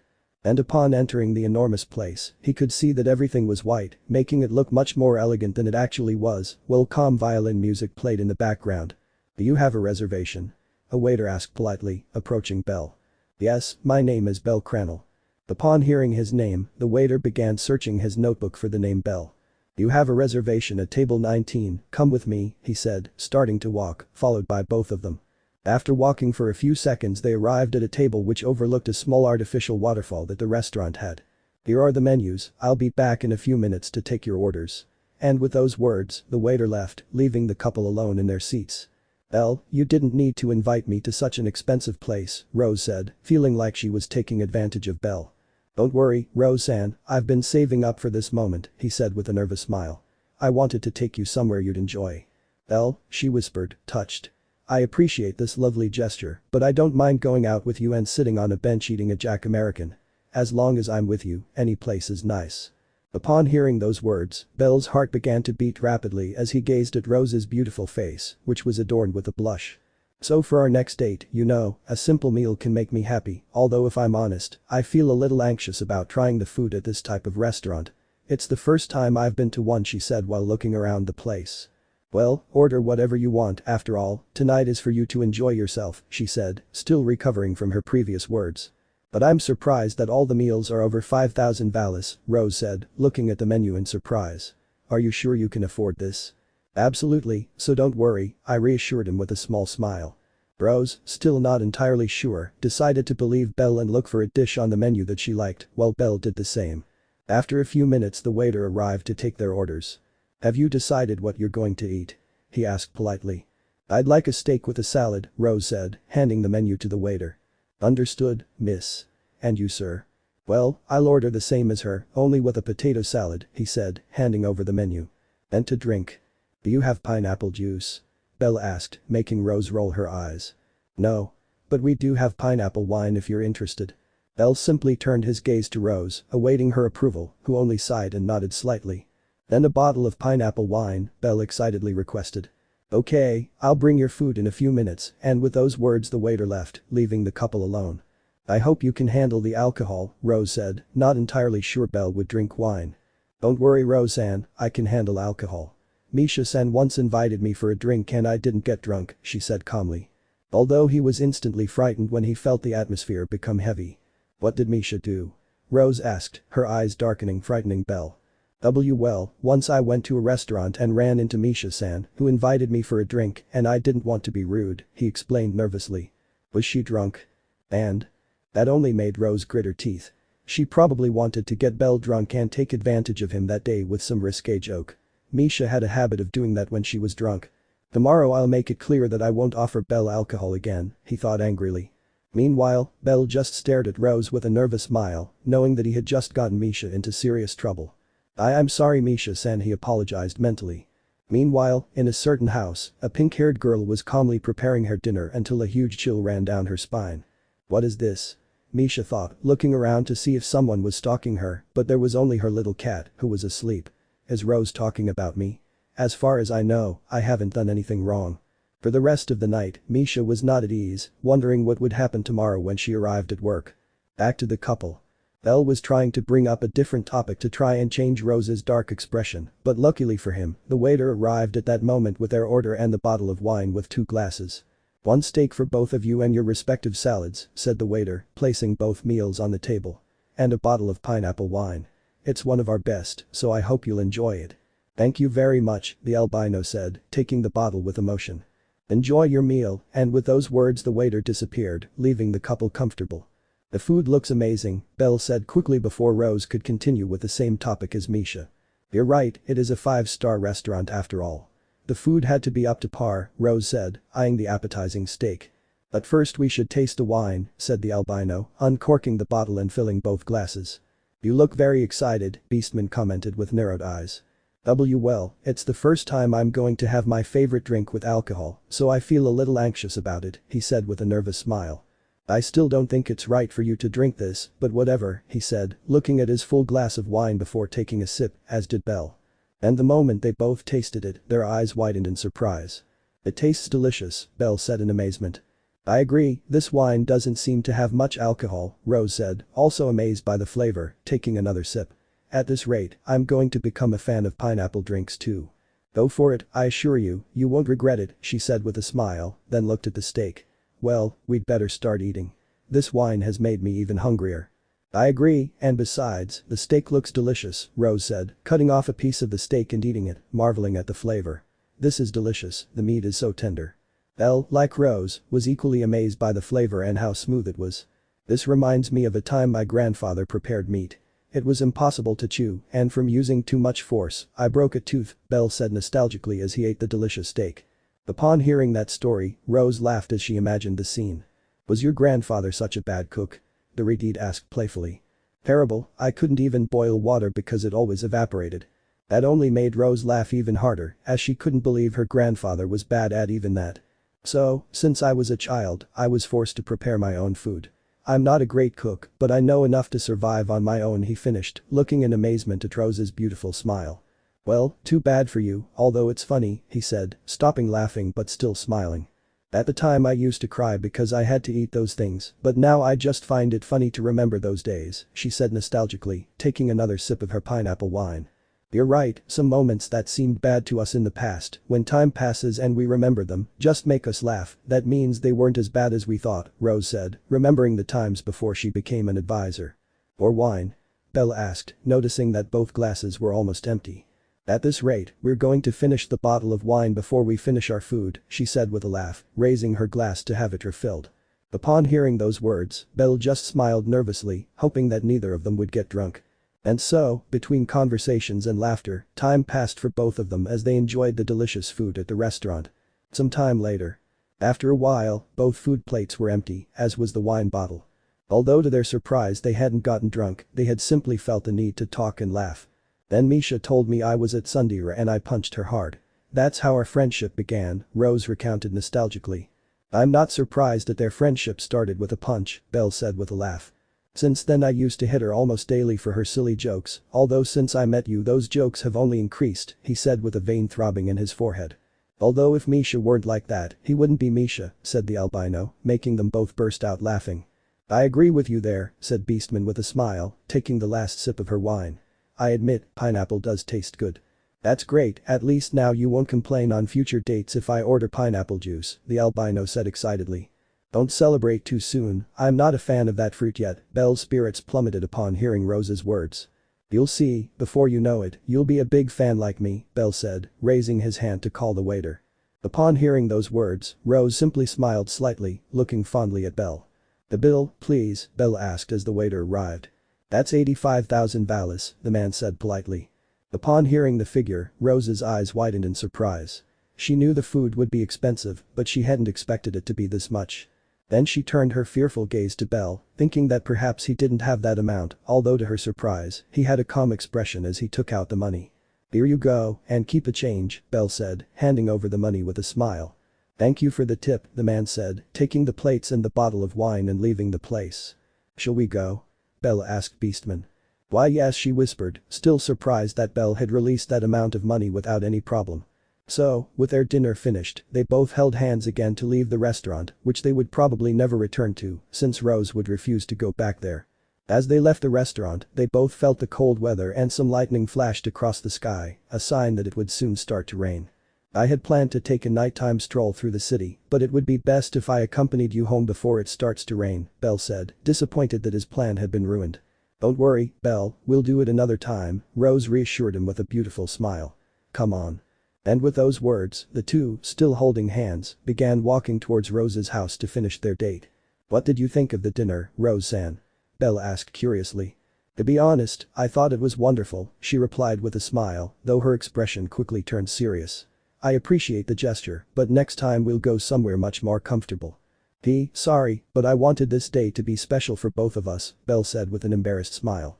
For me, any place will be special as long as you're there, Beastman said, embarrassed, looking away. Obviously Belle was also embarrassed by those words, but also felt very happy. But I have a question, Rose said again, sounding confused. Where did you get so much money for today? Belle nervously looked away at that question. I was just in the dungeon for a long time, he replied nervously. Obviously Rose didn't believe his answer, but she highly doubted that the money was illegal.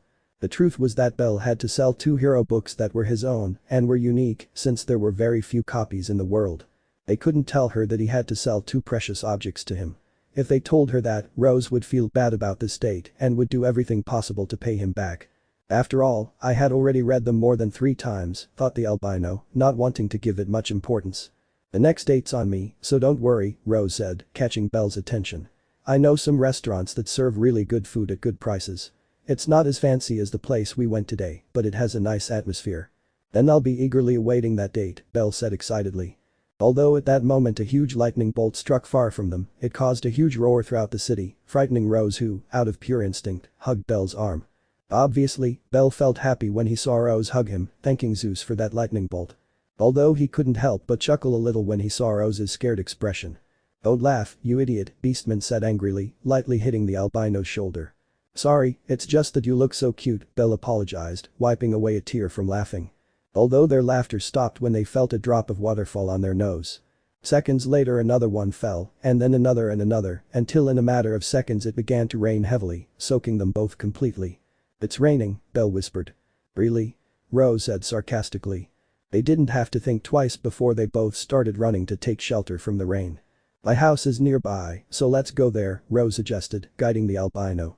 Oh okay, I accepted excitedly, as I would be seeing the inside of Rose's house for the first time. A few minutes passed as they both ran through the rain until they finally reached Beastman's house, quickly entering. Now both of them stood in front of the entrance door completely soaked from the heavy storm. Then they slowly approached the window to watch the rain, which was only increasing with each passing second and showed no signs of stopping for a long time. You can't go back home like that, Rose said, looking at the drops of water. No, I'll end up drowning, Belle whispered, watching out the window as a drunk man floated in the water. After that, they both stared at each other, although Belle had to quickly look away in embarrassment when he saw that all of Rose's clothes were wet, revealing her figure. Rose also noticed this and looked away in embarrassment. This will be awkward, they both thought at the same time. Belle and Rose's date night was not over yet. End of chapter. Chapter 19. Stay with me. The night, accompanied by heavy rain, covered the entire city of Arario and showed no signs of stopping. And in a certain house of a beautiful beastman, a certain albino was taking a shower at Rose's request after the rain that fell on him. He just stood with his head down as the water fell on him, processing what was happening. I'm showering at Rose's house, he thought, unable to believe it. Is this a dream? To say he was nervous was an understatement. He was in the house of the woman he was in love with, and this time he couldn't act like a coward and leave, mainly because of the strong storm outside. I slowly looked around the entire bathroom, still not believing I was there, until I saw my wet clothes hanging up to dry. Damn it, I don't even have any clothes, she complained to herself as she realized this. What am I going to wear now? Belle? Rose's voice was heard on the other side of the door, startling Belle a little. Yes. I'll leave some clothes here in front of the door, I said, placing a basket there. If you're wondering whose clothes they are, well, they're mine, but don't worry, they were a gift from that silly Misha, who obviously doesn't know my size and gave me clothes that are way too big. Maybe they'll fit you. Thank you Roseanne, the albino said nervously. And with that said, Rose's footsteps receding made Belle let out a sigh of relief. And now I'll put on Roseanne's clothes, I'm going to end up dying of a heart attack, he thought, embarrassed, not having a short circuit in his head thanks to the cold water. After being underwater for a few more minutes, Belle turned off the water and walked towards the door. He slowly opened the door a little to reach out and grab the basket, then quickly closed the door. After that, he turned his gaze to the basket, taking out the shirt that Rose lent him. I never thought I'd wear this kind of clothing, he thought, embarrassed, looking at a white shirt with a heart print in the middle. Luckily for him, the bottom part was a pair of black sleep pants. I hope I don't look weird, she thought, starting to put on her clothes. Minutes later she was already dressed, and luckily the clothes fit her perfectly, although she was still embarrassed by the shirt, but she didn't complain. Roseanne. Belle called from the bathroom. What's wrong, Belle? Beastman's voice called from outside. I'm going out right now, I'm letting you know in case you're getting dressed or something, I said, a little embarrassed. Oh okay, but go out with your head down, and since I only have a towel around my body, I'm going to take a shower too, Rose said in an embarrassed tone. Belle blushed deeply upon hearing those words, unable to stop himself from imagining Rose wearing only a towel. Be good. And with those words, Belle slowly left the bathroom without looking up, although he became nervous when Rose passed by him in the direction of the shower. I'm going to take a shower so don't go spying, Rose said, closing the door and leaving Belle alone in his room. As if I could, Belle whispered, his heart racing a mile a minute. Now that Rose was out of sight, Belle looked up and let out a sigh to relax. Then he turned his gaze towards the window, seeing that the storm was still as strong as at the beginning. I hope Kami-sama isn't worried when he sees that I haven't returned, he thought, unaware that Hestia was sleeping peacefully in the house. After those thoughts, Belle began to walk around the room to distract himself a little and not think that Rose was a few meters away from him taking a shower. Just as I expected, her house is very tidy, he thought, seeing that the room was clean, something normal knowing Rose's personality. Now that she thought about it, she didn't even want to imagine what Misha's room was like.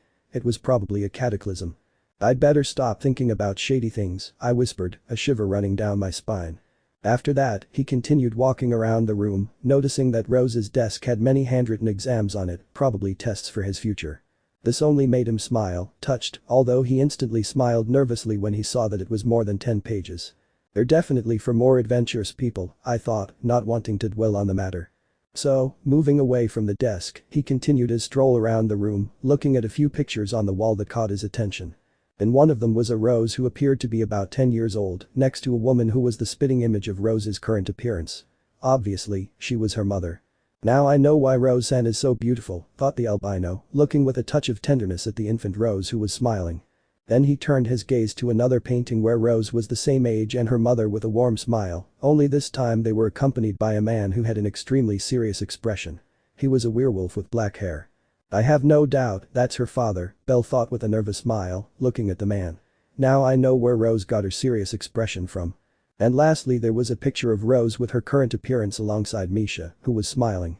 Miraculously, Rose also had a small smile on her face, something that was very rare, knowing that when he met her, she was a very serious person. I don't know if I'm a masochist, but I like that serious attitude, he thought sheepishly. After seeing the 3 pictures on the wall, Belle decided to go to Rose's bed and sit there waiting for her to decide what to do to kill time. Although when she got to the bed she noticed that on top of her was the necklace he had given her some time ago, making her smile slightly. I remember that Roseanne got angry with me that day for buying this necklace instead of a weapon or armor, she thought with amusement, picking up the necklace and sitting on the bed. He was surprised that even though it had been a few months since he had given it to her, it didn't have a single scratch, a sign that he had taken great care of it.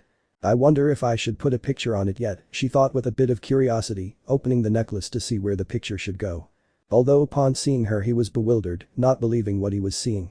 For some reason, his heart rate began to increase with every second that passed as he watched what he was seeing. And that was because Rose had a picture of him on that necklace, something that never crossed his mind. Little by little her face began to blush, still unable to believe it. Why does Roseanne have a picture of me? He wondered mentally as embarrassment began to overwhelm him. When did she get it? How did she get it? And the biggest question. Why? Knowing that Rose had been carrying a picture of him on that necklace all this time made his heart beat faster with every passing second and a feeling of happiness washed over him. Although he had to snap out of his thoughts when he heard the bathroom door opening. I slowly looked up, watching Rose come out of there with her hair wet and wearing more comfortable clothes for being at home. Seeing her like that made her cheeks burn and her embarrassment grow. "It looks like the rain isn't going to stop," said Beastman, looking out the window before turning to the albino. Although when she saw it, her eyes widened in surprise at what he held in his hands. I'm sorry," Belle apologized quickly, putting the necklace back on the bed. Meanwhile, Rose just stood frozen in the same place processing what had just happened. Belle saw the photo, were the thoughts that crossed his mind when he saw the albino's embarrassed expression. Little by little, Beastman's cheeks began to blush, lowering her gaze, unable to look Belle in the eyes because of the embarrassment she felt. "I was careless, I should have left the necklace in a drawer," the redhead mentally scolded herself. Now Belle would think she was weird for having a picture of him, or maybe she would be afraid of him. Belle and Rose wanted to make up an excuse but couldn't think of anything convincing at that moment. What would she say? That the photo magically appeared on the necklace and she hadn't noticed? All she could think of were absurd excuses that would only make the situation worse. "Roseanne." But before she could become more agitated, the albino's voice pulled her from her thoughts, slowly raising her flushed face to look at Belle. She expected to see an expression of fear or disappointment, but found that the albino had the same embarrassed expression as she did. "Why do you have a picture of me?" was the clear and direct question the albino asked, causing Rose's heart rate to increase. At this moment I wished that the nervous Belle would appear, because when he is like this, he always says many incoherent things, and in the end he never says anything clear, but this time he had been direct. And the pressure in his chest only increased with each passing second.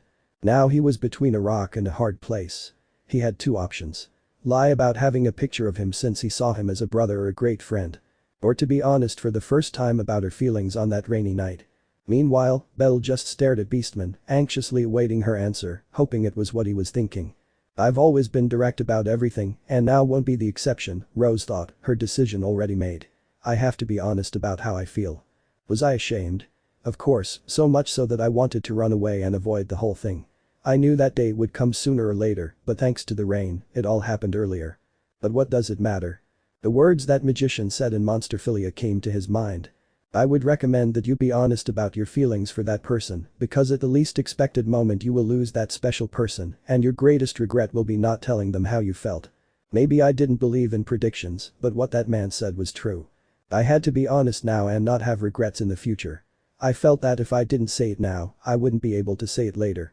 So, letting out a big sigh, Rose decided to follow what her heart was telling her. "Hestia-sama gave me that photo when I went to dinner with you for the first time," Rose said, making Belle's eyes widen in surprise. "I see, you probably accepted it so as not to be rude to Kami-sama," Belle said with a nervous smile. "You're wrong," he said as he slowly approached the albino. "When Hestia-sama gave me that photo, I couldn't help but feel happy, very happy." "Why?" Belle asked nervously, watching Rose stop in front of him, forcing him to look up since he was still sitting on the bed. As Rose stared at Belle, her blush still visible on her cheeks, her heart pounding, there was no turning back. It was time to say it. "Because I like you," she whispered, loud enough for Belle to hear. Belle's mind reset upon hearing those words, which he never thought Rose would say. "I was so happy to have a picture of the person I'm in love with," she continued, her gaze fixed on a surprised Belle. "For me, that picture is the most precious thing, along with the necklace you gave me. Well, that's obvious, since they're both connected to the person I'm in love with." With every word Rose said, Belle's heart leaped with joy, unable to believe what he was hearing. "To be honest, I don't know when I fell in love with you," I confessed, embarrassed. "Maybe it was when you saved me from those idiots that day, or maybe when you promised to always come back to me. I don't know if you said that on purpose, but it made me happy." Slowly, Rose placed her hands on each of Belle's shoulders, then slowly pushed him onto the bed, ending up on top of him. "It's the closest thing to what I was thinking. I admit it, maybe I've been denying it for a long time, but I can't deny it anymore. I'm in love with you, bellcranel," she confessed, a deep blush spreading across her cheeks as she saw Belle's surprised expression. "Since I met you, every action you've taken has won my heart, completely captivating me. You've easily broken down every barrier I'd put up just with your lovely personality." "Roseanne," Belle whispered, seeing Rose's beautiful expression. "I like you, Belle, I like you a lot," she said, slowly bringing her face closer to Belle until they were only a few centimeters apart. "And you? Do you feel the same way about me?" Silence filled the entire room, with only the sound of heavy rain falling outside being heard. Meanwhile, Belle and Rose just remained in the same position with their faces very close together, staring at each other without saying a word. That was until Belle smiled sheepishly. "For a moment I thought my feelings weren't reciprocated," the albino whispered, smiling slightly. And those words were more than enough for Rose to understand that the feelings were mutual, bringing her great relief. "That's good to hear." As she finished saying those words, Rose, unable to contain herself any longer, closed the small distance between their faces and joined their lips in a loving kiss, a first kiss for both of them. Bell opened his eyes in surprise as he felt Rose's soft, sweet lips, which obviously tasted of pineapple from the wine they had drunk not long ago, making the kiss all the more glorious. But that surprise didn't last long, his gaze gradually softening as he enjoyed the kiss, taking Rose by the waist and pulling her closer to him. Obviously Rose did not refuse Belle's attempt to take her by the waist, so she removed both hands from Belle's shoulders and, stroking the albino's hair, let her body fall onto Belle's body. The seconds ticked by and, both needing oxygen, they decided to slowly separate while a blush adorned both of their cheeks. But not even 2 seconds had passed when Rose joined her lips with Belle's again, who this time returned the kiss instantly. It wasn't a lustful kiss, not at all, it was just a kiss that conveyed how much they loved each other, a kiss full of affection and love. After a few more seconds, they both separated again from that second kiss, which had lasted longer than the previous one. Slowly, Rose let herself fall onto the bed, lying next to Belle and staring intently at each other. The heavy rain in the city showed no signs of stopping as the temperature gradually began to drop, creating a cold climate. "Belle," Rose whispered, gently caressing the albino's cheek. "And? Stay with me tonight?" she asked with a small smile that captivated Belle. "You can't leave in this storm, and I wouldn't want to sleep alone in this cold weather." "Before I answer you," Belle said sheepishly, "I'd like to ask you a question." "Sure, go ahead," she agreed with a beautiful smile, bringing her face closer to Belle. "What are we now?" he asked in a timid tone of voice. That question made Rose giggle slightly at how cute he looked. "What do you think?" I asked in a playful tone. "Be boyfriends?" he replied, not very sure. "That's right," Rose said, giving Belle a quick kiss. "Girlfriend and boyfriend. Do you like how that sounds?" Belle just nodded slightly, embarrassed, in response to that question. "Me too," she whispered, moving closer to Belle. "Going back to the first question, will you stay with me tonight?" "Sure," Belle accepted without hesitation. That answer made Rose smile happily, joining her lips with Belle's once again. "I love you, Belle." "I love you too, Rose." And that night was the most magical for both of them despite the storm outside. Before even going to sleep, they spent a long time kissing, something they had both wanted to do for a long time, only to finally fall asleep in each other's arms with a small smile on their faces. Meanwhile, in the sky. Jesus. Hera, with an angry expression, approached her perverted husband, who had an excited smile. "What? Don't you think you're going too far?" she asked angrily. "At this rate, you're going to flood all of Aurario if you don't stop that storm." "Relax, all this is for someone else's happiness," Zeus said with a happy smile. "In fact, let's send more rain." And with those words Zeus grabbed a bucket full of water and threw it all towards the earth. "Idiot. You're going to flood the whole earth," Hera shouted, hitting her husband hard and knocking him unconscious. "It was worth it," he whispered before fainting. End of chapter. Chapter 20. A quiet morning. We find ourselves in the Adventurers Guild of Aurario where a certain pink-haired girl was standing in front of the counter. Every so often he would look at the enormous clock in the place and see that a lot of time had passed since 8 o'clock in the morning. How strange, Misha thought, puzzled. It seems Rose won't be arriving today. The owner of those words was the elf Aina, who approached her friend Misha. "I can see that. Do you think something might have happened to him?" Misha asked worriedly. "I don't think so. News like that would have spread throughout the entire guild by now," Aina said, dismissing that possibility. "Perhaps he got sick and couldn't come today. Or maybe he's just showing his lazy side," Misha said, frowning. "But when he gets back to work, I'll teach him a lesson so he won't be absent again." "I don't think you're in a position to say that," Aina said with a nervous smile. "Besides, you haven't even touched her before you're already on the ground." This caused a depressed aura to form around Misha. "This is going to be boring without Rose to bother us," whispered Misha, letting his face fall onto the counter. "Although I still find it strange that he missed work," Aina said, puzzled. "Maybe she fell asleep," Misha muttered boredly. "Who knows?" And so the two friends would spend the whole day making theories about why Rose was absent from work. Meanwhile, at the Beastman's house. In a certain room, a human and beastman couple slept peacefully, embraced by each other, each with a smile on their face. They were both so comfortable that the mental schedule for waking up early had disappeared, wanting only to sleep for much longer like that. Unfortunately, that wasn't the case because the sun's rays were coming through the window, slowly waking them both up.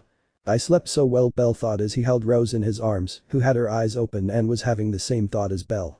Although little by little the memories of the previous night came to her mind where Rose looked up to see Belle, and he also saw her, and when their eyes met a blush appeared on her cheeks as she remembered the kissing session they had last night. Good morning, Belle," Beastman greeted sheepishly, but with no intention of breaking free from Belle's embrace. Good morning, Rose," he returned the greeting, also embarrassed. "How did you sleep?" Well, I haven't slept so comfortably in a long time," she replied, resting her face on Belle's chest. "And how did you sleep?" "I slept next to you, obviously I slept wonderfully," she replied, making the retreat blush. For some reason, neither of them felt like getting out of bed as they were very comfortable cuddling, although Rose suddenly sat up in bed. "Damn it. I overslept," she exclaims, noticing that her work had already started 2 hours ago when she looks at the clock. Although she immediately remembered that since her first day of work she had never missed a day, not even when she felt sick, so little by little she stopped caring about it. "Well, since that's the case," she said simply, going back to bed and hugging Belle. "At this rate, you're going to end up just like Misha-san," Belle said with amusement, seeing his girlfriend's laziness. Girlfriend, that word sounded so good for the albino. "A day off won't hurt anyone," I whispered, enjoying Belle's hug. "Besides, I feel really comfortable." "So, shall we sleep a little longer?" asked the albino, excited to spend more time like this with Rose. But he received no response. Rose simply clung to him more tightly, implying that they should sleep a little longer.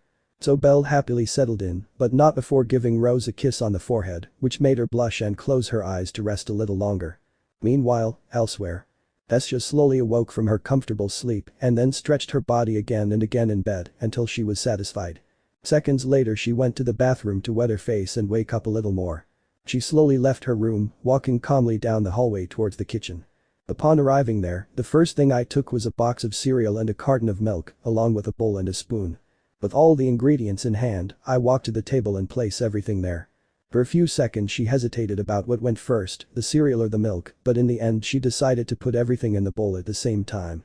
And with her super nutritious breakfast, Hestia sat down in a chair to start eating. Looking at the clock, she saw that it was around 9 in the morning, which was normal for her since she usually got up at that time, or well, almost always.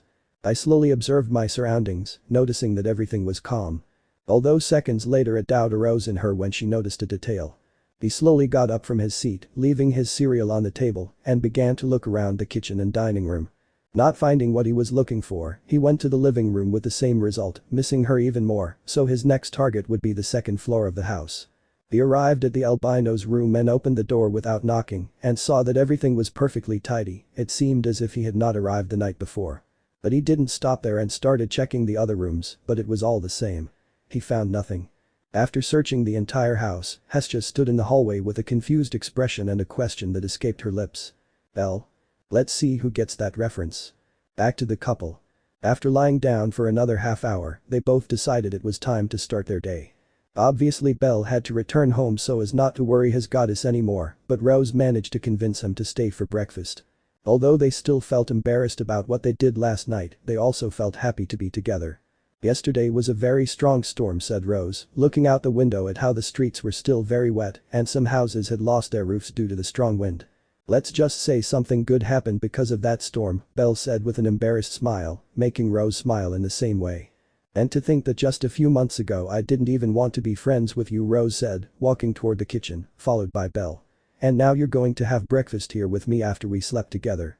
Don't forget the kisses," Belle reminded her, making Rose's face blush. After that short chat, they both prepared a simple breakfast, which was toast with jam and orange juice. Belle was disappointed to see that he didn't have any pineapple juice. With their breakfast ready, they both went to the small table to place their food there and sit down to eat. Perhaps it was due to the kisses last night or sleeping together, but now spending time together was much more enjoyable than before, something that made them feel happy.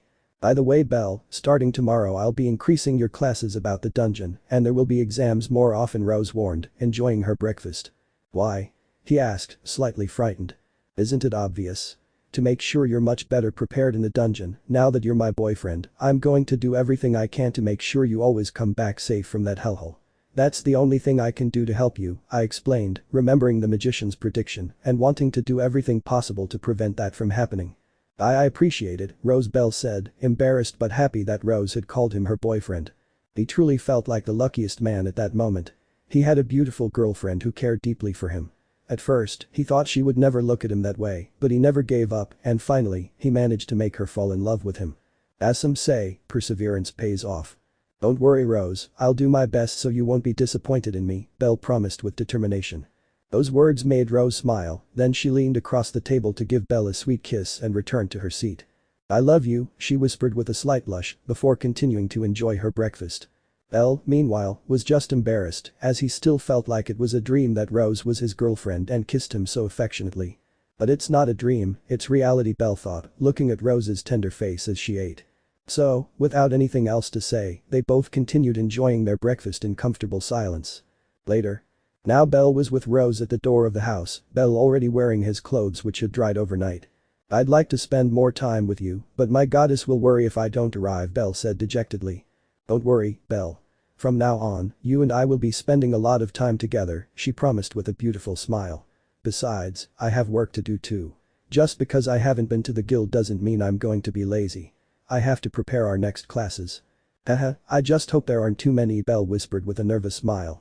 After that, Rose approached the albino to give him a loving kiss on the lips, which was quickly reciprocated by Belle. People passing by on that side of the street were left speechless when they saw Rose kissing Belle, especially the adventurers who were passing by because she was famous in the guild. But Rose didn't care in the slightest what others thought. She just wanted to show Belle how much she loved him. "Aren't you going to jail today?" Rose asked, pulling away from the kiss. "And no, it's late so I'll stay with Kami-sama to help him with some things," Belle replied, embarrassed. That answer made Rose sigh with relief. By not going to the guild, she wouldn't be there to greet Belle from the dungeon and she'd be left with the anxiety of not knowing if he was alright. That's why she was relieved he wasn't going that day. "Okay, then take care, I'll see you tomorrow," said Rose, taking a few steps back. "Of course, I'll be eager to see you again tomorrow," Belle said, turning away. "Goodbye, Rose, I love you." And with those words, the albino left Rose's house while she stood at the door watching with a smile as Belle slowly walked away until he was out of sight. "Now my worries for his well-being will increase even more," she thought, realizing that detail. "But it's something I'm willing to endure if it means continuing with him this way." And with those thoughts, Rose went into her house to start preparing classes for the next few days and, incidentally, to invent an excuse for having missed work today. Meanwhile, with Belle. He was walking with a huge smile through the streets of Aurelio towards his home. People passing by wondered what was the reason for his big smile and happiness. "Grandpa, I don't know why I feel the need to thank you," he thought, looking up at the sky, still smiling. Without a doubt, last night and this morning had been the best moments of her life and she felt that from now on it would be like that. "I have to be strong, very strong, to protect Rose from any harm," he thought with great determination. "From now on, I'll have to push myself in the dungeon and always return to her. I'm fired up." And while he was having those thoughts, a burning sensation began to appear on his back, which only increased his determination. It wasn't the first time that burning sensation had appeared, but this time it was much more intense than before. "But first I need to buy some new equipment," he thought with a nervous smile, realizing he didn't even have a decent dagger. "I think I have about 100,000 valis left over from yesterday's date. I think that'll be enough to get me started." And with those thoughts and that flame of determination within him, he continued his journey home. Days full of love, adventures and obstacles awaited Belle and Rose. End of chapter. Chapter 21. News. We find ourselves in the home of the Hestia family where the only member of said family was in his goddess's room on the bed updating his status. He hadn't updated his status in a while, so he was excited and also about going to the dungeon since yesterday when he said goodbye to Rose, he used his day to buy new equipment and wanted to try it out. Although he was beginning to feel confused since his goddess wasn't telling him anything. "Kami-sama. Is something wrong?" I asked, confused. "Huh? And nothing, just let me see your condition a little more," the little goddess replied with a nervous smile. Meanwhile, Belle decided to believe her, remaining in the same position and waiting for his goddess to finish. Meanwhile, Hestia just had a complicated expression looking at Belle's condition. "This is crazy," I thought in amazement. Even though he doesn't go to the dungeon that often because he wants to spend time with Rose-kun, he's growing by leaps and bounds. Well, that's obvious thanks to that ability. Hestia had hidden a skill from the beginning which increased Belle's growth, although at first the growth was not very exaggerated, only increasing by about 50 points for everything each day. But for some reason, as time went on, that ability was causing Belle to grow much faster than before, even though he didn't go to the dungeon that often and didn't spend much time there either. Unwavering desire, Hestia thought. An ability which increases growth as long as her feelings don't change, but it seems that when those feelings become stronger, the growth will be much greater. Hestia wasn't stupid. She knew very well that this ability was thanks to Rose. It was clearer than water, which made her happy and worried at the same time. In the latest status updates, she didn't give Belle the sheet. She simply told her stats, all of which were false except for magic, which always remained at 0. He always told her lower stats than she actually had, because once he knew her true state, Belle would level up to level 2, and that would bring problems to his family due to his rapid level increase, although he hoped that in the end nothing would happen and no god would pay attention to them, but that was asking too much. But now it would be difficult for him to continue hiding his true statistics for one simple reason. They're all SSS, he can't go any higher at level 1, he just needs one more feat to get to level 2, he thought, not knowing what to do. If he told his son his true condition, he would be surprised and wonder why he gained so much weight in just 3 months, and he would have to give him an explanation. I'll have to talk to Rose-kun about this later, meanwhile I'll keep the truth from Belle for a little while longer, he thought, patting the albino on the back as a sign that he was finished. How are my stats? Belle asked excitedly. Well, your strength has reached S. Hestia lied guiltily. Seriously? I'm still surprised at how fast I'm growing, Belle exclaimed excitedly. If you only knew that they're all in SSS already, Hestia thought, letting out a tired sigh. He knew very well that his son greatly desired to reach level 2, but he would have to maintain that lie for a few more days so as not to attract too much attention from the other gods when his status was revealed, although even then it would be in vain since he would always attract attention. If Belle-kun had a master to teach him how to fight, he would be a nightmare for all levels 1 and 2, he thought with amusement, watching Belle get out of bed and put on his shirt. For some reason, I feel faster and stronger than before, Belle said, feeling his body more free. By the way, Kami-sama, I have some news to tell you that I didn't mention yesterday. Really? Which one is it? She asked curiously. Maybe Rose and I are dating, he said with an embarrassed expression. Well, congratulations then, I wish you all the best, Hestia congratulated, clapping a little. Hey? What's going on? Hestia asked, confused. I thought he would be more surprised, she said with a nervous smile. Honestly, I'm not surprised. I knew that sooner or later one of you would tell me you were dating. After all, it was obvious from miles away that you were attracted to each other, she explained with a teasing smile, making Belle blush. But I'm really happy for you both. I hope you invite Rose-kun over soon so we can celebrate your relationship.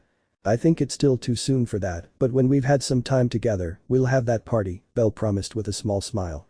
Well, I have to go to the dungeon. Goodbye, Kami-sama. And with those words, Belle left the room, leaving his goddess alone, whose smile vanished. Damn, that means it's going to get much higher from now on, Hestia thought wearily, but then smiled slightly. Now I definitely have to tell Rose-kun about this ability, mortals are interesting. And with those thoughts, Hestia left her room with a smile to begin her workday. Meanwhile, on the other side of the pond. The Adventurers Guild. At the counter was the beautiful Rose, who was waiting for her boyfriend adventurer in charge. Everything would be peaceful if it weren't for the fact that a certain pink-haired girl is harassing her. Tell me why you were absent yesterday, Misha asked again curiously. So that you could have at least one day without me hitting you, but I see you're begging for the ones I didn't give you yesterday, he said, raising his fist. I was just worried about you. And this is how you treat me? She exclaimed, threatening to cry. It was obviously acted. But Rose felt a little compassion, so she decided to give a vague answer. I just fell asleep, I was tired, she replied, letting out a tired sigh. Really? But you're always tired, yet you always make it to work, she said, confused. Stop asking questions, Misha. You'll find out soon enough, he said, glancing at the guild entrance. Changing the subject, did anything interesting happen yesterday? Now that you mention it, some adventurers were spreading some rather strange rumors, Misha replied, tapping his chin with a finger. Rumors? What kind of rumors? I asked curiously. Well, it wasn't just one group of adventurers, but several, who said they had seen a minotaur wandering on the 23rd and 24th floors of the dungeon, he explained, confused. 23 and 24. That doesn't make sense, minotaurs aren't supposed to go beyond the 18th floor, Rose said, also confused. I know, but many swear they've seen him, they've even seen him eat magic stones, but when he senses the presence of an adventurer he runs away to hide, it seems he's an irregular, Misha finished explaining, downplaying it. Unlike Rose, who was left with that strange unease inside her, remembering the fortune teller's prediction.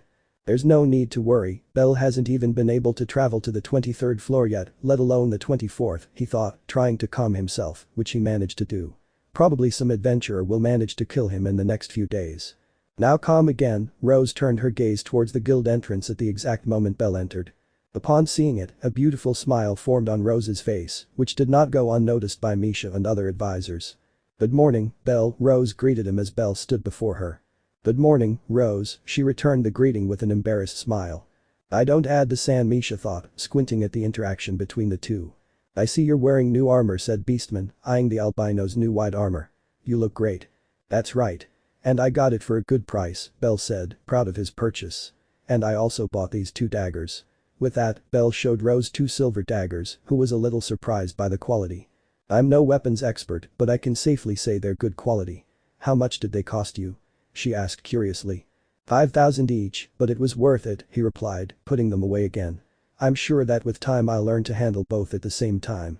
"I hope so," said Rose, placing her elbows on the counter and resting her face in her hands as she looked at Belle with a beautiful smile, a smile of someone in love. That smile, Misha thought in surprise. Could it be? "By the way, Rose, Kami-sama already knows," Belle informed, embarrassed. "Really? And what did he say?" I asked, interested in the matter. Although he already knew that Hestia had given her approval from the beginning for him to be with Belle, something that pleased him. "Well, he told me he wished us both happiness and that we should have a party at the house sometime," he replied, making Rose let out a soft laugh. "I think that's something Hestia-sama would say." While they were chatting animatedly, they had completely forgotten that Misha was with them, listening attentively to every word. "By the way, Belle, you left your shirt at my house yesterday morning," said Rose, confusing the albino. "Huh? As far as I remember, I left wearing it," he said, surprised. "I mean the heart-shaped one, the one I gave you," she said with a mocking smile, watching Belle blush. "But it's best if you leave it there in case you stay overnight another time." "Why, you're right," I admitted, still embarrassed. "By the way, are there classes today?" "As much as I'd like to, no, I have a lot of work because I didn't come yesterday, so it'll have to be tomorrow," she replied dejectedly, since she really wanted to have that class.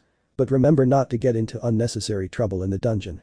"Relax, Rose, I'll only get into trouble when necessary," he joked, earning a light punch on the shoulder from his beloved. Although they both seemed calm, they were holding back the urge to give each other a loving kiss there in the guild. Although they didn't care what others thought, they weren't going to attract attention just like that. So they would have to resist until the afternoon when they left the guild together. "Well, Rose, I have to go, I'll see you this afternoon," said the albino, wanting to spend more time with her, but he knew that she also had work to do. "Take care please, I love you," and in a quick movement, Rose gave Belle a short kiss on the lips without anyone noticing. Except for Misha, whose jaw dropped when she witnessed that scene. "I love you too, Rose," Belle whispered sheepishly. "Goodbye." And seeing the beautiful face of his beloved Belle for the last time, he left the guild under Rose's watchful gaze. "I'll be waiting for you," she whispered with a beautiful smile, turning around, but she saw her friend Misha's surprised expression. "What's wrong with you? Hey, are you two dating?" I asked, unable to believe it. "Why yes, yesterday was our first day as a couple," she replied with an embarrassed smile. "Wait, you said Belle left his clothes at your house yesterday, that means he slept with you. Besides, you said you were really tired from work, even though we didn't do much yesterday, so the reason you were tired is because he bucked." And before she could finish those words, Rose grabbed Misha's head and slammed it hard into the ground, knocking her unconscious.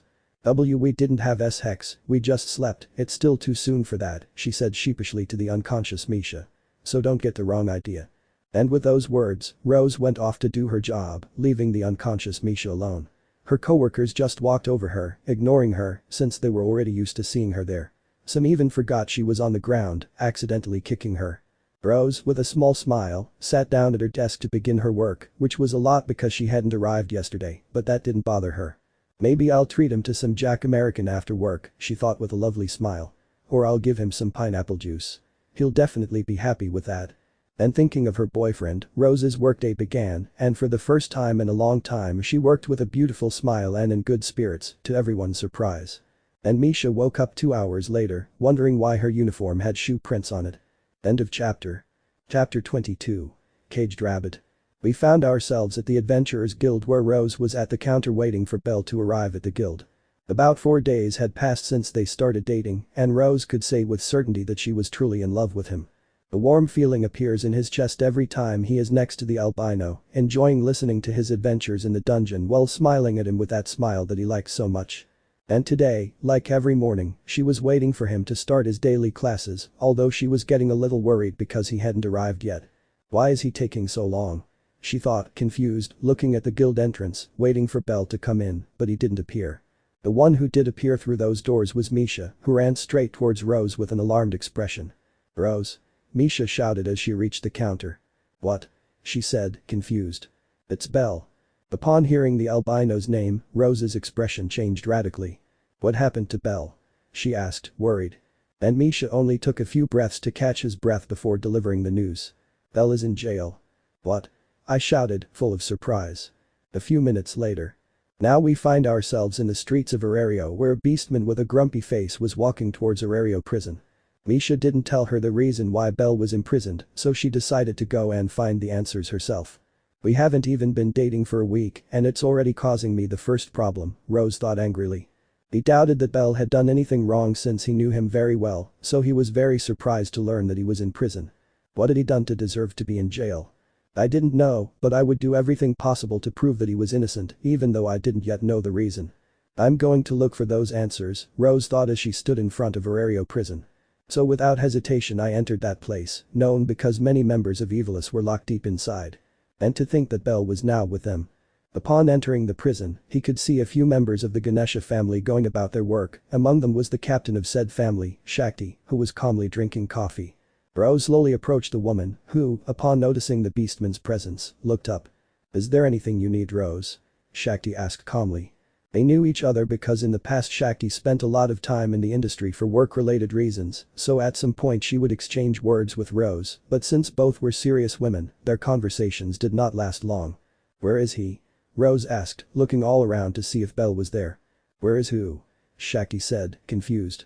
Belle, where is Belle? He asked again. Ah, him. No wonder he seemed familiar. He's the adventurer who made the famous Rose Fannett smile, she said with a small smile, making Beastman blush slightly. If I remember correctly, he's your assigned adventurer, so it's no surprise you're here. What did he do to get himself arrested? She asked anxiously. Well, he caused a disturbance in a public place, so obviously I had to take him to jail, Shakti replied calmly.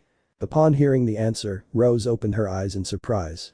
Belle causing a disturbance? Impossible. What kind of riots? I asked, still unable to believe it. He punched a guy in the face until his face was unrecognizable. The man is currently recovering in the hospital. Rose had to put both hands on a nearby table to avoid losing her balance. I still couldn't believe Belle had done something like that. And you don't know why he hit that man? Rose asked, still in shock. Well, we're still not sure, although the guy who hit her is known for harassing many women and has even tried to take advantage of many of them. We know this because now that he's unconscious in the hospital, many girls have gone to report him. That's why many are wondering if the albino boy is a hero. I think the guy's name is Nathan, Shakti finished explaining, tapping her chin with a finger. Upon hearing the explanation, Rose was almost instantly able to deduce what had happened. She was partly relieved that Belle hadn't hurt an innocent person, but she was also angry that he hadn't thought about the consequences. Can I go see him? Rose asked Shakti. Of course, after all, we'll release him in a few hours, since many women have come to demand his release because he hasn't done anything wrong. All those women were the ones harassed by that guy who, by the way, will have to spend many years in jail for his crimes along with his companions. Upon hearing those words, a sigh of relief escaped Rose, knowing that that idiot would no longer be running loose. But I still need to know why she did it, Rose thought, following Shakti toward the cells. Meanwhile, deep inside the prison. Belle was sitting in his cell, leaning his back against the wall, thinking that he would never see Rose again. I need a harmonica, Belle thought sadly. Child. Belle looked up when he heard his neighbor in the next cell calling him. What's going on? Belle asked the man. You seem new here, he said with a smile, revealing his missing teeth. Yes, it seems I'm going to spend the rest of my life here, Belle whispered dejectedly. Relax, you'll see you'll have a great time here in jail, the man said, still smiling. But I'll have to give you some advice if you want to survive here. What kind of advice? Belle asked, intrigued. Well, this is the most important advice.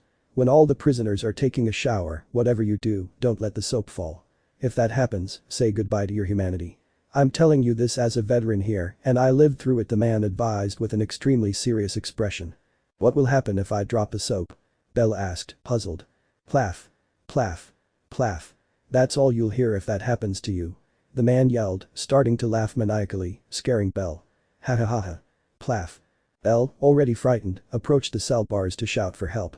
Although to his surprise he saw two beautiful women approaching him in the hallways, he quickly recognized one of them. Rose. Belle shouted upon seeing his beloved. Upon hearing Belle's voice, Rose quickly approached the albino cell to see if he was alright. Rose, please, get me out of here. Belle pleaded, still frightened and hearing the laughter of the man in the neighboring cell. Relax, Belle, that's what I'm here for, I reassured him, giving him a quick kiss on the lips through the bars. Shakti was slightly surprised to see that but decided not to say anything about the kiss. I'll take you to a private room so you can talk quietly. You still have an hour left on your sentence, Shakti said, opening the cell door. Belle, without hesitation, quickly left and went to hug Rose. Follow me. And with those words Shakti led them to a private room where prisoners were usually interrogated, where they both followed her holding hands, although Belle turned his gaze to his former cellmate who was still laughing. This gave her a chill, and she wished she would never be there again. A little while later. Now they were both alone in the private room, sitting on a sofa. Now tell me, why were you in prison? Rose asked curiously. It's nothing important, really, Belle replied with a nervous smile. Although Rose grabbed his face with both hands to force him to look at her face.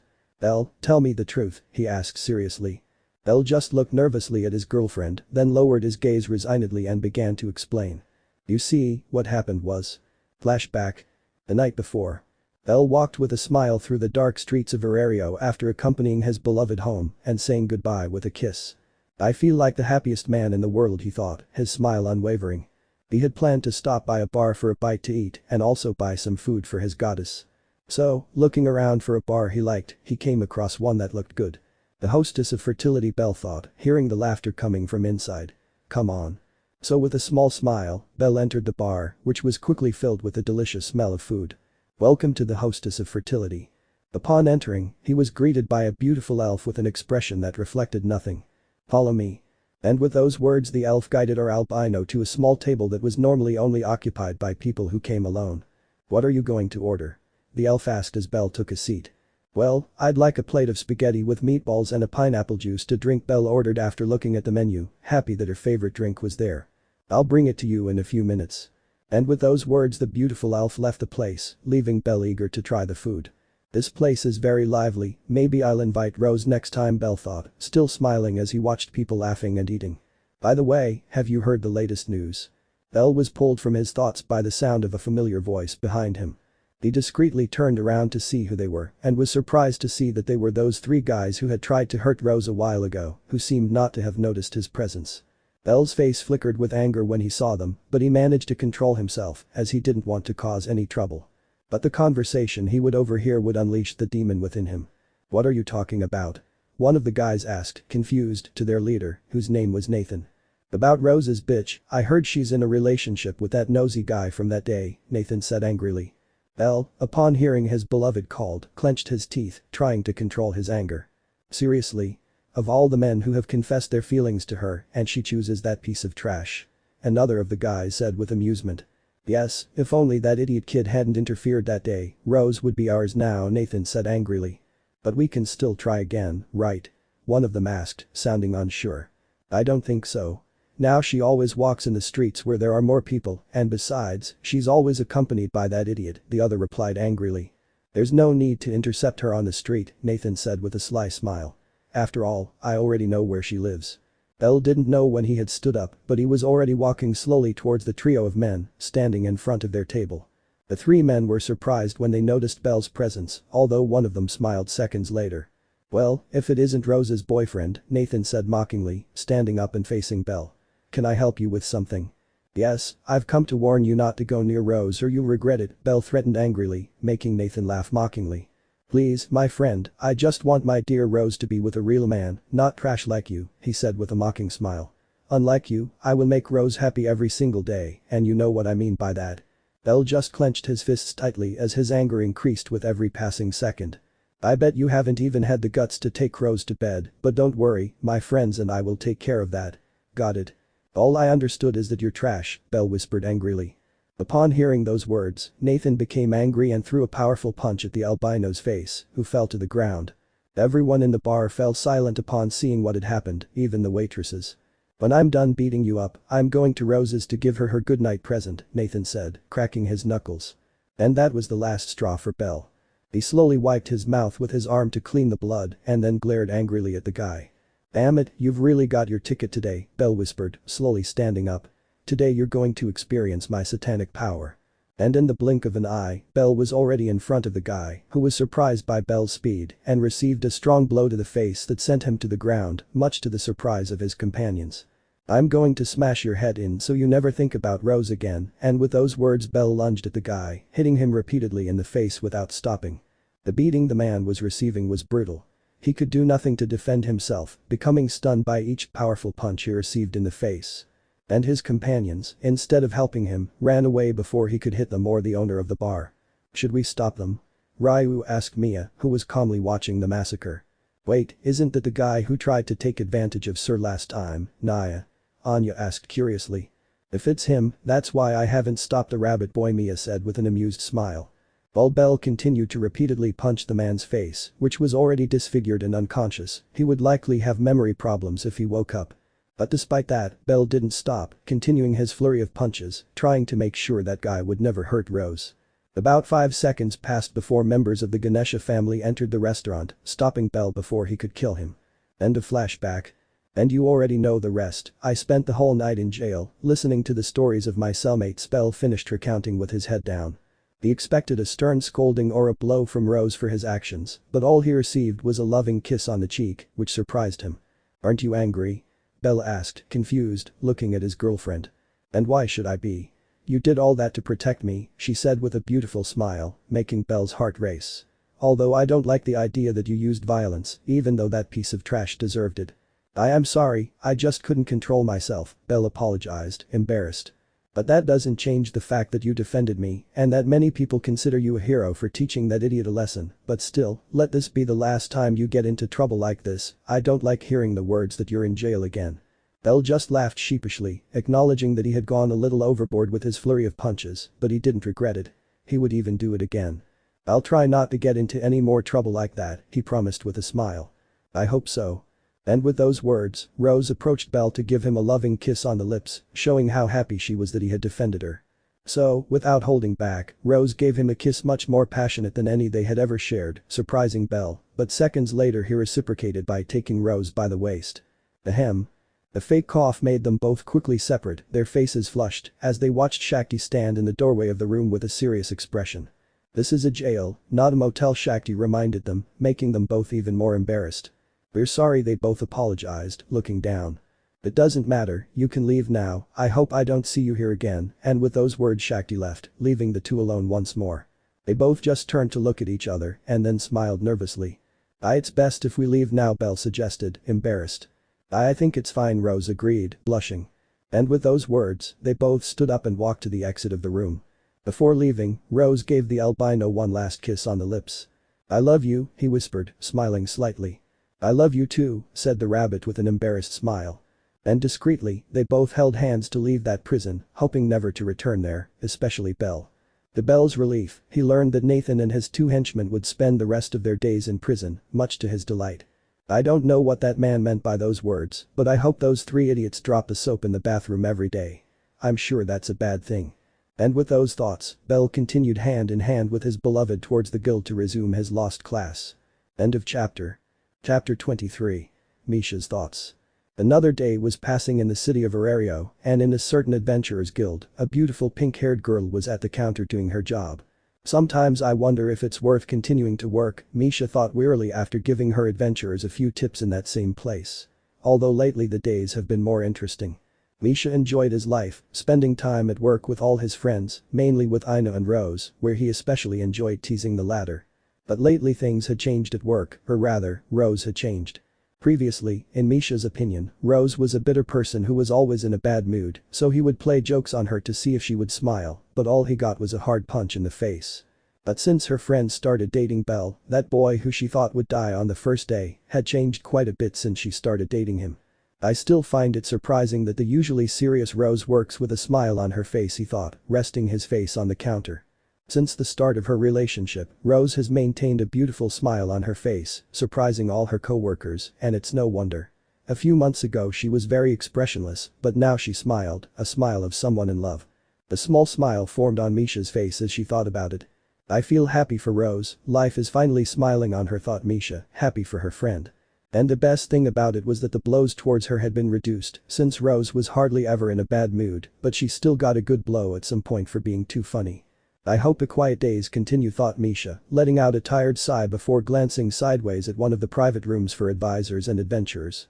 Despite Misha's disinterested expression, there was a doubt that had been killing her for days, precisely a few days after Belle and Rose began their relationship. What are they doing in there? Misha wondered, looking at the door to the private room. Before the couple started dating, Rose's classes with Belle usually lasted about 45 minutes, where Belle always came out exhausted from the beastman's constant scolding. But of course, that was before they started their relationship. Now the classes that normally took about 45 minutes now took a little over an hour because they missed Misha. And their curiosity increased even more when they both left the room with a blush on their faces, but smiling, a smile that reflected happiness and embarrassment. Maybe Rose gives Belle a test every day and he always takes a long time to answer, Misha thought, one of her theories. But no matter how much Misha thought about a theory, it was always instantly dismissed, except for one which her perverse side kept standing and was the safest. I know it's nosy of me, but I'm really curious what they're doing in that room, the pink-haired girl thought, observing the private room in which Rose and Belle had been locked up for an hour and 10 minutes. Nobody paid any attention to it since they knew that Rose could be very strict with the classes, so they let it go, but the only one who didn't buy that story was Misha.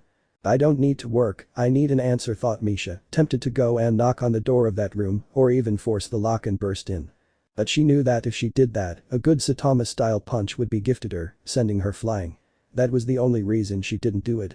But luckily for them, the blessed door opened and the young couple came out of the room after their dungeon lessons, and as always, they both had a blush on their faces, although this time they had something different, which Misha noticed instantly. "Oh wow," whispered Misha with narrowed eyes. Without taking her eyes off them, Misha saw them both approaching her, since Rose always worked alongside Misha when it was her turn to be at the counter. "You still need to keep studying, Belle. You're still having trouble memorizing some things," Rose reminded Belle in an authoritarian voice as they stood near Misha. "Yes. I promise to try harder next time," Belle replied instantly. Misha just narrowed his eyes more upon hearing those words. It almost seemed as if they had been said to him a few seconds before leaving the room. Then Belle and Rose felt that intense gaze, turning their confused eyes to the pink-haired girl. "Is something wrong, Misha?" Rose asked her friend, who had her gaze fixed on her. Meanwhile, the pink-haired girl just kept looking at the confused Reed before looking down at her face. "Rose? And? I don't know if you've noticed, but the two buttons at the top of your shirt aren't buttoned, your cleavage is showing," Misha said with a serious expression. Upon hearing those words, Rose quickly turned her gaze to that place, alarmed, seeing that her friend was right about not having those buttons fastened. So without wasting any time, he quickly straightened his shirt while a big blush appeared on his face. After that, Misha turned his gaze to an embarrassed Belle, looking at his neck. "And you, Belle, you have two very noticeable hickeys on your neck," Misha said, without losing her serious expression. Belle quickly covered his neck with both hands as embarrassment began to overwhelm him, as well as his girlfriend. "That's how I wanted to catch you pigs," Misha whispered, looking at his two friends. Upon hearing those words, both of their faces turned even redder with embarrassment, not knowing what to say in that situation. I think I have to go to the dungeon," and the first thing that occurred to Belle was to run away before he had a heart attack from embarrassment. "Why yes, take care," Rose said sheepishly, looking at her pink-haired friend. So without wasting any time, Belle ran out of the guild, still with his hands covering his neck, under the confused gaze of some adventurers and advisors. But Belle no longer nearby, Misha turned her gaze once again to an embarrassed and nervous Rose. It's not what you think, Misha," the Reed said, embarrassed. "Do you think I'm stupid?" Misha asked, not believing that story. "Well, you're not helping matters with that face you're making," Rose replied, returning to her calm expression just to say those words. "What are you doing in that room so much?" Misha asked, ignoring the clear insult directed at him. "And nothing, we just studied," Rose replied, reverting to her embarrassed demeanor. "Studies? About what?" "About human reproduction." "Misha?" Rose shouted, red-faced and alarmed in case someone heard that. Fortunately, no one was paying attention to them at that moment, making him let out a sigh of relief. "Be more careful with what you say," the beastman scolded. "Answer my question, Rose Fannett," Misha demanded in an authoritarian voice. "You're not my mother to tell you about my love life," Rose said with a frown. "You're right, I'm not your mother, but I am your friend, and as your friend I demand to know the truth." When Rose saw that Misha wouldn't shut up until she gave her some information, she decided to tell him a little. "We don't do what you think, at least not in that way," she whispered, embarrassed. "What kind of sense?" Misha asked curiously. "We didn't go into the room for that reason, we just studied the topics we have scheduled for today," Rose replied, still blushing. "And when we finished studying, we shared a few kisses before leaving the room." "Kisses? What kind of kisses undo two buttons of your shirt?" Misha asked with a laugh and a sneer. It's just the heat of the moment," Beastman excused herself. "Wait, why am I explaining myself to you?" "Because I'm your only friend you can tell about your love life to without any problem," she replied with a proud smile. Rose just let out a tired sigh at that response, admitting that Misha was right. Even though she was an obnoxious prankster almost every day, I knew very well that she was someone who would never tell a friend secrets. That's why she felt comfortable talking to her occasionally about her relationship with Belle, even though most of the time she just made jokes. "Fine Misha, you win, but forget about it and don't bring it up next time it happens," Rose said, turning her gaze towards the guild entrance, waiting for any adventurer to arrive and exchange their magic stones for Valis. Okay, but I only have one request," she said with an innocent smile. "What kind of request?" she asked curiously. "Shall we have a threesome next time?" Misha asked jokingly. Rose, however, did not take it lightly and landed a powerful right hook to Misha's face, sending her crashing to the other side of the guild. "Because she's funny," Rose muttered grumpily, turning her attention back to her work. While Misha was barely conscious on the ground. "If I were to equip a Fannett right now, I'm sure the resistance skill would instantly appear at SSS." And with those thoughts, Misha fell unconscious on the ground, as was already normal for her. And so was a day in the life of the jovial and smiling Misha. It was a life he didn't complain about, but it could be improved. End of chapter. Chapter 24. A True Love. We find ourselves in the Adventurers Guild where our beautiful protagonist Rose was at the counter attending to the adventurers who came to exchange stones. Although from time to time she wondered how her boyfriend was doing in the dungeon. "I wonder if he'll be alright," Beastman thought, thinking about the albino. Ever since they became a couple, Rose's worry had only increased and she wasn't at peace until she saw him walk through that door with a smile, that smile she loved so much. "I hope he's not getting into trouble," the girl thought, letting out a tired sigh. "No, he promised me he wouldn't get into any more trouble and I believe him, well, only a little, but I do believe him." A nervous smile formed on Rose's face as she thought about it, knowing that Belle would get into some trouble, but she still believed that he would maintain his composure in the dungeon since she had taught him many times that that place was not to be taken as a game. "I'm sure she won't get into trouble," she thought, crossing her arms. While in the dungeon. Belle had gone down to the 11th floor of the dungeon for the first time to see what was up and the first thing he encountered was a pack of 5 orcs who stared at him. Belle smiled excitedly at the sight of another type of enemy. Although he had gotten bored an hour ago, he decided to make a game to make things more interesting. "I'm only going to fight with my left hand. The moment I use my right hand, I'll have lost," he thought, watching one of the orcs run towards him to kill him. "Come on." And so the battle between Belle and the 5 orcs took place, where he swore not to use his right hand even if he was losing. "If I used it, I would have lost the game." Returning to the guild. "Impossible, I'm sure Belle is mature enough not to do something stupid," Rose thought with a small smile at what she considered a stupid thought. After those thoughts, Rose remained calmly at the counter waiting for the next adventure, although she was surprised to see her boyfriend's little goddess enter through the guild doors. "Oh. Rose-kun," Hestia shouted, approaching the beastman with a smile. "Hestia-sama, what are you doing here?" Rose asked, confused, to the little goddess who was already standing in front of her. "Well, I came to say hello," he said, still smiling. "And while I'm here, I have something important to talk to you about," he said the last part in a serious tone of voice, frightening Rose. "Damn it, don't tell me he's already changed his mind about me being his son's girlfriend," Rose thought worriedly. And what would that mean? "But before we talk, isn't there a slightly more private place to talk?" Hestia asked, looking around. "In fact, there is a place," she replied, still a little nervous. "Come with me." And with those words, Rose began to walk towards one of the private rooms, followed by a smiling Hestia. Minutes later. Now both were in the private room, sitting opposite each other. "And what does Hestia-sama need?" Rose asked, trying not to appear nervous and hoping it wasn't what she was thinking. "First of all, let me congratulate you on your relationship with Belle-kun, I'm happy for you," Hestia said with a friendly smile. Upon hearing those words, Rose breathed a sigh of relief, realizing that her relationship was not at risk and that her mother-in-law that Hestia continued to approve of their relationship. "Thank you very much, Hestia-sama, I promise that I will help Belle in any way I can and that I will always stay by his side," Rose promised, confident in her words. "I have no doubt about that," said the little goddess without losing her smile. Although seconds later her expression changed to a serious one, scaring Rose again. "Now for what I really came here for," said the goddess, extending a leaf towards the beastman. "What is this?" asked the curious Reteed, picking up the sheet of paper. "These are Belle-kun's statistics." "Belle's stats," I whispered, starting to read the status sheet with curiosity. Although with each passing second Rose's face grew paler as her expression changed to one of disbelief. What?" I whispered in disbelief, rereading the statistics again. He read it over and over again, still unable to believe what he was reading, but no matter how many times he read it, the result remained the same, an absurdly impossible result. Hestia Sama Rose stammered, calling to the little goddess. Yeah? Are you sure these are Belle's stats? Rose asked, still unable to believe it. Yes, they're from Belle Kun's update from a week ago, he replied calmly. Upon hearing those words, Rose almost forgot to breathe, not believing that it was all true.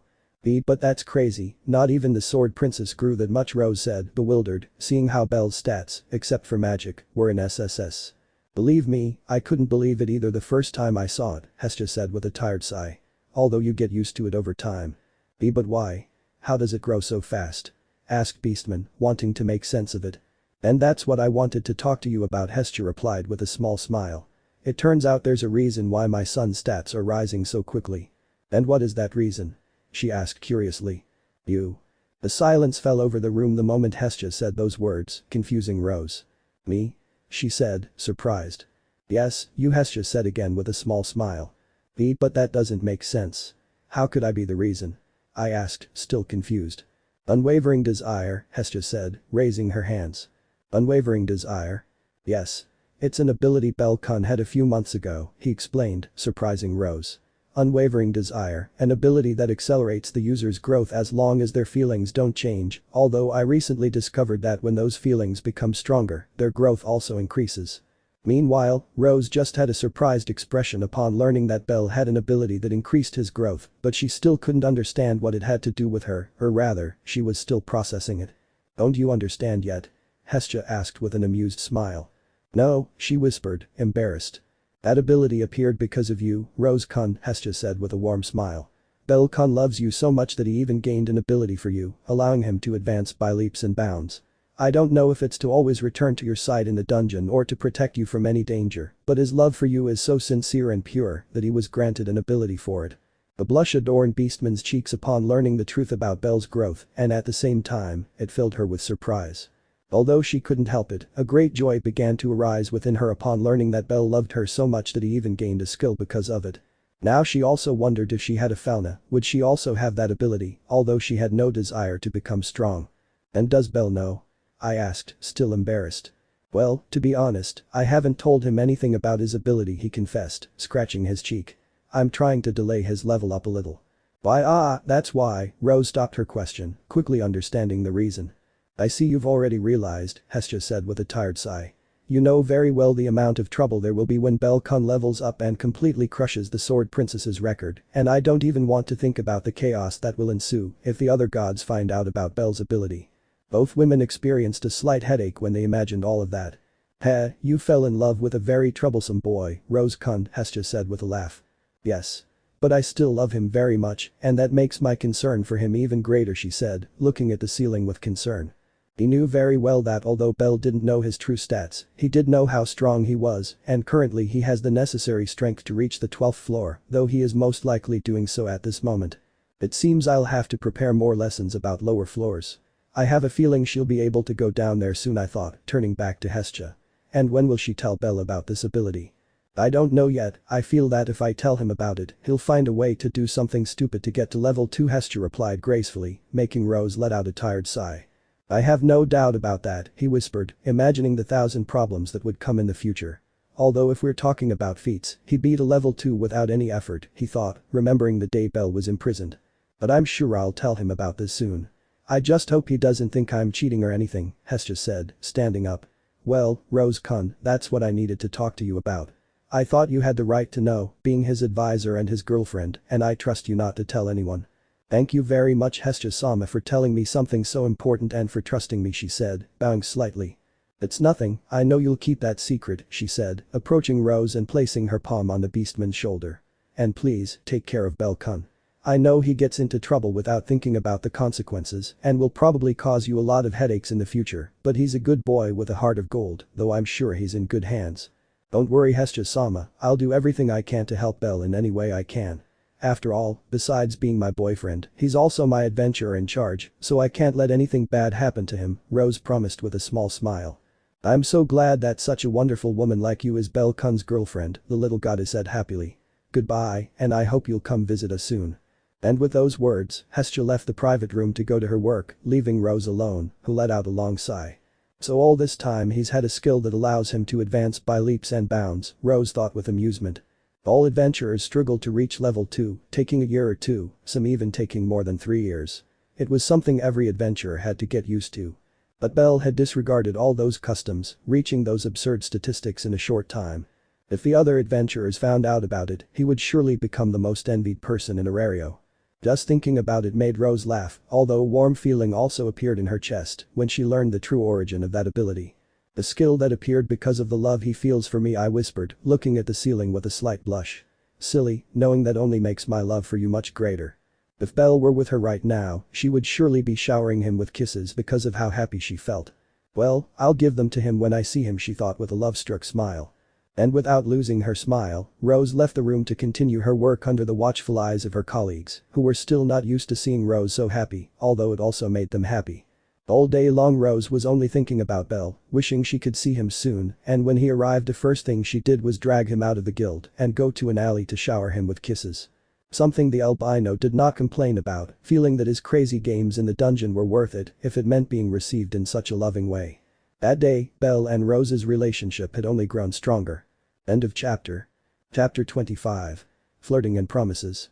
Through the streets of Arario, an albino walked slowly with his gaze fixed on the road. Just by looking at his expression, you could see that he was lost in his thoughts. And no wonder, that very morning he had received news from his goddess which left him in total shock. You have a skill called Unwavering Desire. This skill allows you to grow your stats by leaps and bounds. This skill appeared thanks to the great love you feel for Rose-kun and perhaps your desire to protect her. That's right, you can also level up now. And Hestia dropped that whole bombshell on her while she was eating a piece of pizza. An unwavering desire, the albino thought, unable to believe it.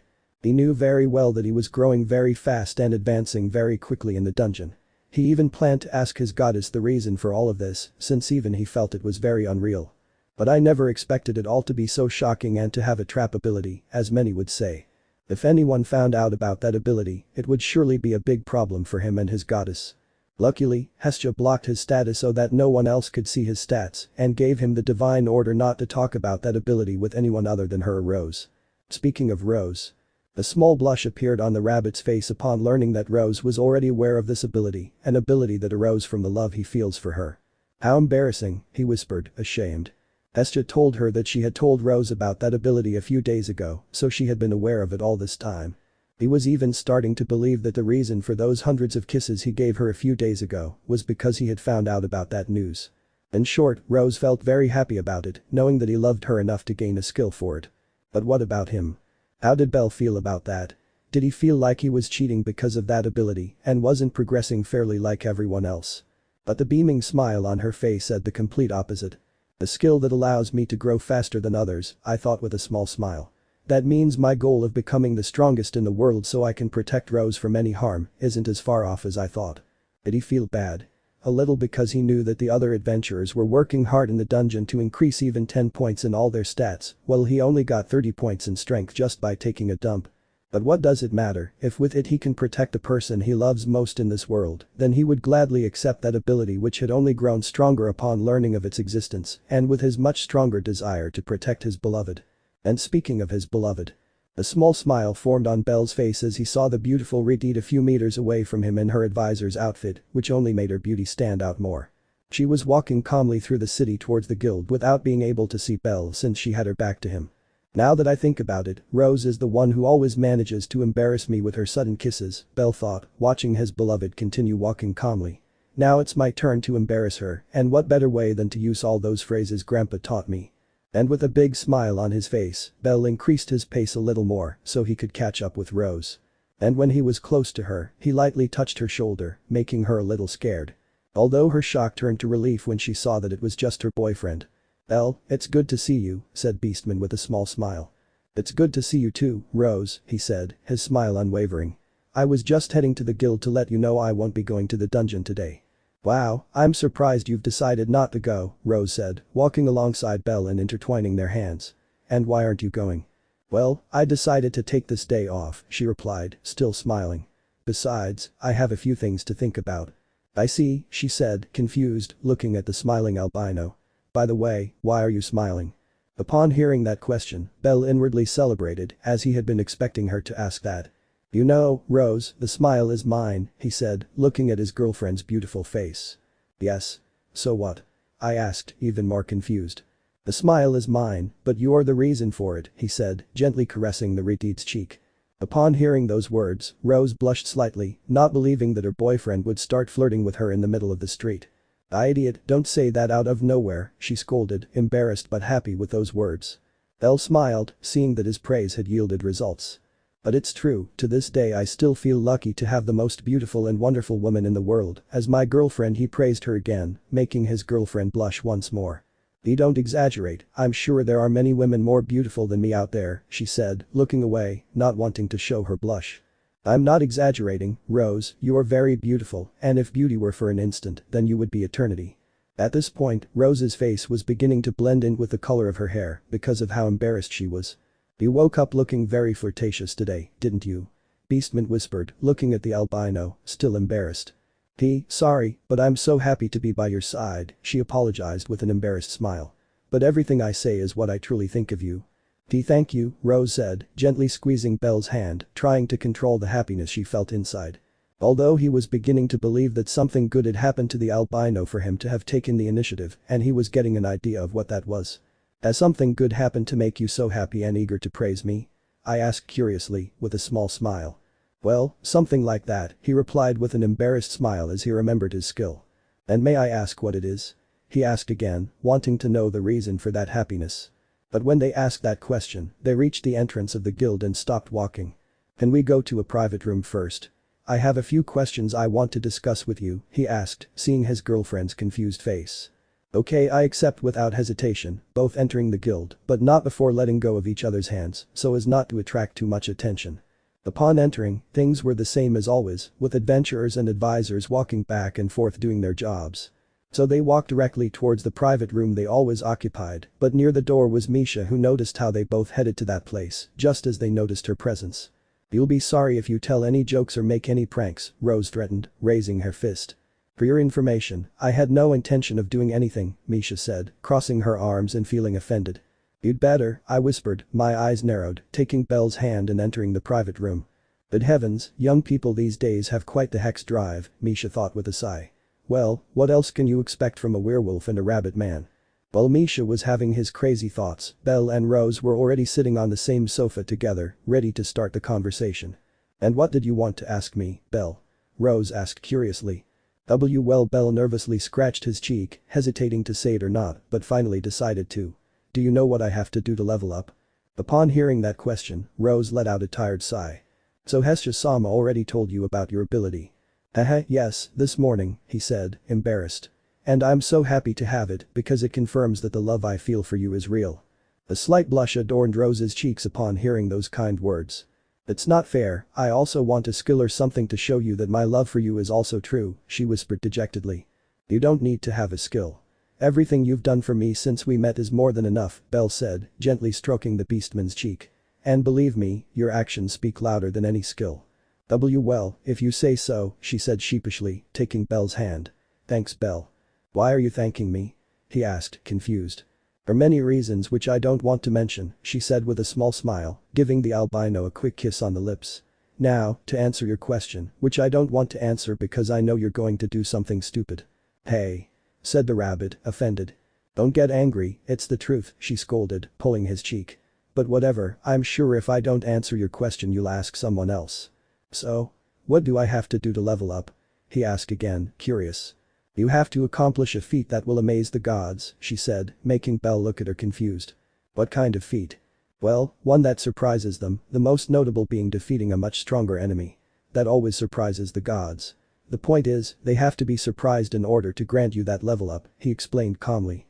Well, I already surprised my goddess with my skill. Does that count as a feat? He asked curiously. I mean, I have to do something that will surprise them, even a magic trick would do. Good point, Rose said, realizing this. But it's not that easy. If it were, everyone would level up quickly. That feat has to be something very few can achieve, something that goes down in your life story. I understand, Belle whispered, tapping his chin with a finger. And the most common one is defeating someone much stronger than you.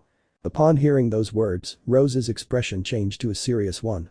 Listen to me, Belle, said Beastman, cupping both of the albino's cheeks.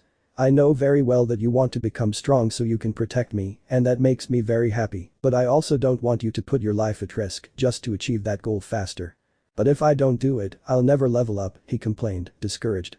I'm warning you, Belle, if I get the news that you're dead, I'll die that instant. Do you want that to happen? He asked, glaring at Belle. In response, Belle shook his head repeatedly, not wanting anything bad to happen to his beloved because of him. But then what do I do? Belle, I know very well that you'll go to the dungeon and look for a monster that's much stronger than you to defeat, but if that monster manages to overpower you, I want you to run away from there and save your life. Understood? He asked without letting go of Belle's cheeks. I understand, he promised, burying those words deep in his mind to remember them. Okay, Rose said, letting out a sigh and then smiling warmly. I'm sorry for being so insistent about it, but to tell you the truth, if something bad happens to you, I don't think I could bear it. Don't worry, Rose, I'll do everything I can to keep my life safe forever, he promised with a wide smile. I hope so. And with those words, Rose approached Belle to give him a loving kiss on the lips, which he gladly accepted, enjoying the sweet taste of his girlfriend's lips. There are still about 10 minutes before my shift at the counter starts. Shall we stay here for all that time? Asked a beautiful beastman with a small smile. That sounds good to me, Belle agreed without hesitation. And with that said, they both joined their lips again in another kiss, much longer than the previous one. But before they could start to increase the intensity as they usually did, the door to the private room was opened. Rose, you didn't lock the door. The one who entered the room was Misha, who stared blankly at her two friends, their lips pressed together, but they quickly separated when they saw her enter. Trio? The vein popped out on Rose's forehead when she heard that whisper. So, taking a vase that was on the table, he stood up to throw it at the pink-haired girl. I'm sorry. Misha shouted, quickly leaving the room before the vase hit her on the head. Meanwhile, Rose quickly went to the door to close it and lock it so that no one else could enter. Belle laughed nervously at the scene he had just witnessed. Meanwhile, Rose just stared at the clock, seeing that they had already lost 2 of the 10 minutes because of Misha. Let's keep going, Belle, and this time it will be non-stop until it's my turn at the counter. And with those words, Rose threw herself onto the sofa, knocking down a surprised Belle, and began kissing him, with no intention of letting go, although it wasn't as if she was trying. Yes, a morning full of love and promises for both of them. End of chapter. Chapter 26. Despair. Infant dragon. Yes. An infant dragon. We find ourselves in the Advisors Guild where an excited Belle was telling his girlfriend about the monster he would defeat to reach level 2. According to what I've studied, the infant dragon is one of the most powerful level 2 monsters, so if I defeated one while being level 1, it would be a discovery for the gods, right? Belle said with a smile to Rose. Well, you're right, that would be considered a discovery, besides, with your stats it wouldn't be too difficult to defeat, and since you're still level 1, you could be granted a level up, Rose said, thinking about all the benefits her boyfriend would have in facing that monster. Great. Then I'll go to the dungeon to defeat that monster and level up. Belle shouted excitedly, ready to leave, but his girlfriend's hand taking has stopped him in his tracks. Wait, said the beastman, stepping out from behind the counter to stand in front of Belle. Do you have any healing potions? Yes. I have a few in my backpack. Are you wearing your full armor? Complete, all the pieces are with me. Are you carrying your 2 daggers for fighting? They're here with me. Do you carry any spare weapons in case your daggers break? I carry a short sword with me. Did you study the entire floor to have an escape route in case things get complicated? Rose, I'm going to be okay, Belle said with a small smile, seeing how worried his girlfriend was. I'm sorry, I just want you to come back safe and sound, she said, a little embarrassed. Come with me.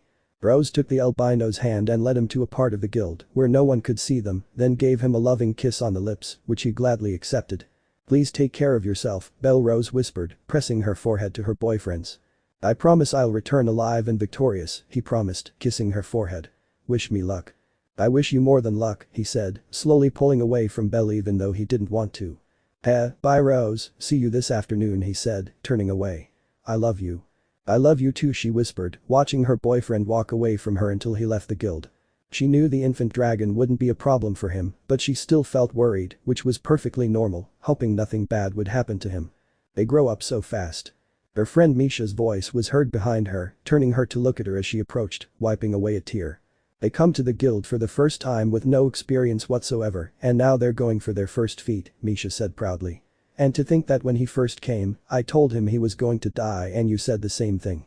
Don't remind me, to this day I still regret saying that, she whispered, feeling bad as she remembered her past words. After that, she turned her gaze towards the entrance of the guild, thinking about her boyfriend and hoping that nothing bad would happen to him down there. Don't worry Rose, I don't know what Belle is going to do or why he's going to do it, but I'm sure he'll come back safe and sound, Misha reassured her friend. I hope so, I whispered, letting out a sigh to try and relax. We'd better get to work. I'm planning to take him out to lunch after all this, so I don't want to fall behind. So a gift for him, well good for you, Misha said with a small smile. Since you seem very motivated, perhaps you'd like to do my job too. Keep dreaming, Misha, she said, ignoring her friend and going to her desk to begin her work. But despite all that feeling of concern remained within her, wishing that Belle would be alright and return safe and sound to her side with that smile she loved so much. Good luck, Belle. A little while later. We are now on the 12th floor of the dungeon where our albino protagonist had just arrived to accomplish his feat. And here I am, I thought with a smile, looking at a few groups of adventurers on the floor. Now all that's left is to find an infant dragon, defeat it, and return to Rose.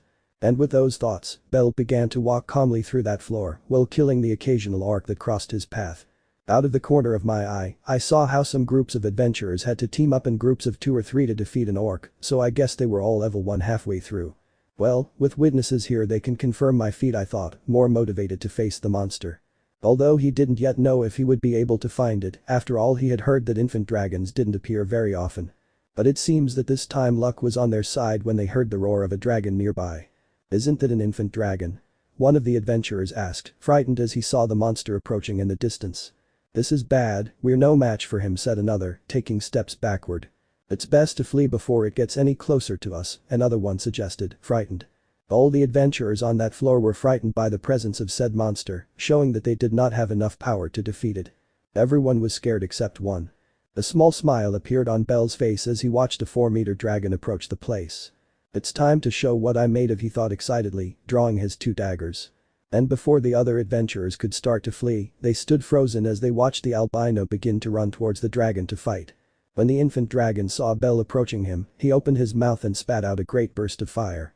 But Belle was already expecting such an attack because of all he had studied with Rose, so in an agile movement he easily dodged it, letting the flame hit a rock and blow it to pieces. The infant dragon could only watch in bewilderment as his attack had not hit his enemy, so he decided to prepare a second attack. But Belle took advantage of the seconds he spent surprised to launch his first attack with his daggers at one of his legs, causing 2 deep wounds, which made the dragon let out a roar of pain.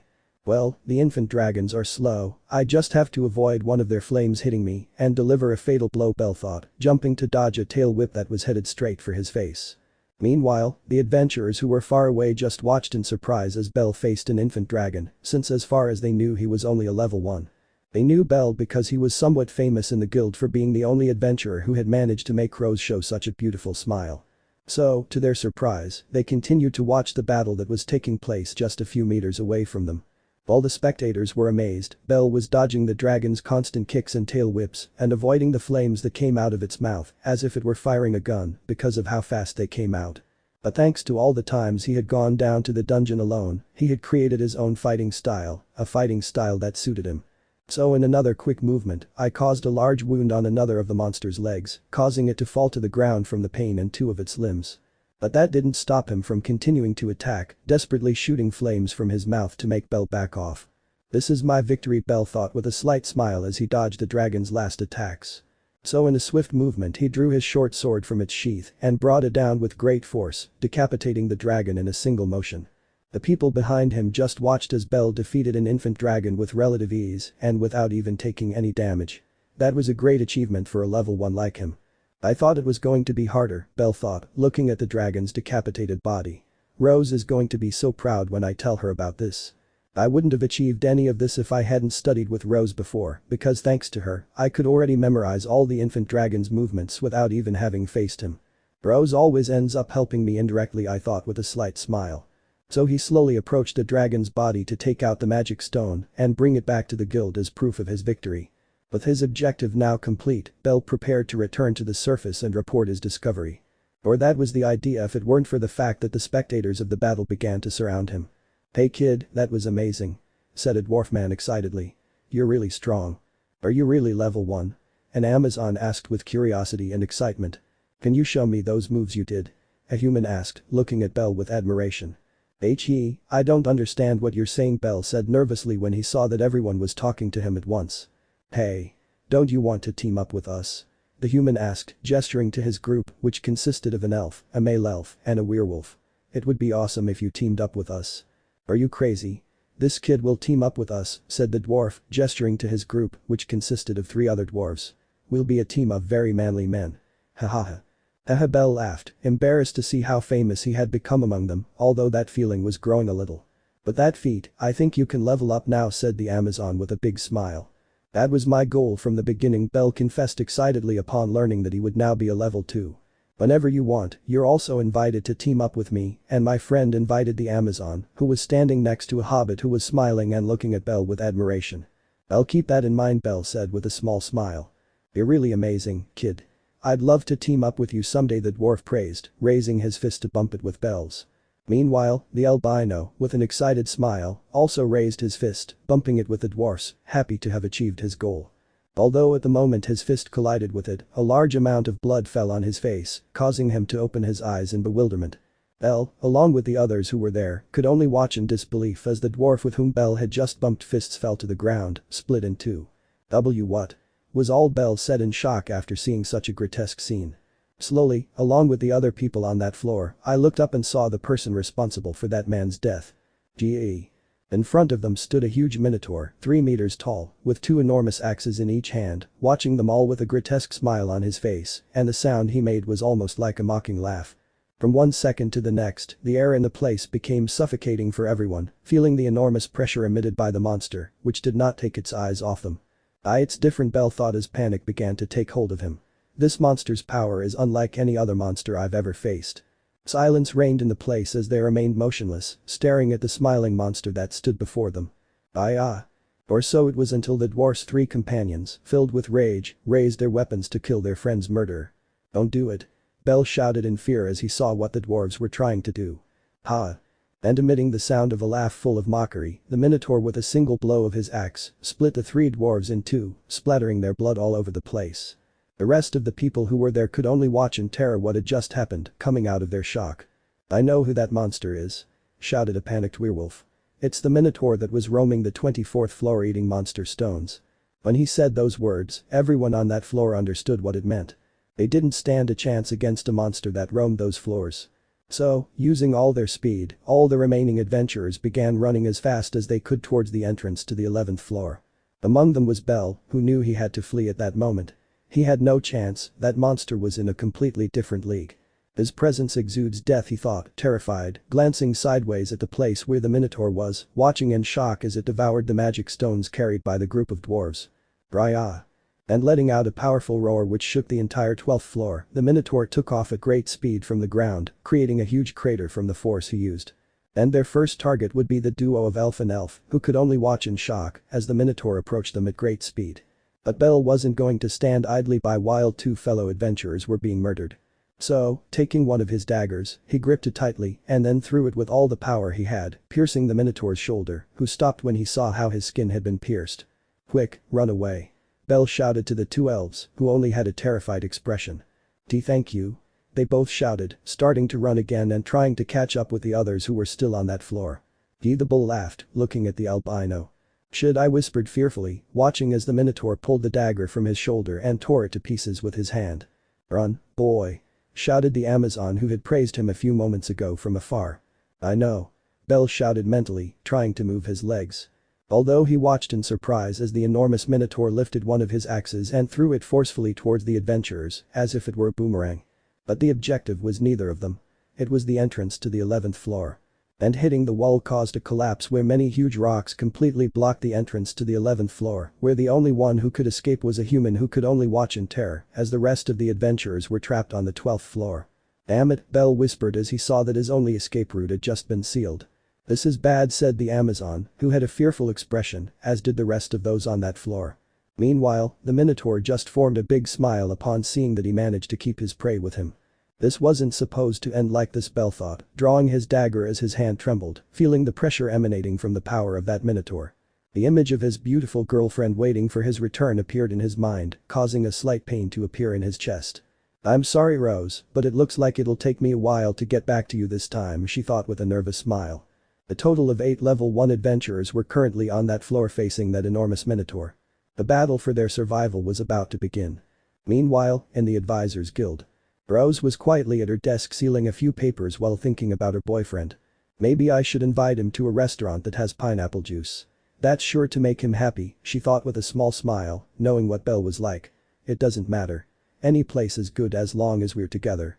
And with a small smile on her face, she continued doing her work, hoping that Belle would soon return safe and sound from the dungeon victorious to have that long-awaited date for his level up. End of chapter. Chapter 27. Battle to the death. The 12th floor of the dungeon. The place which was covered by a thick fog and very gloomy compared to other floors. In that same place, 8 level 1 adventurers stared in terror at a huge 3-meter minotaur who had a smile on his face as he released a great pressure that suffocated them. "We're dead" was the whisper that came from a werewolf boy filled with fear. And that same thought was shared by everyone else there who thought they wouldn't get out of this.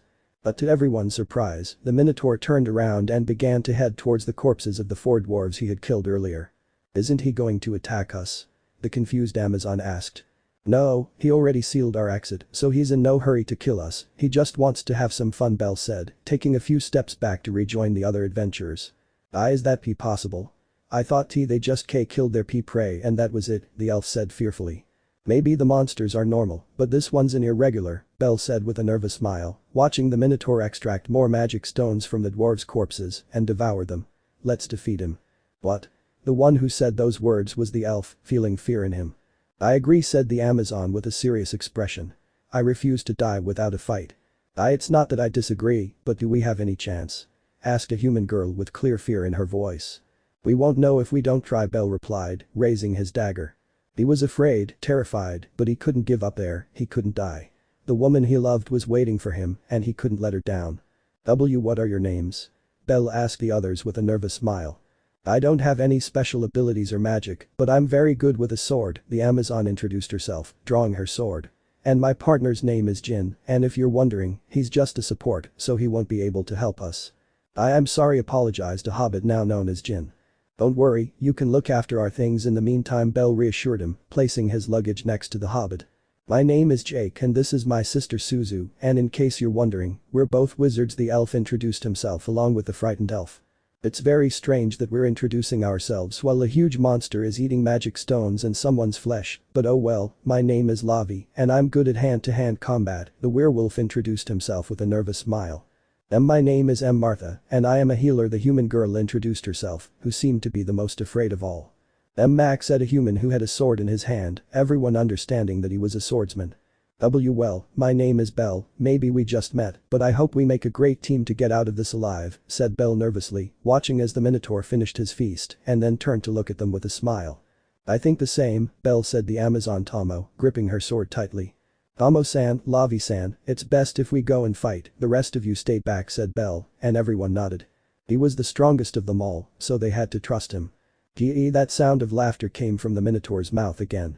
And suddenly he took off from the ground and started running towards the group of adventurers to kill them. Let's go." And with a shout, Belle began to run towards the minotaur, followed by Lavi and Tomo, while behind them the human Max stayed protecting the group's healer along with the hobbit while the 2 elves whispered some words. They were preparing some magic. Having them close, the minotaur forcefully lowered his axe to kill all 3 at the same time, although they jumped aside a few seconds before, dodging the attack. When the axe hit the ground, a gust of wind spread across the floor, dissipating some of the fog and making the place more visible. This will be complicated, Belle thought, running towards the minotaur to cut it with his dagger. When the monster saw Belle approaching him, he raised his axe again to kill him. But a kick to his head, which didn't do much damage, distracted him for a few seconds. "Damn. Its body is hard," Lavi complained after launching that kick towards the minotaur's head. "Drrrrrrrrr." He growled angrily, trying to attack Lavi, but Belle and Tomo took advantage of the distraction and attacked with their respective weapons. Huh? It was the sound that came from both of them, bewildered, as they saw how their weapons only caused a small wound on the monster's body, which furiously moved its arm with great speed, hitting the 2 of them with great force, sending them flying while they spat blood. And without waiting, he launched a powerful kick towards Lavi, who did his best to cover himself with his arms, but the power of the blow also sent him flying, leaving his arm slightly bruised from the impact. It's strong," Belle whispered, slowly getting up from the ground and spitting out a little blood. "Do you really think we can win?" asked Tomo, who was a little more hurt than Belle because she didn't have as much stamina. Well, the odds aren't in our favor, Belle replied with a nervous smile. Although at that moment a white aura covered Belle's body, Tomo and Lavi slowly healed their wounds. The three turned their gaze to the group behind them, watching as the human Martha slowly lowered her staff, a sign that she had just used healing magic. It's not much, but I'll do what I can, the girl said fearfully. Good. I feel better now, Belle said, smiling at the girl as he stood up with the other three. Although just like at the beginning an aura surrounded their bodies, only this time it was a golden color, confusing them. But their confusion turned to surprise as they felt their strength and resistance increase, and at the same time they felt much lighter. My magic allows me to increase the stats of others for a few minutes. Shouted the elf Suzu, who looked a little tired after using her magic on 3 people. Take this. The hobbit Jin took a mind potion from one of the bags and handed it to the elf. Thank you, she said with a weak smile as she drank the potion. Brya. It was the powerful roar that the Minotaur unleashed as he launched his attack once again towards the 3 adventurers. They simply got back on their guard, ready to face him with their enhanced stats. Swallow this. Yelled the werewolf, leaping up to kick the Minotaur, who was ready to receive it with his fist. Although the monster opened his eyes in bewilderment as he watched Beastman disappear from sight thanks to the new speed he gained through magic. But his surprise was cut short when he received a powerful kick to the head, which this time left him stunned by the werewolf's newfound strength. I did it this time, Lavi laughed, jumping away. I'll take this. Belle and Tomo shouted, using all their strength to cut through the Minotaur's tough flesh. Brah. The Minotaur roared in pain as he felt his chest being cut open by the adventurers, leaving an X-shaped wound where a lot of blood began to flow. Great. If we keep this up we can win. Belle exclaimed, trying to get away, but to his surprise the monster grabbed his foot tightly, preventing him from escaping. Damn it. And lifting him into the air, the Minotaur slammed the albino hard onto the ground, causing him to spit out a good amount of blood. Belle. Tomo shouted, wanting to go and help him, but she stopped when she saw the albino's body heading towards her at great speed, causing them to collide forcefully. Damn it. Lavi shouted, launching himself to hit the Minotaur on the head again. But the monster anticipated that attack by catching Beastman's leg in the air and squeezing hard to break it. I screamed in pain as I received that painful fracture. Although his scream was cut short when he was hit, just like Belle, on the ground and then sent flying. It's very strong, whispered the human Max nervously, fearfully raising his sword to protect the group's healer and the hobbit. Brah. He yelled loudly, angry about the wound they caused in his chest, trying to throw himself towards the group that wasn't fighting to kill them. Although he didn't take a single step when he received a strong kick to his ribs which caused him pain. Surprised, he turned his gaze to the cause of that blow, seeing Beastman, whose foot, to his bewilderment, was already healed. Don't underestimate me, you piece of shit bull. Lavi shouted angrily. Furiously, the Minotaur tried to grab Beastman again with his hand, but a deep cut in his back stopped his action. Don't forget me. Shouted Tomo, brandishing his sword covered in the blood of the Minotaur. Filled with rage, the Minotaur turned to kill the Amazon, but a dagger at great speed headed towards him, piercing his right eye, and a lot of blood began to flow from that wound. Brah. He screamed in pain at the loss of one of his eyes. In your face. Belle shouted after throwing his dagger, all his wounds now healed. Thank you, Martha-san. Why, you're welcome, whispered the girl, a little weakened from having used her healing magic, although the hobbit Jin gave her a mind potion to help her regain her energy. Stand back. To everyone's surprise, the elf Jake let out that shout which he had been reciting his chant all that time, a sign that his magic was ready because of the large amount of magic that surrounded him, as well as a golden aura, a sign that he also had the increase in his sister's statistics. We have to get away. Belle shouted to Tomo and Lavi, who quickly understood the message and moved away as fast as possible from the Minotaur, who was busy trying to remove the annoying dagger from his eye. You damn steroid-infected cow. The elf shouted, raising his staff. Turn to ash with my magic. Purgatory. A scream echoed throughout the 12th floor as everyone watched in great surprise as a huge magic circle appeared in front of the elf, who, with a war cry, unleashed his magic. The torrent of flames shot out towards the Minotaur, who had already removed the dagger from his eye and watched in surprise as the great sea of flames approached him at great speed. Brah. A huge roar came from the Minotaur, and instantly a torrent of flames struck it, creating a massive explosion that shook the entire 12th floor due to its power, sending those closest to it flying. Belle, Tomo, and Lavi. Fortunately, they managed to get away in time before being burned by the magic. The torrent of flames rose into the air until it crashed against the ceiling of the floor, demonstrating how powerful the magic had been. The stat boost is terrifying, whispered the elf, falling to his knees after using a large amount of magic. Nai-san. Suzu exclaimed worriedly, approaching her brother. Don't worry, I'm fine, I reassured her with a small smile. While the rest retreated until they were with the rest of the group as the golden aura disappeared from their bodies, they watched as the flames remained at the place where they impacted. Did we win? Tomo asked hopefully. Tell me we won, please, Lavi pleaded, clasping his hands together. While Bell stared at the site of the explosion, searching for any sign of life from the monster, to his relief, it seemed that the magic had done its job, as he saw no sign of the Minotaur, only the flames burning everything in their path. That was very powerful magic, Bell said to Jake, who was taking a mind potion. Thank you, it's the only magic I have. It's powerful, but thanks to my sister's magic, it became much more powerful, said Jake, smiling at his sister. It seems that it's all over, Max whispered, sighing with relief. The sea of flames was still burning with no intention of going out, and the temperature in the place was beginning to rise, which was starting to suffocate them.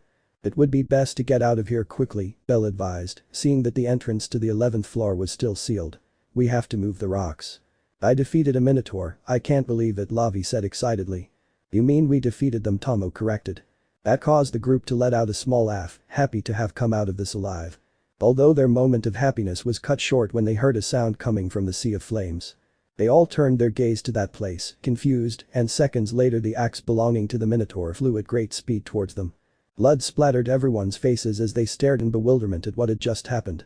Max and Martha stammered in terror as she watched the boy next to her have the monster's axe stuck in his head before falling lifeless to the ground. The axe was red hot from having been in the fire for a long time, beginning to burn the human's head, where everyone looked away, not wanting to see that scene. From the flames, that damned laughter was heard again, accompanied by footsteps that began to frighten everyone. The damn idiot won't die. Lavi shouted, watching the Minotaur emerge from the flames. Much of the monster's fur had disappeared, giving way to the raw flesh of the Minotaur, most of which was burned, along with part of its face where the skin had also disappeared. But despite having all those large wounds, a huge smile remained on his face, sending a shiver down everyone's spine. Definitely today is not my day, Tomo said with a nervous smile, drawing her sword again. Suzu-san, can you still use stat-boosting magic? Bell asked a terrified elf. Why yes, I still can, the girl stammered. Oh okay, because we're going to need it, she said with a nervous smile, adopting a fighting stance once again. The second round with the Minotaur was about to begin. Meanwhile, on the surface, specifically in the Adventurers Guild. Rose stood at the counter, looking at the guild entrance with a worried expression. 5 hours had already passed since Bell had gone to the dungeon. In theory, Bell would only defeat the infant dragon and return to the surface, but a lot of time had passed, which was starting to worry her. Please Bell, come back, she whispered to herself, distressed. But the minutes passed and there was no sign of the albino. But to their confusion, another human entered the guild with a terrified look. Help. I need help. The human shouted, standing in the middle of the place and capturing everyone's attention. A few advisors and adventurers, puzzled, approached the human. Among them was Rose, who felt a strange pressure in her chest. What's going on? Asked a curious Elfina. A Minotaur. He shouted loudly so everyone could hear. A Minotaur over 3 meters tall appeared on the 12th floor with 2 enormous axes. He's massacring people. Everyone present opened their eyes in surprise upon hearing that news, but not as much as Rose, whose chest pressure grew much greater upon hearing those words. Elle was heading to the 12th floor, Rose thought, starting to get scared. That damn thing is clever. He sealed the entrance to the apartment, trapping many adventurers inside. He shouted in terror. Unable to wait any longer, Rose approached the human to clear up her doubts. Was there an albino boy on that floor? Rose asked the human, worried. Albino? Oh. You're the advisor of the boy who defeated the infant dragon, he was also trapped on that floor with that enormous Minotaur. Upon hearing those words, Rose's blood ran cold as her face turned pale and her pulse quickened. Bell, I stammered, starting to panic. Bell. Her breathing began to shorten as her worry only increased. Rose. Her friend Misha came towards her and put her arms around her shoulders. Calm down. But Belle's on that floor with that monster, she stammered as tears began to well up in her eyes. Belle isn't strong enough to face a Minotaur yet. We need to send help, Ina said, seeing her friend's distraught face. Can someone go to the Ganaste family and give them the news? I'm going. Shouted a catman as he left the guild. Rose, you need to calm down. Said Misha, seeing her friend start to breathe with difficulty. Worry, sadness, guilt, despair, agony, and the pain of losing her previous adventurers began to surface in her heart with that news. All the pain she had been holding inside began to come out of desperation at the thought of losing the person she loved most. Rose? Rose. Misha called to her friend, but she stared blankly, her skin still pale and cold from the despair she felt. DSK, I always wanted to do this at least once, but I didn't want it to be in a situation like this, Misha thought, looking at her friend with great concern. Sorry, Rose. And letting out a big sigh, Misha looked directly at Rose and then. Rose, snap out of it. Misha yelled, slapping Beastman across the face. Everyone stared with their mouths open as Misha hit Rose for the first time in her life. Rose looked surprised and felt the burning sensation invade her cheek, which began to turn red. Snap out of it. Belle isn't dead. Get that through your head. Misha shouted, looking at her shocked friend. He promised you, didn't he? He told you he'd come back to you, and I know it's true. Trust him. Misha Rose whispered, looking at her friend who also had a worried face. I understand your concern, but Belle isn't normal. He always finds a way to return victorious and be back by your side. So wipe away those tears and let's find a way to help him. The rest of the advisors and adventurers just watched in surprise what was happening. Normally Rose was the one who always hit and scolded Misha, but this time the roles had been reversed, something never seen before. You're right, Rose whispered, wiping away her tears and ignoring the sting on her cheek. Crying won't accomplish anything. That's the spirit, said the pink-haired girl with a smile. Misha. Thank you, she whispered, smiling too, making her friend's smile grow even bigger. After that, Rose began looking all over the guild until she found someone who could help her with this. So I quickly walked towards that person who hadn't said anything since that human arrived at the guild. That Loga, Rose said as she stood before the wolf of the Loki family, who was at that moment in the guild. He said disinterestedly, looking at Beastman. Please, he whispered, bowing slightly. I know you don't owe me anything, and you have no reason to, but please, go help the adventurers on the 12th floor. Oh? And why should I go help a bunch of weaklings? He asked disinterestedly. Please, I'm begging you, Rose whispered, starting to feel panic again as with every passing second, Belle's hell stretched further. No, I'm not going to waste my time going to help people who are probably already dead, he refused, starting to walk away. Upon hearing those words, Rose had to hold back her tears, repeating over and over in her mind that Belle was still alive. But Misha was not amused by those words and stood in the wolf's way. And what do you want? Bet asked, bored. Listen to me carefully, you piece of shit, wolf, Misha said, glaring angrily at Bet. What? He said, wrinkling his forehead at the way he was called.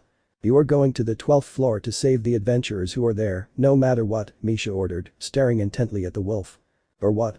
Bet asked with a defiant look.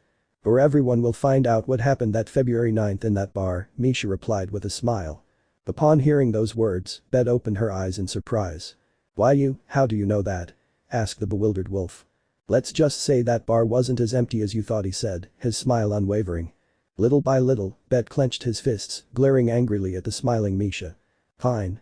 But I'll go because I want to, but if they're dead, it's not my fault, I reluctantly agreed. But you'd better keep your mouth shut. As long as you keep your end of the bargain, said Misha without taking his eyes off the wolf. DSK. And in the blink of an eye, Bet disappeared from the guild, a sign that he had already begun his journey to the dungeon. Now calm down, Rose, you'll see that Belle will return alive, Misha encouraged, raising her thumb. Rose just smiled slightly, thanking Misha, although she was curious to know what she knew about the werewolf of the Loki family. But that didn't matter now. Please, Belle, hold on, she whispered worriedly, watching the guild entrance where the rest of the advisors were starting to do paperwork about what was happening in the dungeon and about the many deaths that must have occurred there because of the Minotaur. At that moment, she had no other option but to sit and pray to all the gods that Belle would return safely to her. Come back, she whispered, clutching the necklace with Belle's picture that she wore on her chest. End of chapter. Chapter 28. Crimson Sword. Desperation and fear filled the air on the 12th floor, where the 7 remaining adventurers watched the imposing Minotaur, whose body was largely burned but still maintained that grotesque smile. Despite having launched a powerful magical attack, it managed to survive, demonstrating how powerful and resilient it was. But that was no reason for Belle to give up. One more time, Belle whispered, drawing his last weapon, a short sword. See, can you still continue? He asked the others on that floor. But before anyone could answer, the Minotaur took off from the ground and began running towards them to kill them. It seems that this time his smile was not one of mockery, but a smile full of rage at the harm they had done to him, where his only objective was to kill them in a painful way. Damn it. Get out of the way. Belle shouted, grabbing the healer Martha and the hobbit Jin and dodging the onslaught. The rest copied the albino's action, making a timely jump before being hit by the Minotaur. It seems he's furious this time, shouted Beastman Lavi, seeing how the monster's eyes conveyed anger. While Belle put Martha and Jin back on the ground and adopted a fighting stance, he opened his eyes in surprise when he saw the monster in front of him with its fist raised. Shit. he yelled, covering himself with his arms in an X shape. But to his surprise, both arms broke upon receiving the powerful blow from the Minotaur, who smiled with satisfaction as he watched the arms bend in an unnatural way before sending him flying through the air. "You've forgotten about us, bull," Lavi shouted, jumping towards him to deliver another kick to his head. While Tomo tried to stab the beast's heart with his sword, he failed in the attempt after receiving a kick to the stomach. While both were trying to contain the monster, Bell was a few meters away lying on the ground, complaining of pain from having both his arms fractured. "Bell-san." Healer Martha ran to Bell's aid along with Jin, beginning to apply healing magic to both arms, healing them little by little. "Thank you Martha-san," the albino said with a smile, making the girl blush slightly. "And no thanks, it's the only thing I can do to help," she said, a little embarrassed. After a few seconds, the arms were completely healed, receiving a potion from Jin for fatigue. So with his energy restored, he stood up again, watching as Tomo and Lavi continued attacking the monster. "Alright. I'll get back into the fight, you guys stay out of this," Bell said, starting to run towards the Minotaur again while Martha and Jin stayed behind, keeping an eye out in case anyone needed healing. As Bell ran towards the Minotaur, he felt a golden aura begin to surround him and the other two, making him smile because he had Suzu's stat boost again. "I'll take this," Lavi shouted, throwing a kick at one of the Minotaur's sides, which he dodged at the last moment. Although at that same moment she quickly ducked to dodge a slash from Tomo, who clicked her tongue angrily for having failed. The Minotaur, distracted by blocking Tomo and Lavi's constant attacks, did not notice the albino's approach, who took advantage of the situation to deliver a deep stab to the monster's back, hoping it'd pierce the magic stone. But unfortunately for him, he failed to achieve his goal, earning a look full of anger and confusion from the monster when he saw the two arms he had just broken healed. "Raya!" he yelled loudly, causing the three of them to wince in pain, feeling as if their eardrums were about to explode. The Minotaur quickly launched a powerful kick at Bell's stomach and grabbed his face to slam it hard into the ground. The monster's anger only grew as he saw that no matter how much damage he inflicted on those weakling adventurers who should have been dead, they always returned with their wounds healed. And I already knew who was responsible for all of that. I slowly raised my gaze, looking directly at Martha, who was in the distance with Jin, who was terrified to see that the monster was staring at her. "He's watching us," the girl stammered, beginning to feel afraid. "Look at us, you idiot," Lavi and Tomo shouted, trying to attack the Minotaur. But before they could hit him, the albino's body was thrown, colliding with them and crashing hard to the ground. Slowly the monster walked towards Max's already dead body to pull out the axe that was embedded in his head. And suddenly he started running towards Martha and Jin, who felt fear invade their bodies. "No!" Bell shouted, struggling to his feet to start following the monster. "No! Get away!" Martha shouted, starting to run for her life, as did Jin. Unfortunately, the latter tripped halfway there, watching in terror as the Minotaur stood before him. And without giving him time to scream, he swung his axe down hard, splitting the little hobbit in two. "Jin!" Tomo shouted, seeing how her fellow adventurer had just been killed. "Damn it!" Bell shouted, raising his short sword and attempting to stab the monster again. The Minotaur just turned to look at him, still smiling grotesquely as he watched the sword slowly approach him. But before the weapon could touch him, he moved his axe with great speed, causing blood to splatter all over the place. Bell could only watch in bewilderment as his right arm fell severed to the ground along with his short sword, while pools of blood gushed from him. "Bell!" They all shouted in terror as they saw the strongest of them all lose his arm. I screamed as I felt all the pain begin to spread throughout my body. But his screams were cut short when he received a powerful kick to his stomach that sent him flying. Now that the trouble was gone, the Minotaur resumed his slow walk towards the healer Martha, who had stopped running when she saw how the boy who was trying to protect her had been seriously injured. That was her moment to go and heal him with her magic, but her feet wouldn't move as she stood before the enormous monster who was looking at her with a big smile. "Help," the girl whispered, tears streaming down her face. "Martha-san." Bell shouted, wanting to go and help her, but the pain in his body wouldn't allow it.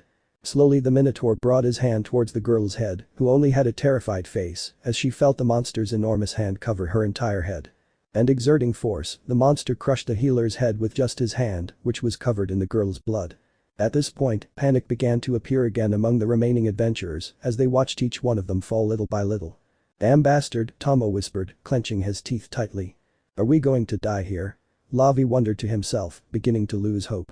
Meanwhile, Bell just stared blankly, watching as more people were killed right in front of him, unable to do anything at all. "I'm pathetic," he thought, feeling the blood continue to flow from his severed arm as his body weakened from blood loss.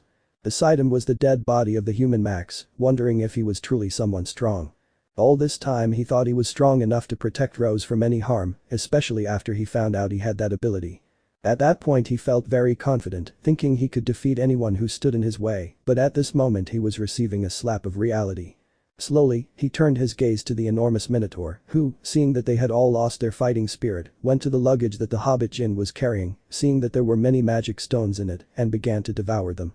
Everyone watched in amazement as his wounds gradually began to heal as he ate more magic stones. Even the eye he had lost began to reappear. The magic stones are like a potion to him, Jake whispered, watching everything in terror.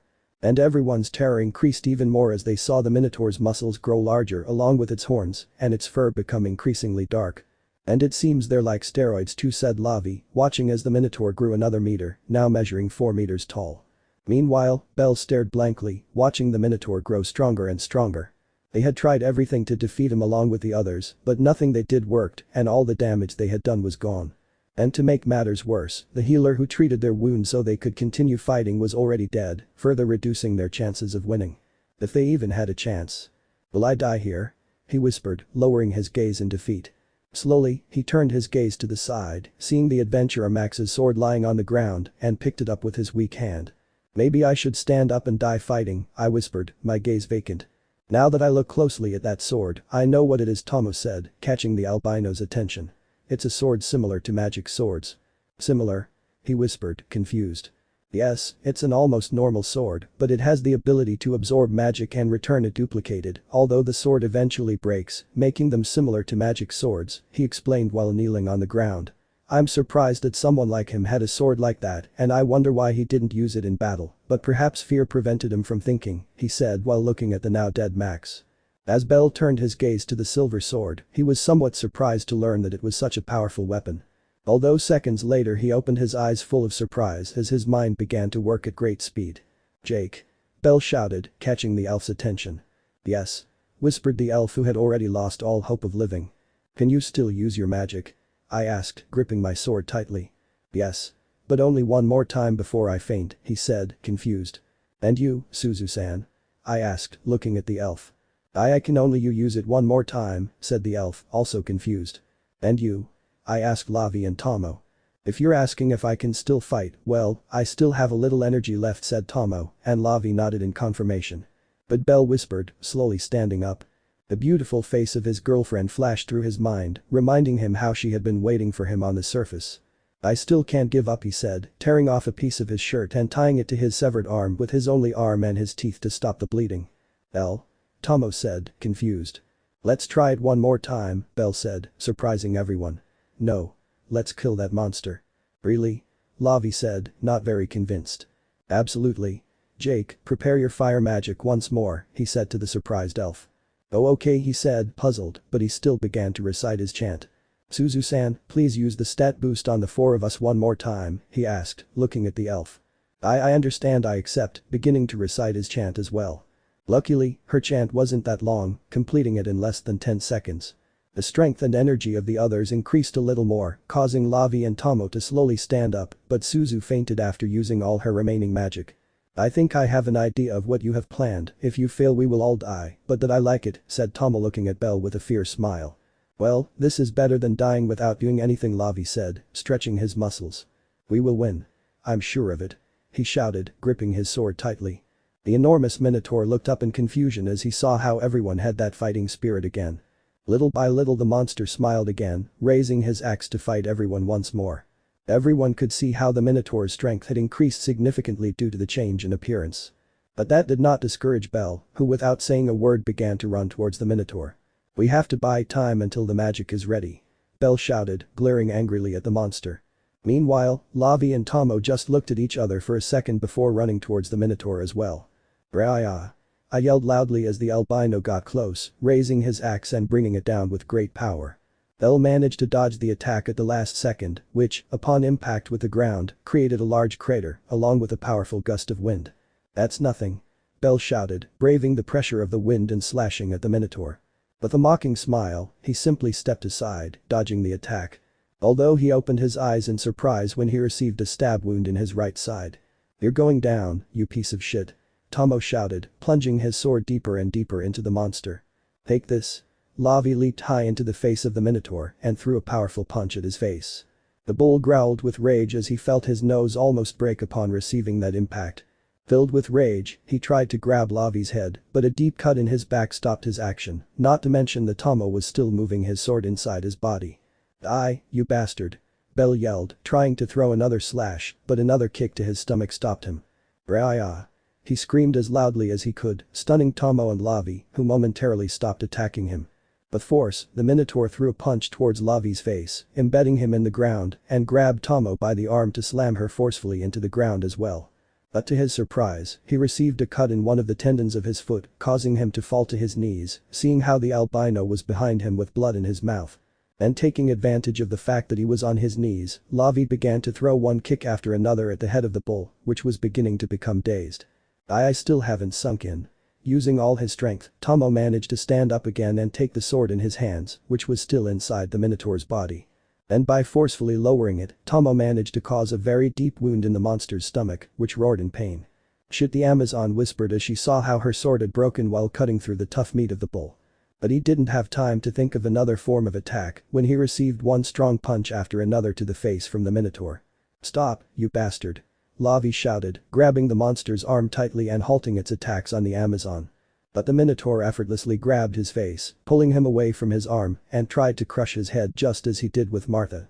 But a strong kick to his groin stopped his action, making him look confused at Tomo, who had a lot of blood on her face, but was standing after having thrown that kick.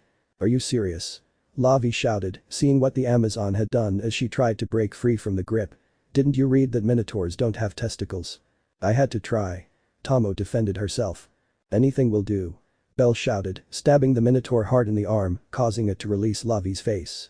"The point is to buy time until the magic is ready." The bull, fed up with all the games, raised his axe and then brought it down with great force, creating a huge gust of wind that sent the three adventurers flying far away. But they quickly stood up, ready to fight again. If they stopped for even a few seconds, the adrenaline in their bodies would dissipate and they would begin to feel the intense pain from the many blows they had received. "Raya!" They all shouted at the same time, launching themselves into attack again. "Raya!" I yelled loudly, running towards them even though one of my tendons had been cut. When he was just a few centimeters away from him, Bell slid along the ground while Tomo and Lavi jumped high. The Minotaur just looked confused, not knowing who to attack, but Bell took advantage of that hesitation to cut the other tendon in his foot, causing him to fall to his knees again. Without waiting, Lavi and Tomo launched a kick with all their might at the bull's face, breaking a few of its teeth with the impact. But that wasn't enough to knock him unconscious, so he grabbed both of their feet, squeezing them tightly until they broke, and without letting them scream, he slammed them hard into the ground. "Stop!" Bell shouted, trying to cut the bull's chest, but the bull grabbed Lavi and Tomo to use them as a shield. Upon seeing this, Bell stopped his attack, not wanting to harm them, but the monster took advantage of this to throw both of them forcefully towards him, sending them several meters away from him and causing them to hit the ground hard. At that point, all three were at their limit, having forced their bodies to move despite their many injuries. I don't think I can go on anymore," whispered Lavi, who was on the verge of fainting. I say the same," Tomo whispered. Just a little more," Bell said in pain, feeling his severed arm begin to bleed again. "It's totally unrelated, but when I started writing this part of the story I was listening to the song Kamado Tanjiro no Yuta. I mentioned this so you know where my inspiration came from. It's ready." To Bell's relief, Jake shouted from afar, seeing how he was once again surrounded by a great amount of magic. "Perfect. Now throw it towards me," Bell shouted, standing up again. "What?" shouted the bewildered elf. "Just do it," Bell shouted, moving away from Tomo and Lavi so they wouldn't be harmed by the magic. Well, the elf agreed, not very sure. All the Minotaur just stared in confusion at what was happening, whatever it was he wasn't going to allow it, so he started running towards Bell, but he had completely forgotten that his two tendons had been cut, falling to his knees. "Purgatory!" Jake shouted, unleashing all his magic towards Bell, who raised his sword to receive it. The moment the enormous burst of fire touched the sword, it began to absorb it, but because there was so much of it, it couldn't handle it all. Bell just clenched his teeth tightly and in pain as he felt his arm and part of his face begin to burn from the magic that the sword could not contain, but even so he did not let go of the sword, putting all of himself into absorbing it. Seeing what was happening, the Minotaur managed to stand up again, ignoring the pain, and walk towards Bell to kill him, now that he had his guard down. But a piece of sword came hurtling towards him, piercing his eye and causing him to roar in pain. Filled with rage, he turned his gaze to the one who caused the injury, seeing Tomo, who was barely conscious. "Stay where you are, you bastard," yelled the Amazon, buying Belle more than enough time. The elf Jake, after unleashing all his magic, fell unconscious from using everything he had, but his work was already done. Despite having many burns all over his body, Belle stared at his one hand, which held the sword, which was blood red as flames came out of it. "I feel like I have the sun in my hand," I whispered, feeling the great heat that the sword transmitted with all that magic within it. A crimson sword. Slowly, he turned his gaze towards the Minotaur who had just removed the piece of sword from his eye and was looking angrily at Belle. Although at that moment a chill ran down the monster's spine upon seeing Belle's gaze and the fire sword in his hand, a sword that unleashed great magical power. "I think it's time to end this," he said, pointing his crimson sword at the bull. "Brah!" He screamed in rage, starting to run towards Belle, completely ignoring that he had both tendons cut and gripping his axe tightly. And Belle slowly began to walk, then began to run with all his remaining strength towards the monster. "I can't die here," Belle shouted, gritting his teeth. "Hey, kill him," Lavi whispered, on the verge of fainting. "Rose and Kami-sama are waiting for my return. I have to win," I shouted, raising my sword. "Kill him, Belle," Tomo shouted with all his might. "That's why I will defeat you," I shouted as I stood just a few centimeters away from the monster. "Brah! Aye. And using all his strength, Belle clashed his sword with the Minotaur's axe, which, to the bull's surprise, broke upon contact with the crimson weapon, or rather, the iron melted. The enormous torrent of flame spread throughout the 12th floor upon making contact with the Minotaur.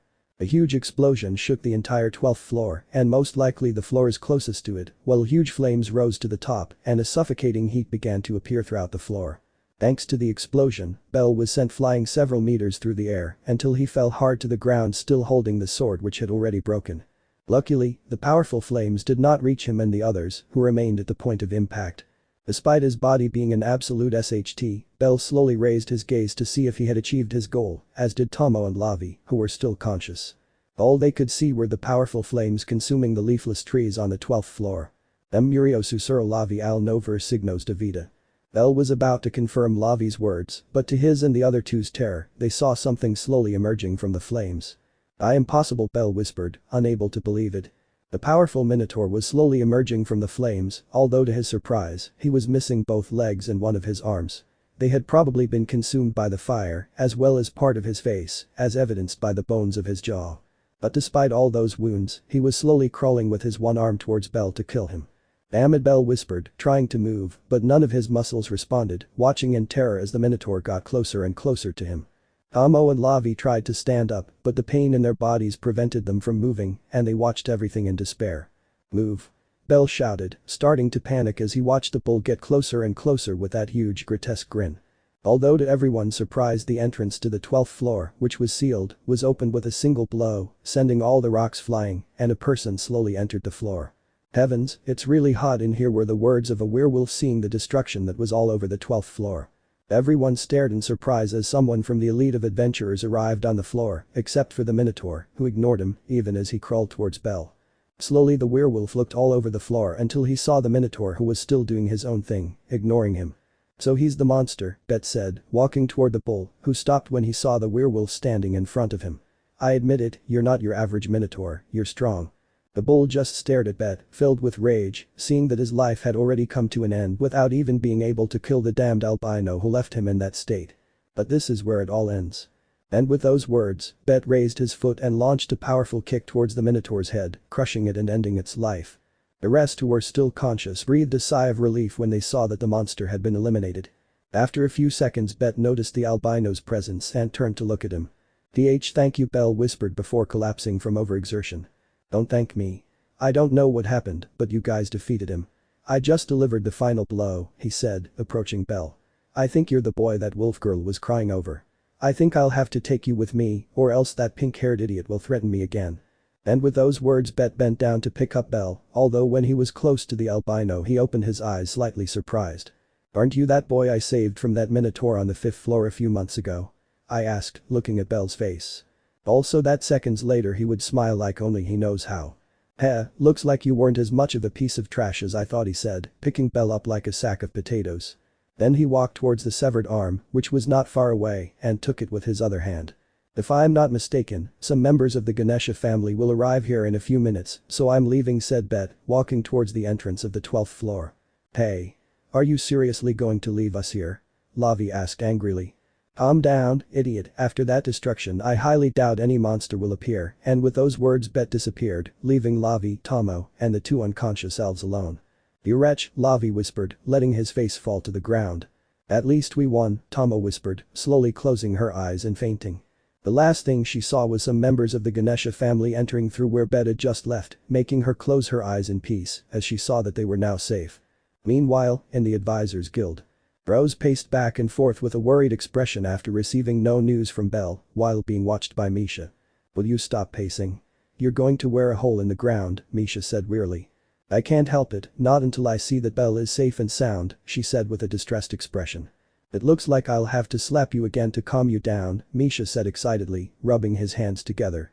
Listen Misha, the first time I let it go because I had lost control, but if you do it again you'll be met with my fist, he threatened, a vein throbbing in his forehead. DSK, fine, I reluctantly agree. But then the guild doors opened and Rose quickly turned around, expecting it to be Belle. And if it was him but. Rose opened her eyes as wide as she could, terrified, while her skin turned very pale.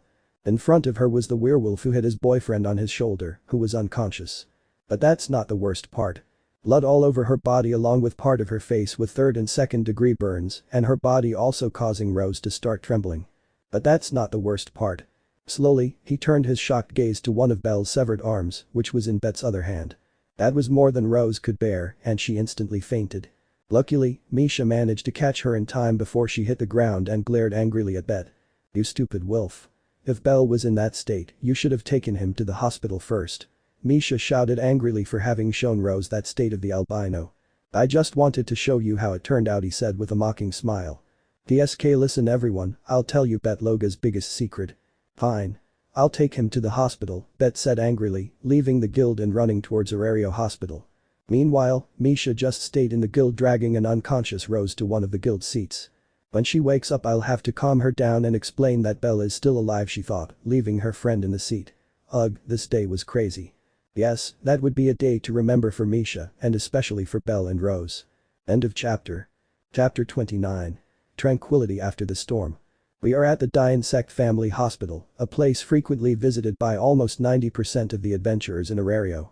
Among them was a certain albino who would soon become a VIP client who was in one of the many rooms of the place. Little by little the rabbit opened his eyes, getting used to the light after having his eyes closed for so long. Where am I? He thought, a little disoriented, observing the place which was a characteristic white color of hospitals. Little by little, all the memories of that death battle he had with that minotaur along with the other adventurers came back to his mind.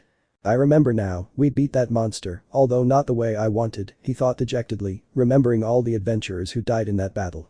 That would be a reminder to him that he was still weak, very weak. He had a long way to go before he was someone strong enough to protect others.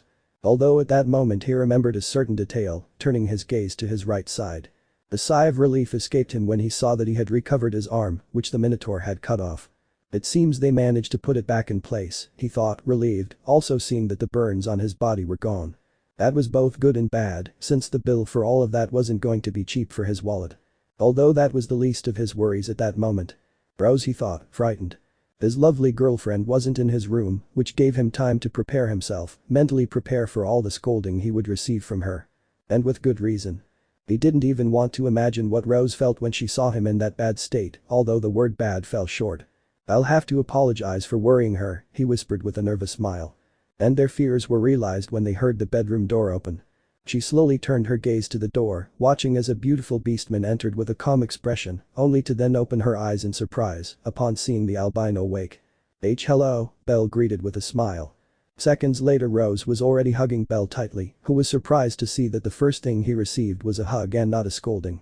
I'm glad to see you're okay, were the words that came out of Rose, who had her face on Belle's chest. I'm sorry for worrying you, Belle apologized, seeing that Rose had really been very worried about him. Another reason to become stronger, so that she wouldn't feel worried like that again. Relax, the others told me what happened down there, you had no other option but to fight, he said, pulling away from Belle's chest and looking him in the eyes. And without waiting, she gave the albino a warm kiss, which he quickly returned, already missing his girlfriend's lips. For a moment I thought you had died when that idiot brought you to the guild in that state, she whispered in pain as a straight tear escaped her eye. My memories came flooding back to that mage's prediction from Monsterphilia. For a moment I thought his prediction had come true. Well, it seems she was wrong, because I'm still here, Belle said with a warm smile, wiping the tear from Rose's cheek. I promised you, remember? No matter what it takes, I'll always come back to you. I still remember it, it's what I kept repeating to myself to calm down, she said, also smiling slightly. But I'm truly sorry, I'm sorry for being weak. If it hadn't been for the others who were with me at that moment, I would be dead, he whispered, clenching his fists in frustration. But you're not, and I hope that from now on you won't take things lightly and will proceed at a calm pace, training your skills and so on to become someone very strong, and not someone who just swings their weapons around. Understood? Understood, Belle said with a nervous smile, seeing how Rose had brought out her advisor's side again. Although you don't just have to apologize to me, you also have to apologize to Hestia-sama. You don't know the flood of tears she caused when she found out about your situation, she said gracefully, remembering how the little goddess cried and cried until she received the news that Belle was out of danger. Haha, it seems Kami-sama was very worried too, she whispered, starting to feel more guilty. And while you're at it, you should also thank that silly Misha. If it weren't for her, the Loki family werewolf wouldn't have come to save you, Rose said, remembering the gossip. Now that you mention it, what did Misha-san do to convince him? Belle asked curiously. Geez. Flashback. We find ourselves in the hospital waiting room where Misha and Rose were sitting waiting to receive some news about Belle's condition. Although at that moment a doubt came to the mind of the beautiful beastman. Misha, Rose said, catching her friend's attention. What's going on? He said, looking at Beastman with a calm expression. I have a question. What did you know about Bet to blackmail him like that? He asked curiously. Do you really want to know? Misha asked with an empty look, so empty that I could swear I was seeing his soul. On second thought, I prefer to live in ignorance, Rose said, looking away with a slight shiver. End of flashback. I don't know, Rose finished her answer, not wanting to dwell on the matter any further. Well, it doesn't matter, the important thing is that I'm still alive and I have the joy of still seeing my girlfriend's beautiful face, Belle said happily, making Rose blush. Don't start with your flirting, Belle, she said, embarrassed but also happy at those words. I miss seeing your face blush, it's like a reward after having lived through that hell, he said, gently caressing his girlfriend's cheek, who enjoyed the warmth of Belle's hand. But their moment as a couple was interrupted when they heard the bedroom door open again, drawing their gaze to that place. The four people who entered the room breathed a sigh of relief when they saw that the albino was already awake. It seems you've finally woken up, said the Amazon Tomo with a smile. That's good, if you hadn't woken up I would have already given you up for dead, said the wolf shoulder Lavi mockingly, receiving a small blow from the elf who was next to him. I'm glad to see you're all okay, Belle said with a smile, looking at all his comrades from that battle. We are alive because you didn't give up, said Jake the elf, remembering that hell. If you had also lost hope of winning, we would all be dead right now, said the elf Suzu, feeling a small chill down her spine at the thought. It doesn't matter, the important thing is that we all survived, Tomo said, trying to appear positive. Well, not all of them, Belle whispered dejectedly. You're right, Tomo whispered, remembering her fellow adventurer Jin. Listen, we did everything we could, that monster was way beyond our strength, so don't feel guilty about the losses, Lavi tried to encourage the group. Beastman is right, Jake agreed. I have a name, you know. He complained, squinting. Although something good also came out of that confrontation, Suzu whispered, catching Belle's attention. What? He asked curiously. It seems your advisor hasn't told you yet, Lavi said, glancing sideways at Rose, who had remained silent. Tell me what? I asked, much more curious.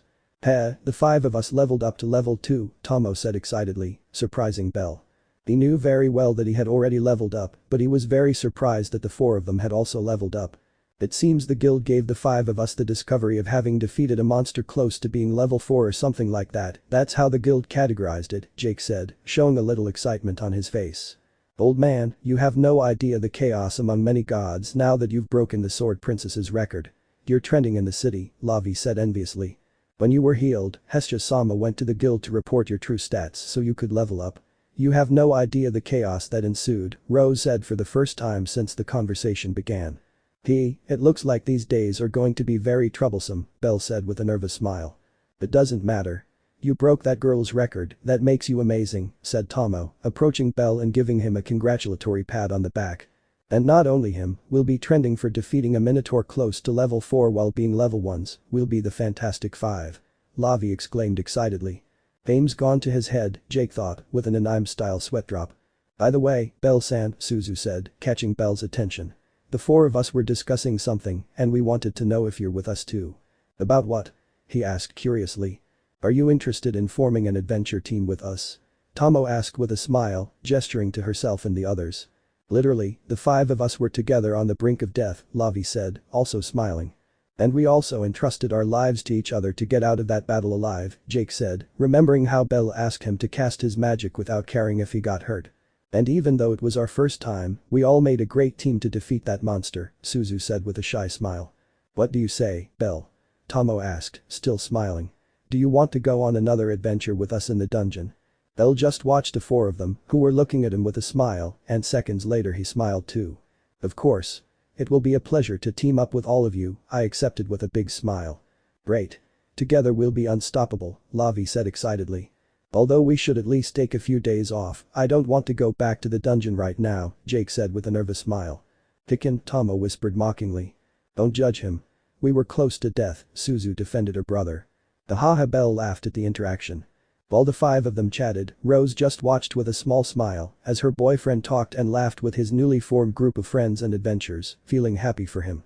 It seems that he is gradually gaining experience as an adventurer and he even has his own adventure group.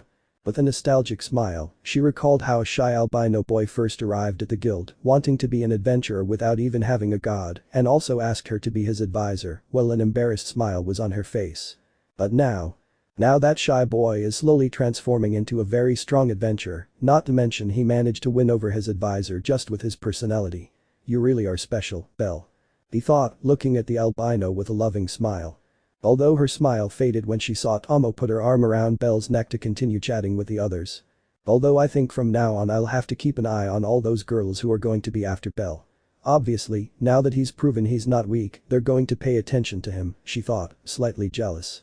And the same will happen with all those hypocritical gods who rejected him in the beginning. Troubled days await you, Belle, but don't worry, I'll always be by your side, no matter how complicated your problems are.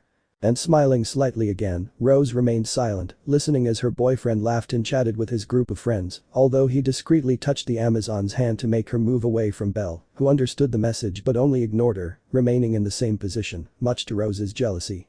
And so they spent part of the day in that hospital talking about the plans they would have now that they were an adventure group. Some time later. Well, your wounds are now completely healed so I can discharge you now, were the words that Saint Hermid said to Belle, who was with Rose. Phew, that's good, Belle sighed, relieved not to be in the hospital any longer. Is he really 100% healed? Rose asked, remembering the state Belle was in when he arrived that day.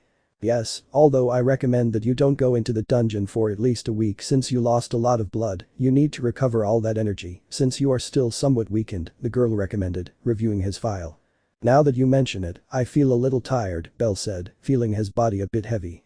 You should rest and eat healthy to recover, that's all, Hermid said, and with those words she left the room, leaving the couple alone. Well, it looks like I'll have to tell the boys that I won't start going to the dungeon with them for another week, he whispered, sounding a little discouraged. It's for the best. The dungeon isn't going anywhere, so don't rush things, Beastman said, taking Belle's hand. Now we have to go. Hestia-sama will be happy to see you. Of course, although now that I think about it, won't you have any problems for not working? Belle asked, seeing that the second half of the day was barely beginning. Relax, I asked, threatened Royman to give me a week off. After all, I've worked non-stop since I joined the guild, so I deserve it, she explained, starting to walk with Belle toward the exit. So I'll be with you all week to make sure you get some rest. You should trust your boyfriend more, Belle said with a nervous smile. After that conversation, they both left the hospital. But the moment Belle stepped outside, he was knocked down by a small woman.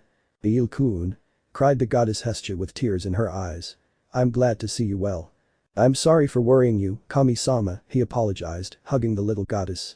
While they were hugging, Rose watched them with a small smile before looking up at the blue sky. I'm glad he's alright, Rose thought, relieved to have Belle by her side again.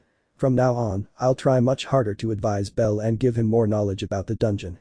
I have to do everything in my power to make sure he never has to go through something like that again. And promising herself to help Belle more on his path as an adventurer, she began walking with her boyfriend and Hestia towards their headquarters to hear his story about what he experienced down there. The calm days after the storm had begun. End of chapter. Chapter 30. Approval. Time passed in the lives of Belle and Rose. Bell managed to form a great team with his new friends, allowing him to progress much further in the dungeon, now that he was not alone. Rose remained at the guild, now a little calmer, knowing that Bell was not traveling alone, but that small worry always remained with her. But fortunately for them, things continued to go well for the couple, with both enjoying their time together, whether it was when Rose went to her headquarters to talk to Hestia, or the good times when Rose would hit Misha. But not everything would be rosy, and Bell's real test was about to begin. We find ourselves at the Hestia Familia headquarters where Bell and his goddess were peacefully playing a board game in the living room. Talk. But there was a knock at the door of the house, drawing the attention of both of them. "I'll go," said Bell with a smile, getting up from his seat and walking towards the door. His happy smile was because everything was going well in his life. He had a good goddess by his side who looked after him like a mother, he had a group of very lively friends including Misha, and most importantly, he had a beautiful girlfriend who loved him very much. Yes, her life was perfect and she wouldn't change it for anything in the world. Although for some reason I felt that the real challenge was closer than I thought. "Rose?" Bell said as he opened the door and saw his beautiful girlfriend in front of him. "Hi," Bell Rose greeted with a nervous smile. "Is something wrong?" I asked, confused by her behavior and her sudden visit. "No, I simply came to invite you to dinner at my house," I invited, still with a nervous smile. "Dinner at your house?" "Sure." Bell accepted without hesitation. "Phew, that's good," Rose whispered, letting out a sigh of relief. "So what are we celebrating?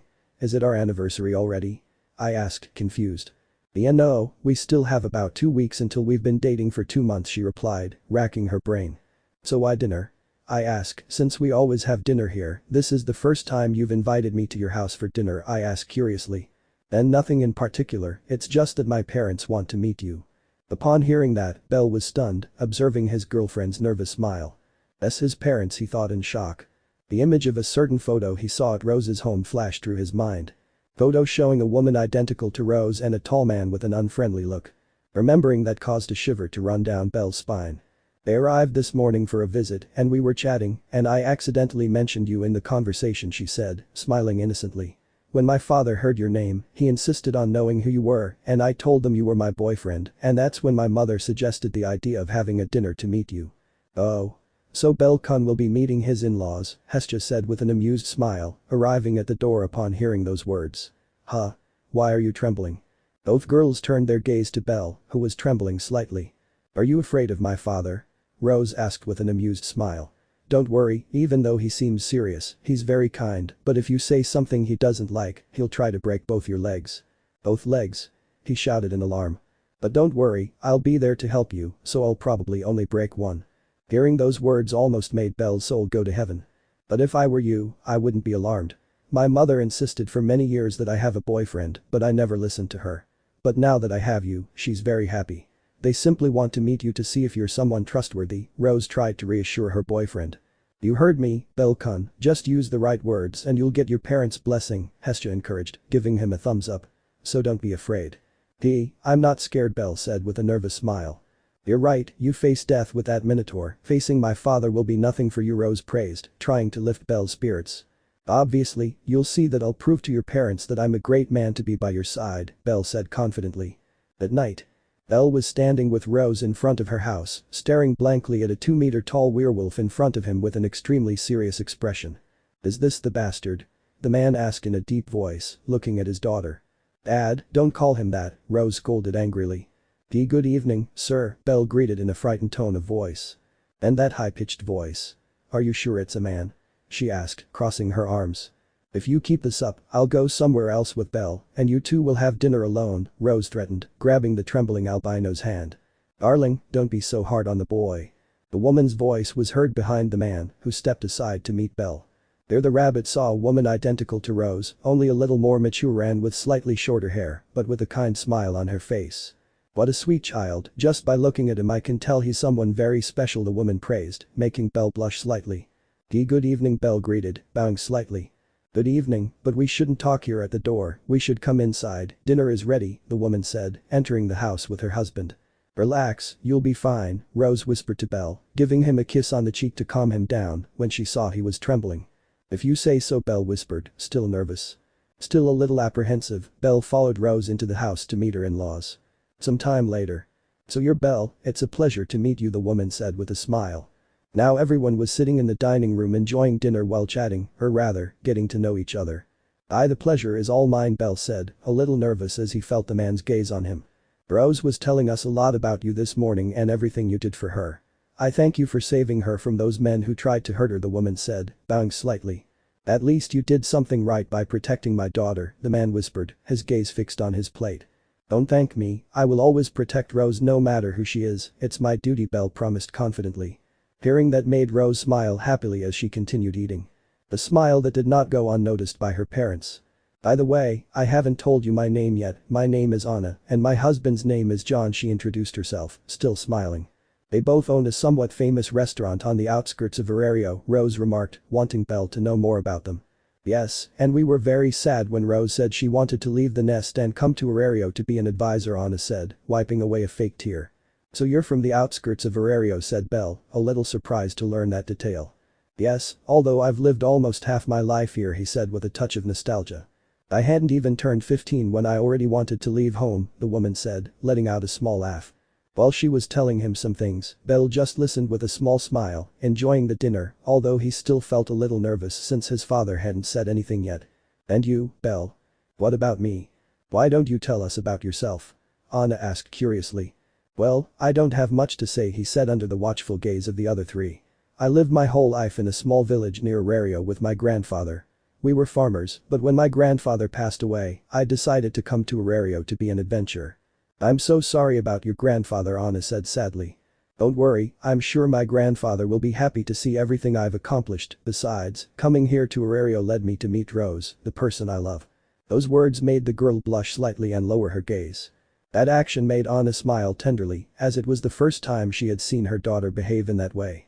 Normally she was always a serious woman like her father. Hey. For the first time in the conversation, John spoke, capturing Belle's attention. Why yes. He said, a little nervous. How old are you? I asked curiously. My age? Well, I'm 14 years old, although I'll be 15 in a few weeks, he replied calmly.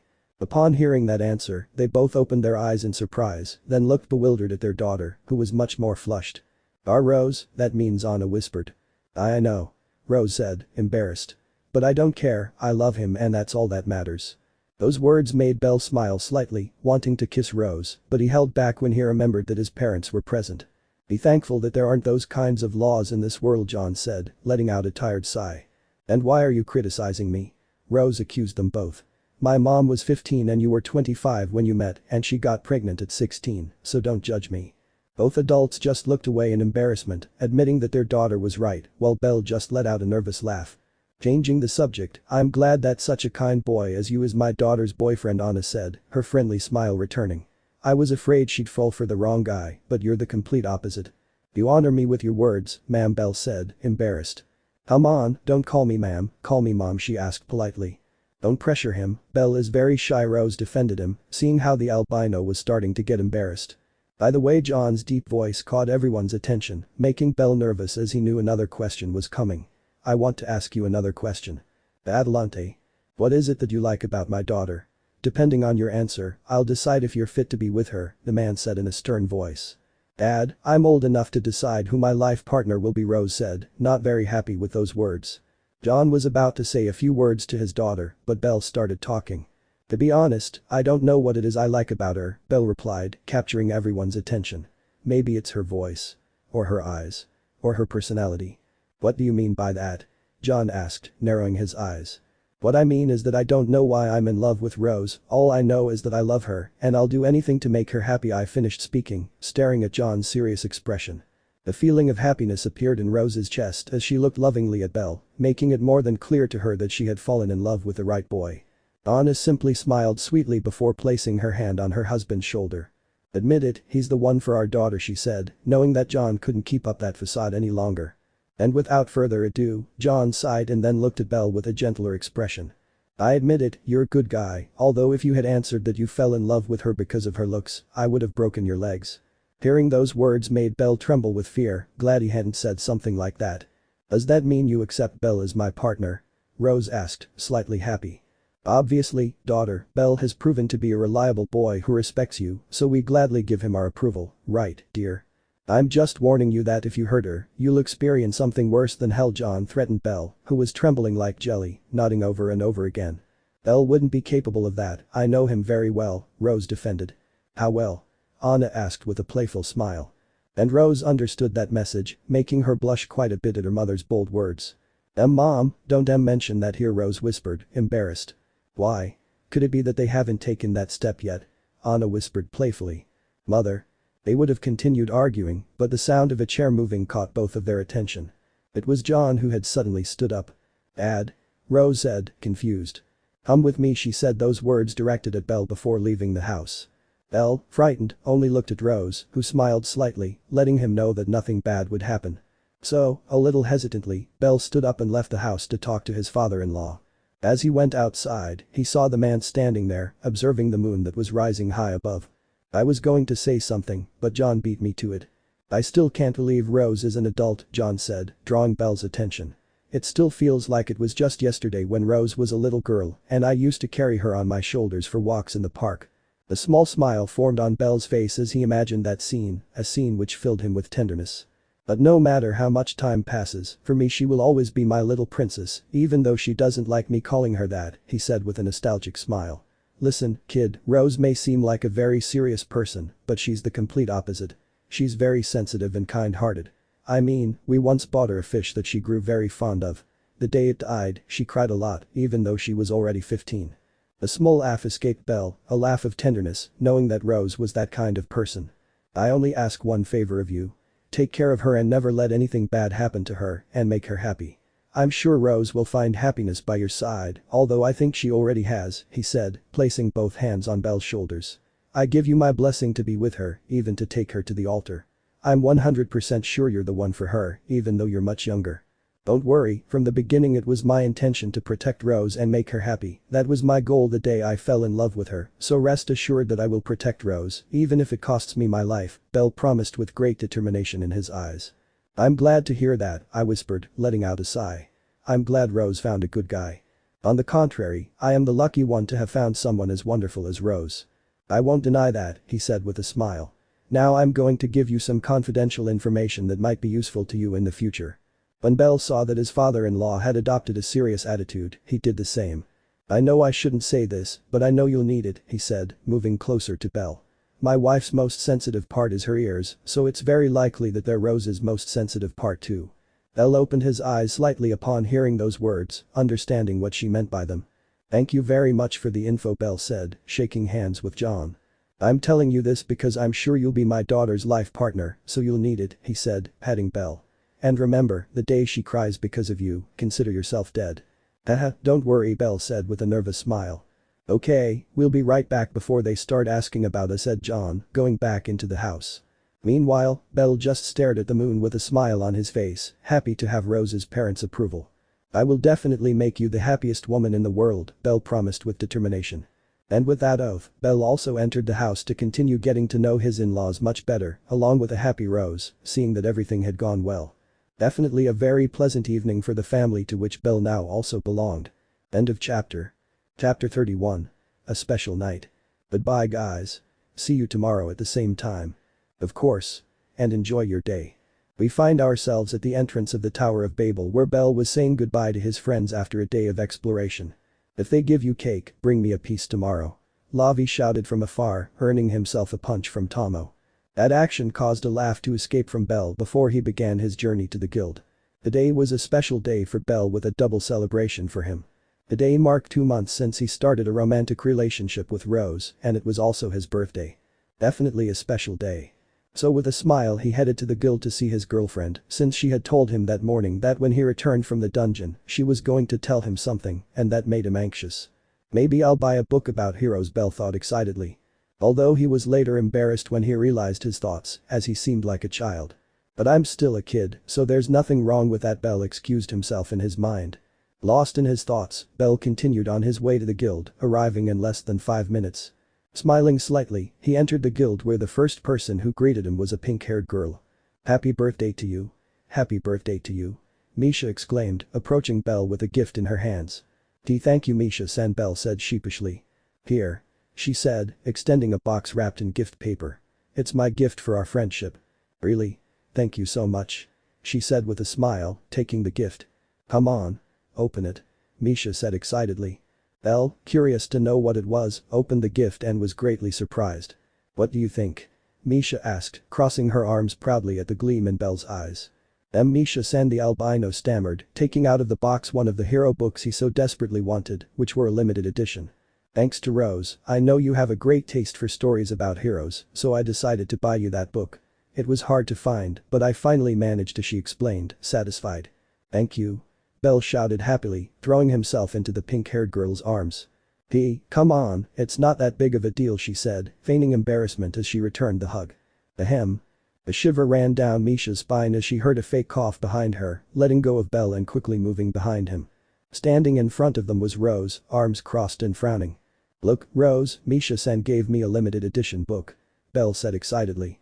Yes, I already saw it, Rose said, her gaze fixed on Misha. I swear my intention is not to steal your boyfriend, Misha clarified nervously, using the albino as a shield, who wasn't listening to the conversation because he had his eyes on the book. I know you're not stupid enough to do that, Rose said, letting out a sigh. Yes, although polygamy also exists. What? Leave.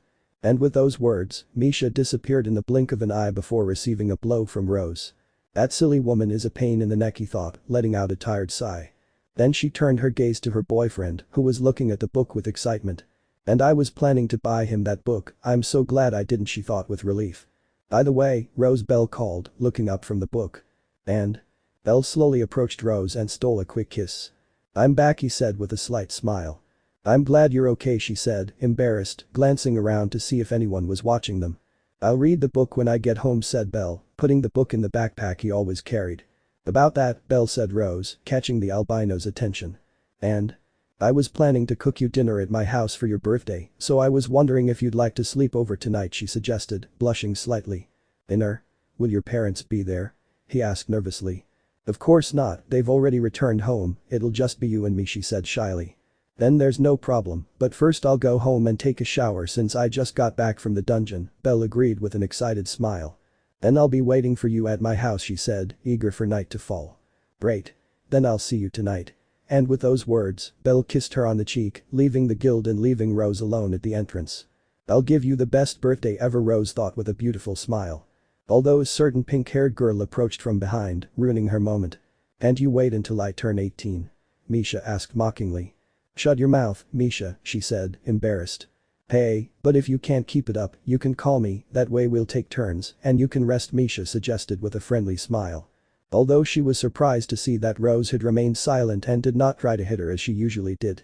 Misha. And? What is 1000 minus 7? 1000 minus 7. Let me see, said Misha, starting to subtract in his mind. No, Misha, run away. Shouted one of her coworkers when he saw that Misha, instead of running, started doing calculations in her mind. Why? She asked, confused. Although he quickly understood what she meant when he felt an aura of death behind him. Should, he whispered, his face pale.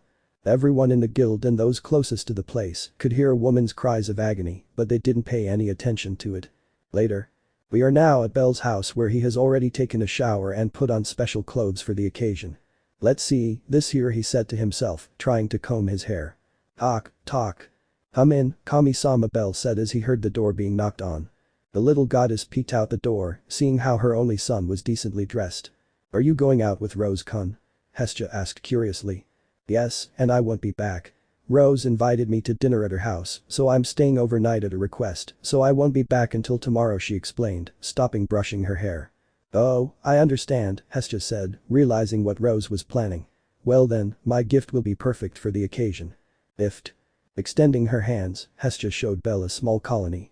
I know very well that you never smell bad unless monster blood falls on you, but it wouldn't hurt to put on a little cologne, I'm sure Rose-kun will like it, Hestia said with a small smile. Really?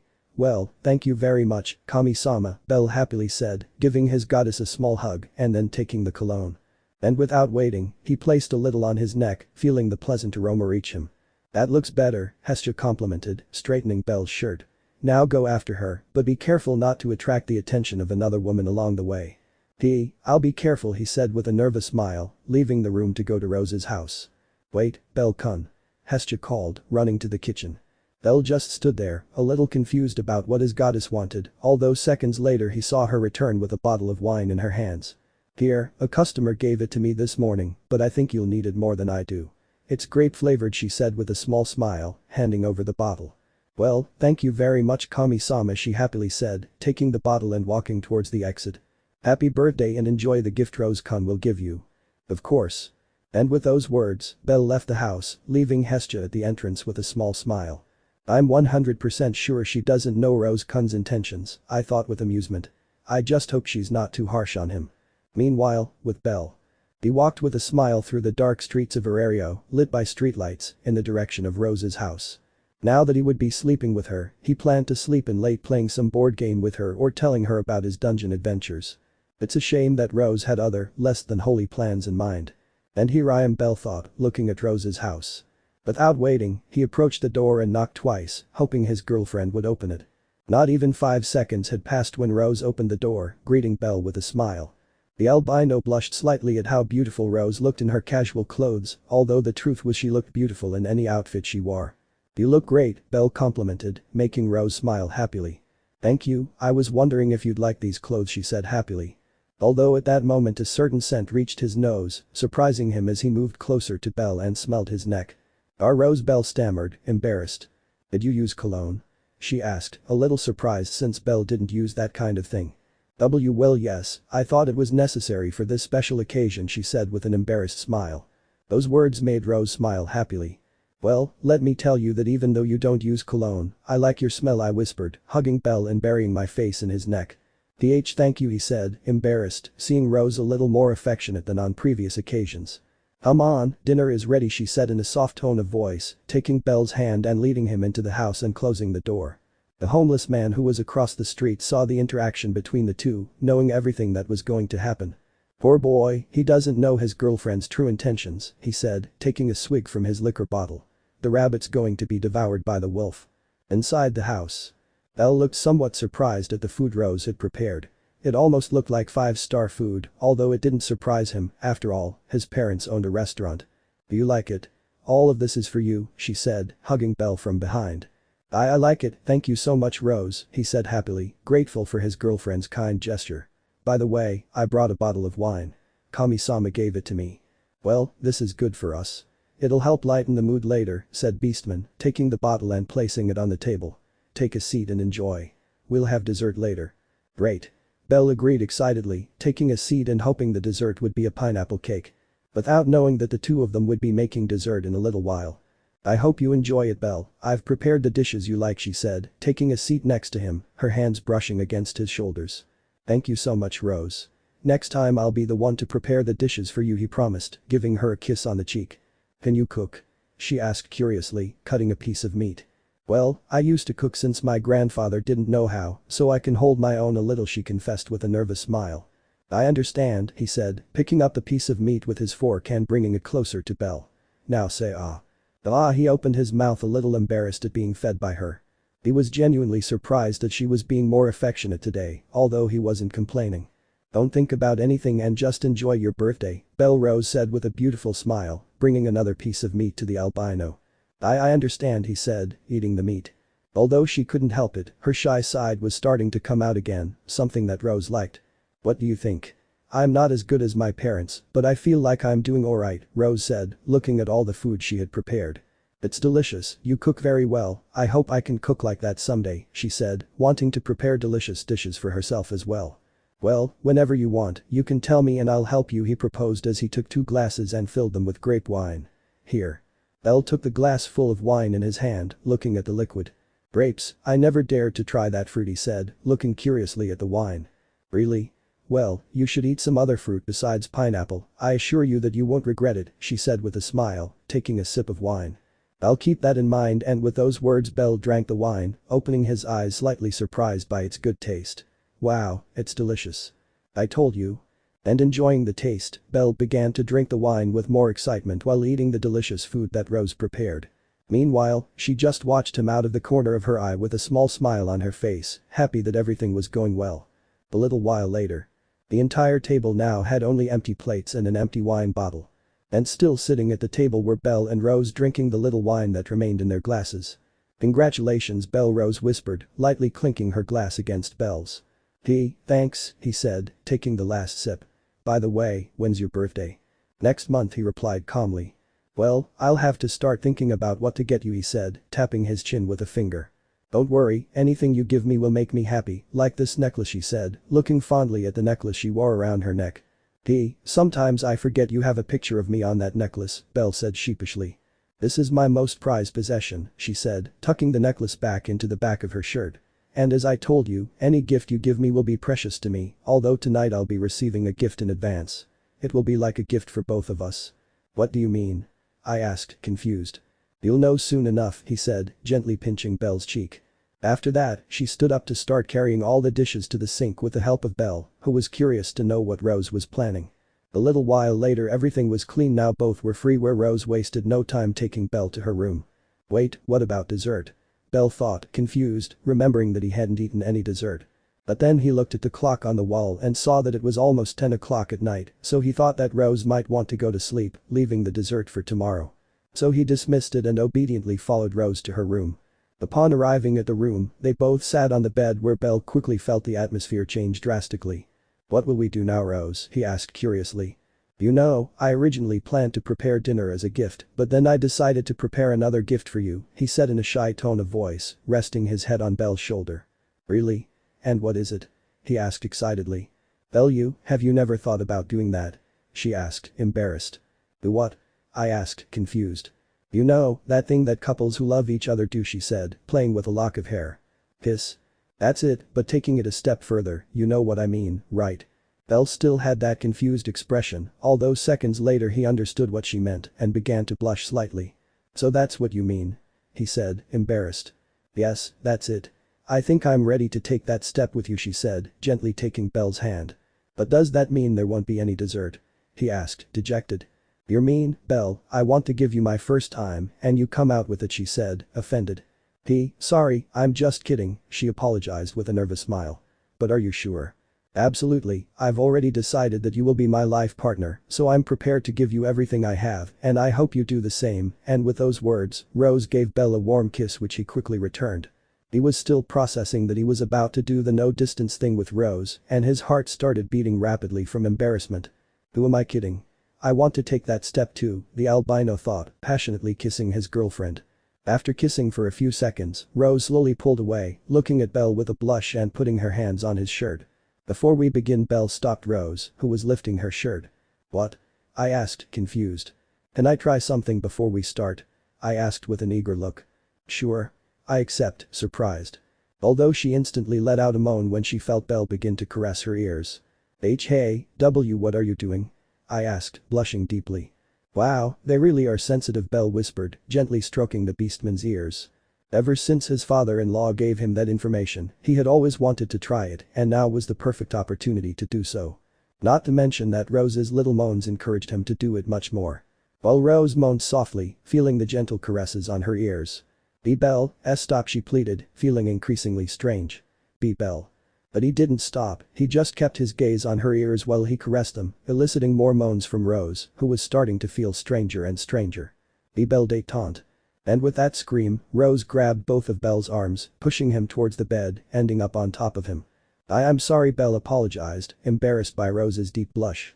It's okay, you're the only one allowed to do that, but now I feel weird," she said with a big blush on her face and a different look. It looked like the gaze of a predator. Rose," Belle stammered nervously, watching as she kissed him on the cheek and neck. Although he was instantly startled to see Rose rip off his shirt without caring that she had torn it. "I'll eat rabbit today," he said as he took off his shirt too. "My father-in-law didn't tell me about the side effects," Belle thought, frightened. And closing his eyes, Belle resigned himself to his fate that night, a delicious fate. While outside the house, the homeless man on the corner kept his gaze fixed on the sky. "The full moon is beautiful tonight," he thought, taking a swig from his liquor bottle while listening to strange sounds coming from the house next door. Yes, a beautiful night, especially for a certain couple. The next day, we found ourselves in the Advisors Guild where Rose was at the counter with a beautiful smile on her face and an aura of flowers surrounded her. While her friend Misha looked at her with narrowed eyes. "What did you do?" Misha asked Rose. "What are you talking about?" she asked, her smile unwavering. "Where's Belle? What did you do to him last night?" I asked suspiciously. As she asked that question, Rose's happy smile remained as she watched the guild entrance. "So you did it," Misha whispered, feeling sorry for Belle. And their suspicions were confirmed when they saw an albino enter the guild walking with some difficulty. Seeing that, Misha turned her gaze back to Rose, noticing how she had an innocent smile as she looked lovingly at Belle. Good morning Misha-san," Belle greeted with a nervous smile. "You should get an X-ray to see if you have a broken bone," Misha recommended, patting Belle. "And you should hold back next time," she said, pointing at Rose. But Rose just ignored her, approaching Belle and giving him a soft kiss on the cheek. "I love you," I whispered affectionately. "Me too," Belle said in the same way. That night, Belle and Rose's relationship had taken another step forward, a step that greatly strengthened their bond. However, the following night Belle returned to Rose's house to strengthen their relationship once again. Something that would be something often for the couple. End of chapter. Final chapter. You won my heart. A certain red-haired beastman was walking calmly through the lively streets of Verario towards her home after a day of work at the guild. A beautiful smile adorned her face as some people who watched her pass by greeted her politely, and she returned the greeting. Her hair was a little shorter than before, it no longer reached below her waist, now it reached her back, but she was still just as beautiful. As I passed by a store, I saw newspapers for sale with Belle's face on the front page, which was a bit unusual. That made a happy smile appear on her face when she saw him. "I wonder if he knows he was on the front page today," Rose thought with amusement. After walking a few more minutes he arrived home, but it wasn't the old little house where he used to live. This time it was a two-story house with a beautiful garden outside where there was a ball and a couple of toys on the ground. "I tell you 1,000 times not to leave the toys in the garden," Rose whispered, picking up the ball and the toys and taking them with her towards the house. Upon reaching the door, she simply opened it, entering her home and leaving the toys aside. The first thing that caught his eye were 3 pictures that were stuck to the wall of the hallway. In the first frame were Belle, Tomo, Lavi, Jake and Suzu with a smile, and behind them was the Tower of Babel, a photo they took a few months after creating their team.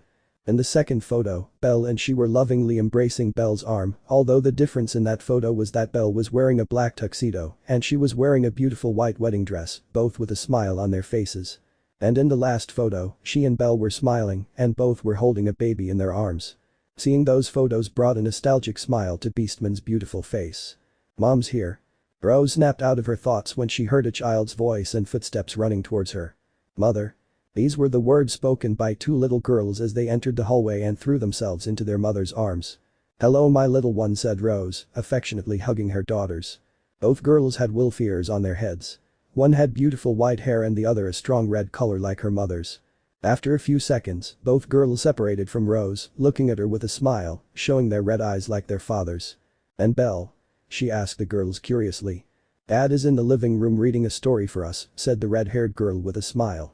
At that moment, other footsteps were heard in the hallway where an albino appeared, smiling slightly. "Welcome Rose," Belle greeted, raising her hand in greeting. The albino's appearance had changed. He was now a few centimeters taller and had a much more mature expression, but with that kindness that always characterized him. "I'm back," Rose returned the greeting, walking towards Belle and giving him a loving kiss on the lips. "Looks like you returned early from the dungeon today."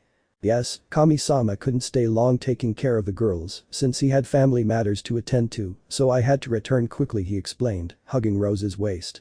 "We already told you we can take care of ourselves," shouted the white-haired girl, puffing out her cheeks. "You? But you're only 5 years old," Belle said mockingly. "They can't even reach the dining room chairs on their own," Rose said with a laugh. Upon hearing that, both girls lowered their gaze in defeat, admitting that their parents were right. "Let's go to the living room and relax for a while," Belle suggested, taking the hand of one of his daughters, and Rose took the hand of the other, and they went into the living room. "By the way, I see you already know you were on the front page of today's newspaper," said Rose, sitting down on the sofa with her daughter to pick up the newspaper from the table and read.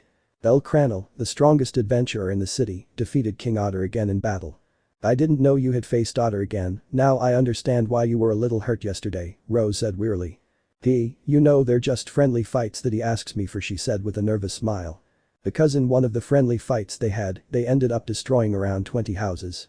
Those words made Belle smile sheepishly as he was hugged by the red-haired girl. "Dad is so strong," said the little girl, hugging Belle tightly. You're right Nanao, I am very strong," he said proudly. "I'll be as strong as Dad someday," shouted the white-haired girl who was sitting on her mother's lap. "Don't rush things, Aiko, you still have about 15 more years before I allow you to go to the dungeon," Rose explained, stroking the girl's hair, who sighed in defeat. "By the way, Rose, how did it go at the guild?" Belle asked curiously. Yes.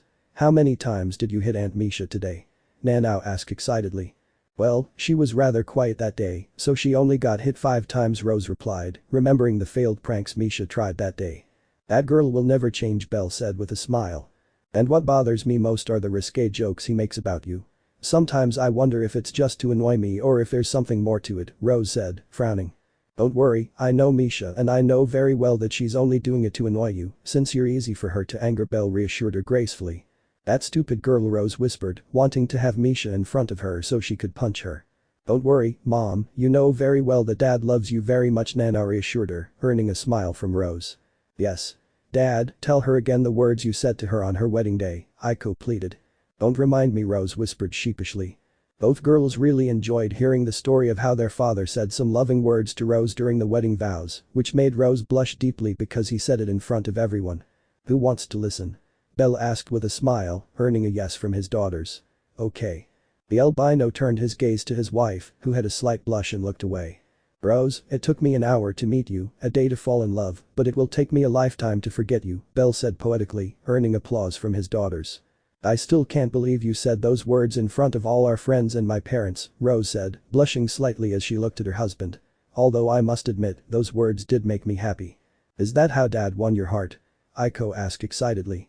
Believe me, I would have loved for your dad to have made me fall in love like that, but the idiot only caused me worry because of the stupid things he did in the dungeon, Belle said, looking accusingly at me. But I did it, Belle said, smiling triumphantly. In the end you won my heart with all the worries you gave me, that's how I realized that you were very important to me, she said with a small smile. Someday I would like to hear your full story, Nana said excitedly. It's a very long story, so it will have to wait for another time, said Belle, stroking his daughter's hair.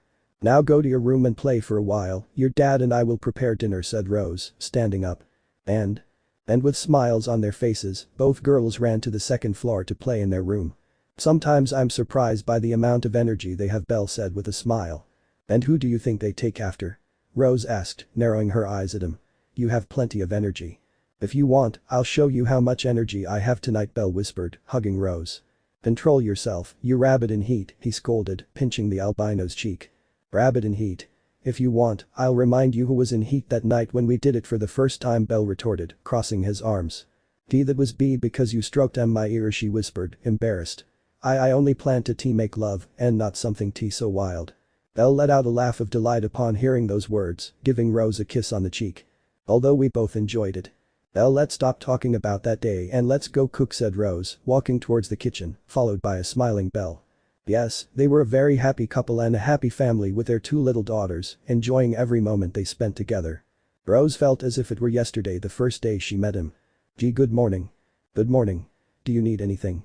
Well, I'd like to be an adventurer. One day an albino boy arrived at the guild requesting to be an adventurer with a timid attitude, where she without hesitation thought that he would soon die. Of course, as the days went by, Rose began to doubt those words, but she still maintained those barriers in her heart, not wanting to suffer another loss. But of course, Belle was persistent, and with every action and word he said, his barriers were broken down. Even if the monsters in the dungeon tear off my legs, I'll crawl back to you on my arms, and if the monsters tear off my arms, I'll spin around until I reach the surface, but one way or another, I'll always return alive to your side, no matter what. I'll always come back alive, so don't put up those barriers, because I don't plan to break that promise. Even the fool made his promises as if they were a confession of love, something he now remembers with great affection. But despite that, she continued to deny her love for him, although that wouldn't last long. I admit it, maybe I've been denying it for a long time, but I can't deny it anymore, I'm in love with you, bellcranel. Since I met you, every action of yours has won my heart until it won it completely, you have easily destroyed every barrier I had put up just with your lovely way of being. They spent so many moments together that she reached the point where she could no longer deny that she was deeply in love with that silly albino boy who only caused her worry every time he returned injured from the dungeon. Even in the first few weeks that I was advising him, when it took him about 10 minutes to arrive, I already considered him dead. Pass me the salt, Belle. Here it is. But now that boy she thought would die in his early days was now her husband and the father of her 2 daughters. What an irony, back then she never thought she would end up forming a family with that reckless boy. A small smile formed on Rose's beautiful face as she watched Belle cutting the vegetables and approaching her to give her a kiss on the cheek. I love you so much, Belle, he whispered those affectionate words. I love you too, Rose Belle replied, giving her a kiss on the cheek as she continued cutting the vegetables. No matter how many times she went back to the past, she was sure that she would choose Belle again and again as the person she would love until the last day of her life, and nobody would change that, not even the gods. Above them she could hear the laughter of her daughters who were playing, making Rose smile slightly. The life I wouldn't trade for anything in the world, she thought to herself, placing her hand on her stomach and then looking at her husband. Belle. And? I'm expecting another child. What? Yes, a perfect life which she never dreamed of but adored with all her heart. And this was the love story of how a shy, novice albino boy gradually won the heart of his advisor simply through his actions and his personality. The love that will remain alive until the last day of their lives, if not much longer than that. I love you, Belle, Rose thought with a happy smile as she was hugged by Belle, who was overjoyed by the news. I love you so much. A beautiful love story. And? Let me know in the comments below if you guys want the next part. Also check out my other video that has been shown and left. Thank you for watching. If you enjoyed this video please like and share this video. And have a fantastic day. Bye.